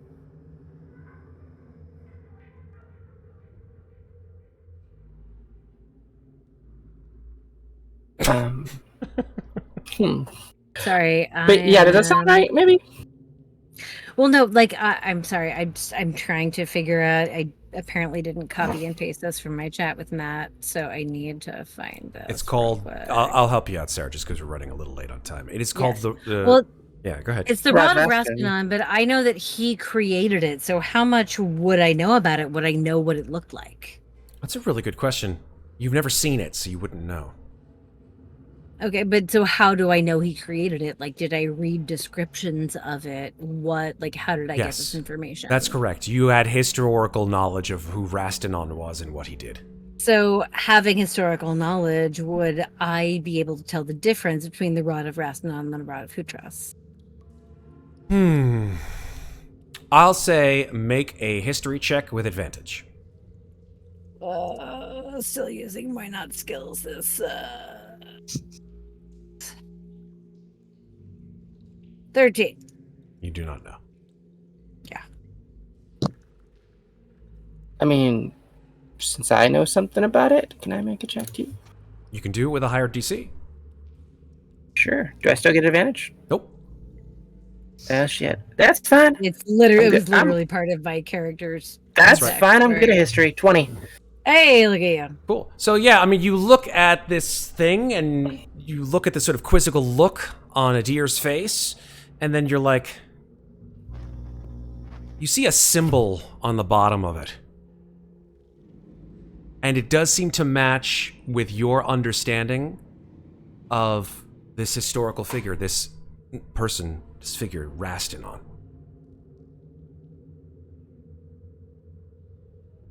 Yeah, I mean, I think that's right. I think it is the Rod of Rastinon. Well, and the other guess rod's that- upstairs.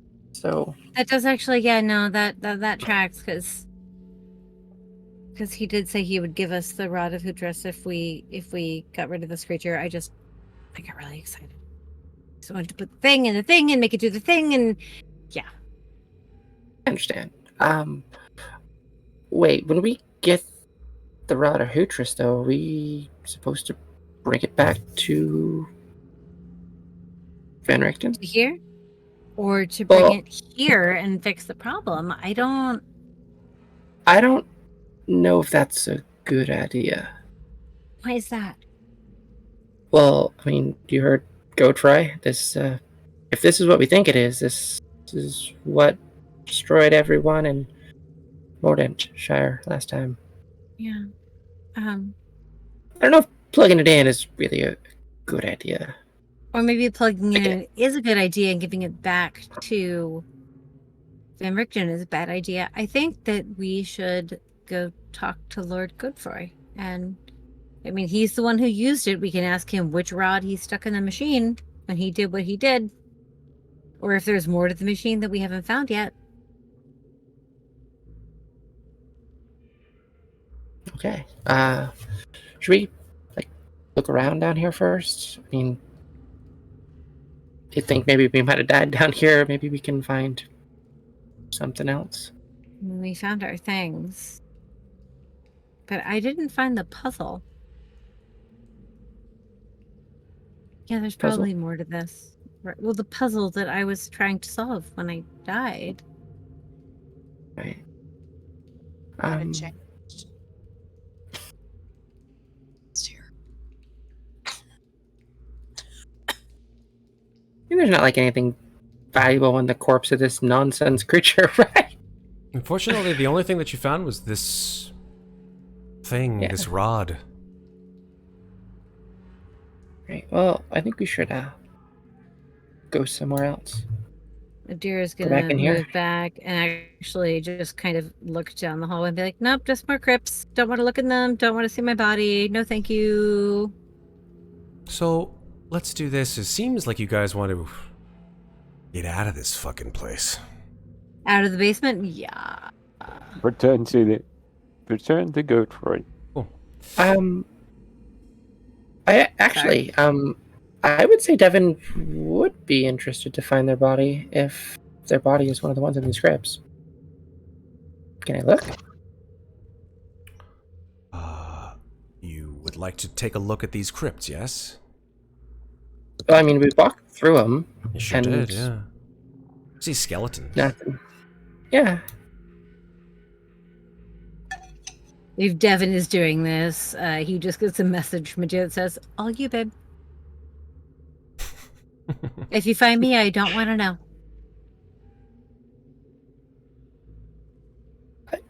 I mean, I imagine it would be really hard to tell if these were our bodies, right? They're skeletons. Would you see your body as a Well- skeleton and no as yours?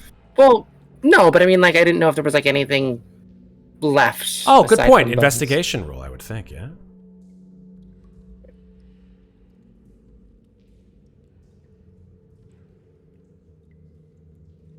$16. You look through a great many of these corpses and skeletons.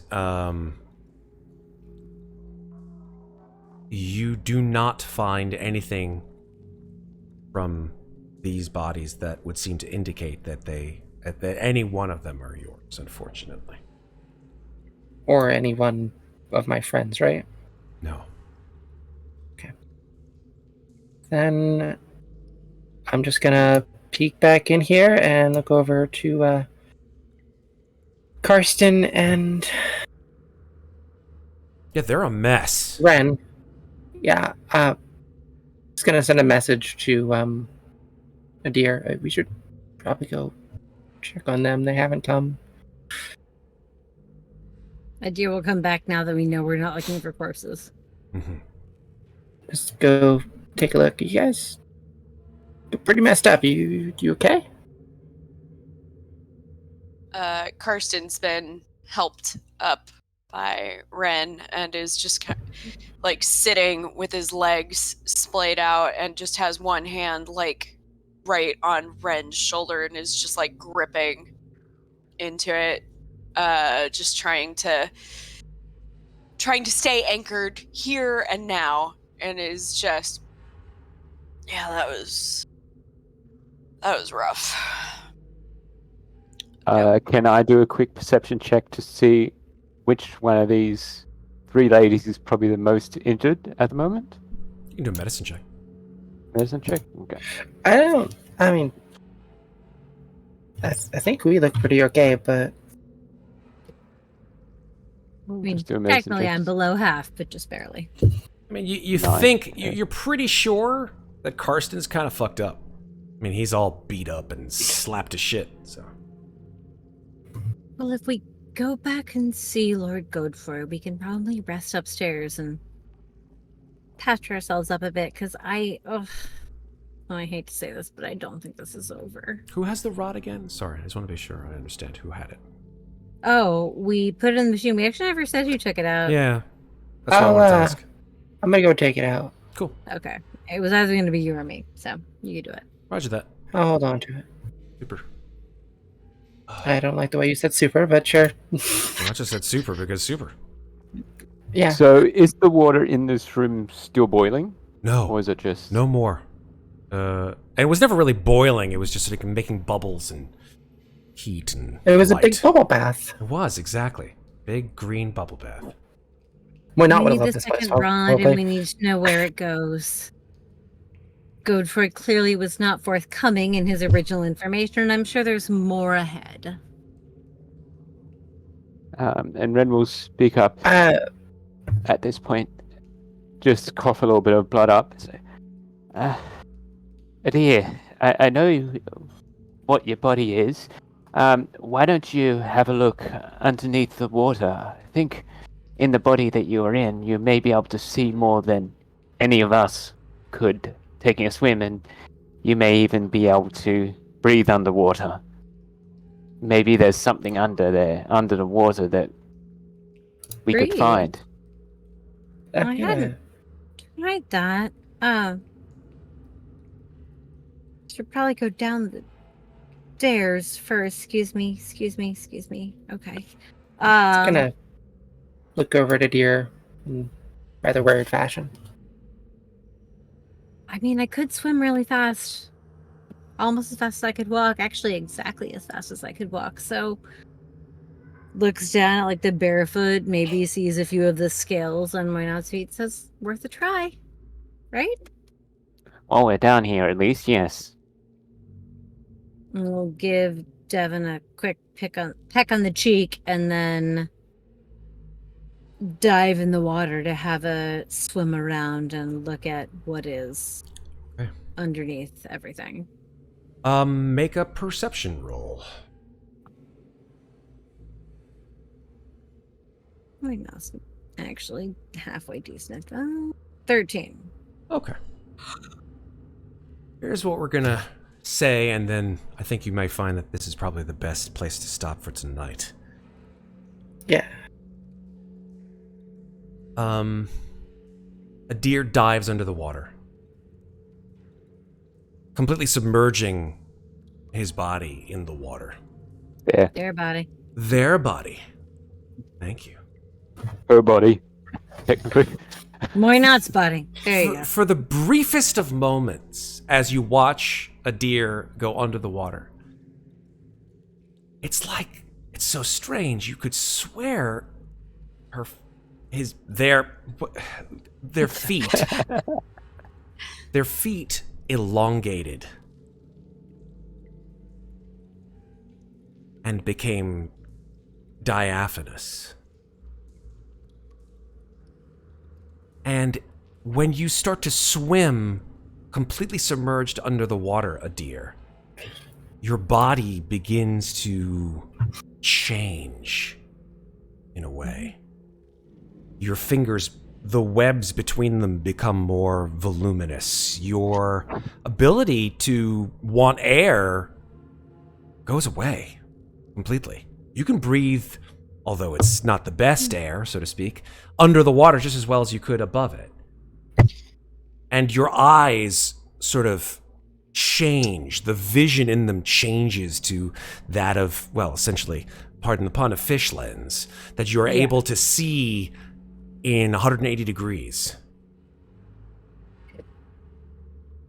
It's a very strange feeling for you, Adir. A deer is equal parts terrified and fascinated, like isn't sure which emotion is more prevalent right now.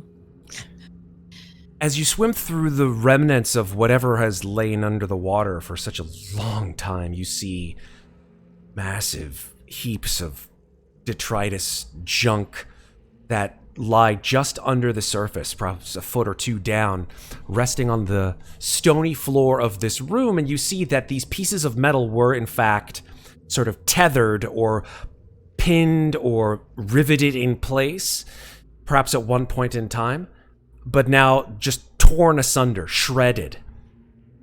You don't see very much more than that until you come to the corner of the room. And that's when you see two skeletal figures huddled together, grasping each other in an embrace.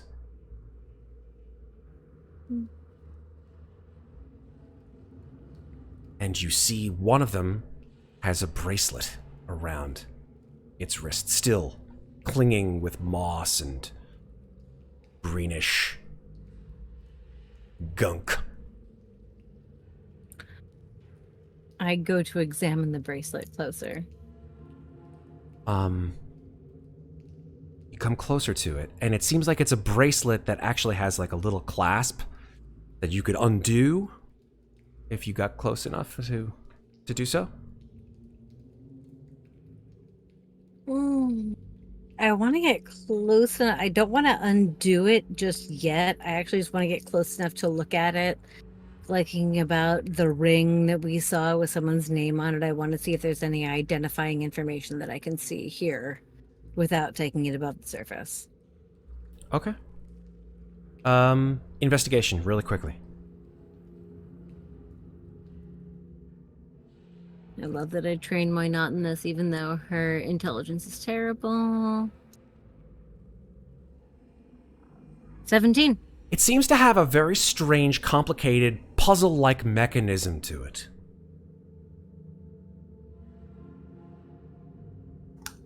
Does this puzzle feel familiar? Very, very familiar.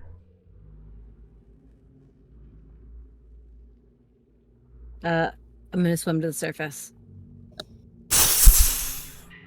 A gout of water appears.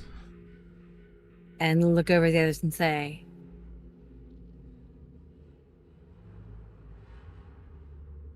I found my undoing. Sorry, that's what it was. I found my undoing. I think...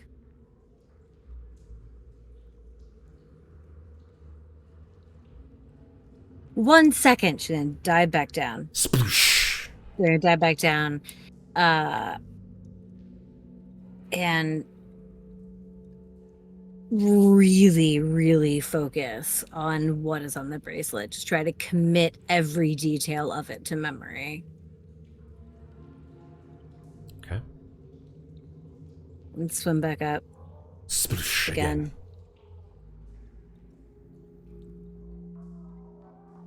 Well, I found my puzzle. But I think perhaps we should all get ready before we go any further. And the rest of you sort of look at a deer, not really understanding what it was that a deer said, except for Devin. Devin, you look at a deer, and a deer looks at you. And although a deer is streaked with greenish fluid and moss, a deer's eyes are brimming with tears. And that is where we're going to stop for tonight.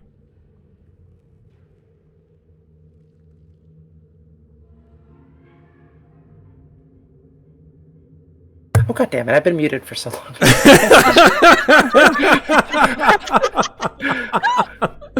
Oh, Lord. I was saying things and it didn't happen. Oh, no, I love the silence. The silence is so deep. I was like, oh, shit, what the fuck did I just do? God damn. All right, well, that's the end of that, folks. Happy anniversary, whatever. No, that is the end of tonight's episode 36. Oof. The Bishop. I can't believe Oh my god. we actually got the Bishop card tonight. That was pretty funny. I know, that's wild. Indeed. All right, so that Glad Boy. this first. is where we're going to stop for tonight. Thank you very much for attending. Tonight's been sort of a Taylor Swift and supersized shake it episode. Oof. Oof, little emotional there at the end. So I'm just gonna go around the horn real quick, and we'll say goodnight. Let's start with Megan. Megan, where can people find you on the internet? That's me. You can find me at Megan on Instagram and a Discord channel. And for people based in New York City, you can actually find me on stage here in about a month. More details to come. Join our Discord for more. Yay. Yes. Yeah. Fantastic. I'm gonna go see that. Whatever it is, I don't give a shit. Maeve, you're up next. Where can people find you on the internet? Hey, I'm Maeve. You can find me with Slices and Dices. We do quite a few things, but I think next week is Aliens, right? Let me check the gut. You put me on a spot. Yeah, that's on Yeah, Thursday. Oh, what a next tight Thursday. spot. Yeah, next sounds Thursday. right. Perfect. I have art to finish for that, and I really should post it on Twitter. Mine looks But- amazing, so very happy. Oh, that about is it. very true. I do Thank like it. Yeah, but you can find me under Maeve Climber on Twitter. You can also find me on Maids of Fate, where I do streams with them too. And I hope that Artima resurfaces at some point. Ocean pun intended. Yeah. No, I was having a lot of fun with Artem, and I do look forward to when it's restarted. Nice.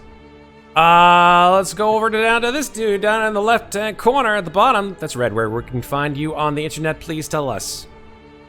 You can most likely find me on a Discord or even here on this channel, on this Twitch channel, because I'm here every other week or so.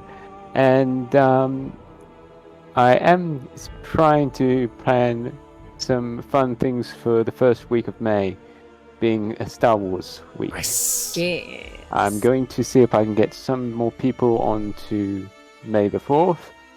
We're going to have our regularly scheduled Star Wars 5e game on the 5th.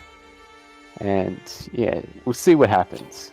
Nice. It's all just pencils at the moment, so we'll see what happens, see people's availability. But yes, we're planning something for the May the 4th because that has to be Star Wars Day. You're darn straight. It's Star Wars Day. Thank you very much, Red. And then finally, Sarah, where can people find you on the internet? Hello, I'm Sarah. You can find me on the internet at Lovely Llama, as seen below, on Instagram, where I haven't posted in forever because I'm terrible. Also on Reddit, far more frequently at Lovely Llama with 2 L's in Lovely. Here on our Discord, on Mates of Fate Discord, you can see me every alternating Thursday on Mates of Fate playing Songs of Creation. Made my own new vocal warm-up. Hooray, amidst the mists and barest frosts. Coldest frosts. Thanks, With barest Jordan. wrists out his boast, he thrusts his fist against the post and still insists he sees a ghost. We're gonna use And that. that is the end. We're gonna use that shit from earlier this evening. It's something. In something. I guarantee it. Thank you very much, Sarah. Hi, everybody. My name is Matt, and I help to run most of the bullshit and madness that occurs in this channel, but you can't contain it because it just keeps stacking up, and it's impossible to dig yourself out from under. So why not just give in?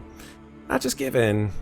It is what it is. We're taking over all of your channels eventually, is what we're saying. All your channels belong to you, I guess. To us. Yeah. Beyond that, what do we have coming down the pike? We already talked about Alien RPG next Thursday. We have Blade Runner RPG on Sunday, which will be fun. Right. Oh, Yes, I'm we glad I do. reminded Sarah. I mean, it's on my calendar. I would Good. remember. I believe you. I just want to, It's late on Friday. It's early on Friday. I don't know what you're talking about. So we have Blade It's Runner. early on Saturday. That's true. And then this I spent all week at electrician school. God bless you, Sarah. God bless you. This month, at least till the end of the month, has been relatively open. So we may be getting some, some Tiny Tina's in here once in a while. Maybe some other stuff. We'll see. But beyond that, I will get my Vaesen game up and running. I Do just it. need players, She said it. y'all. She so said it. like, if you like if Vaesen, you are interested in playing Vaesen with us, if you want to go play a Call of Cthulhu-esque, mostly about mystery investigation game based in the folklore of Scandinavia, please come hit me up. It's a really cool, really interesting system. And I've got the introductory adventure mostly ready to go and plans for larger investigations to come, larger homebrew fun things, but introductory published adventure to get everyone acquainted with the rules. So if you want to come play, hit me up on our Discord. Nice. I'm here for it. The elves have gone too far this time. Okay, that's it for You can tonight. be from wherever you want. I am going to call it. I'm going to call it time of death, 2:06 a.m. On the 15th. I know. Everybody get some sleep. Get your beauty sleep. Get your non-beauty sleep. I don't care what you call it. Get it sleep. Yeah, I was gonna say, Remember, folks. get your survival sleep. It's all good. As we always say here on Slices and Dices, and hopefully don't forget it. Remember, take care of each other, but don't forget to take care of yourselves. We love you. Have a great rest of the week. Thanks for watching. Bye-bye.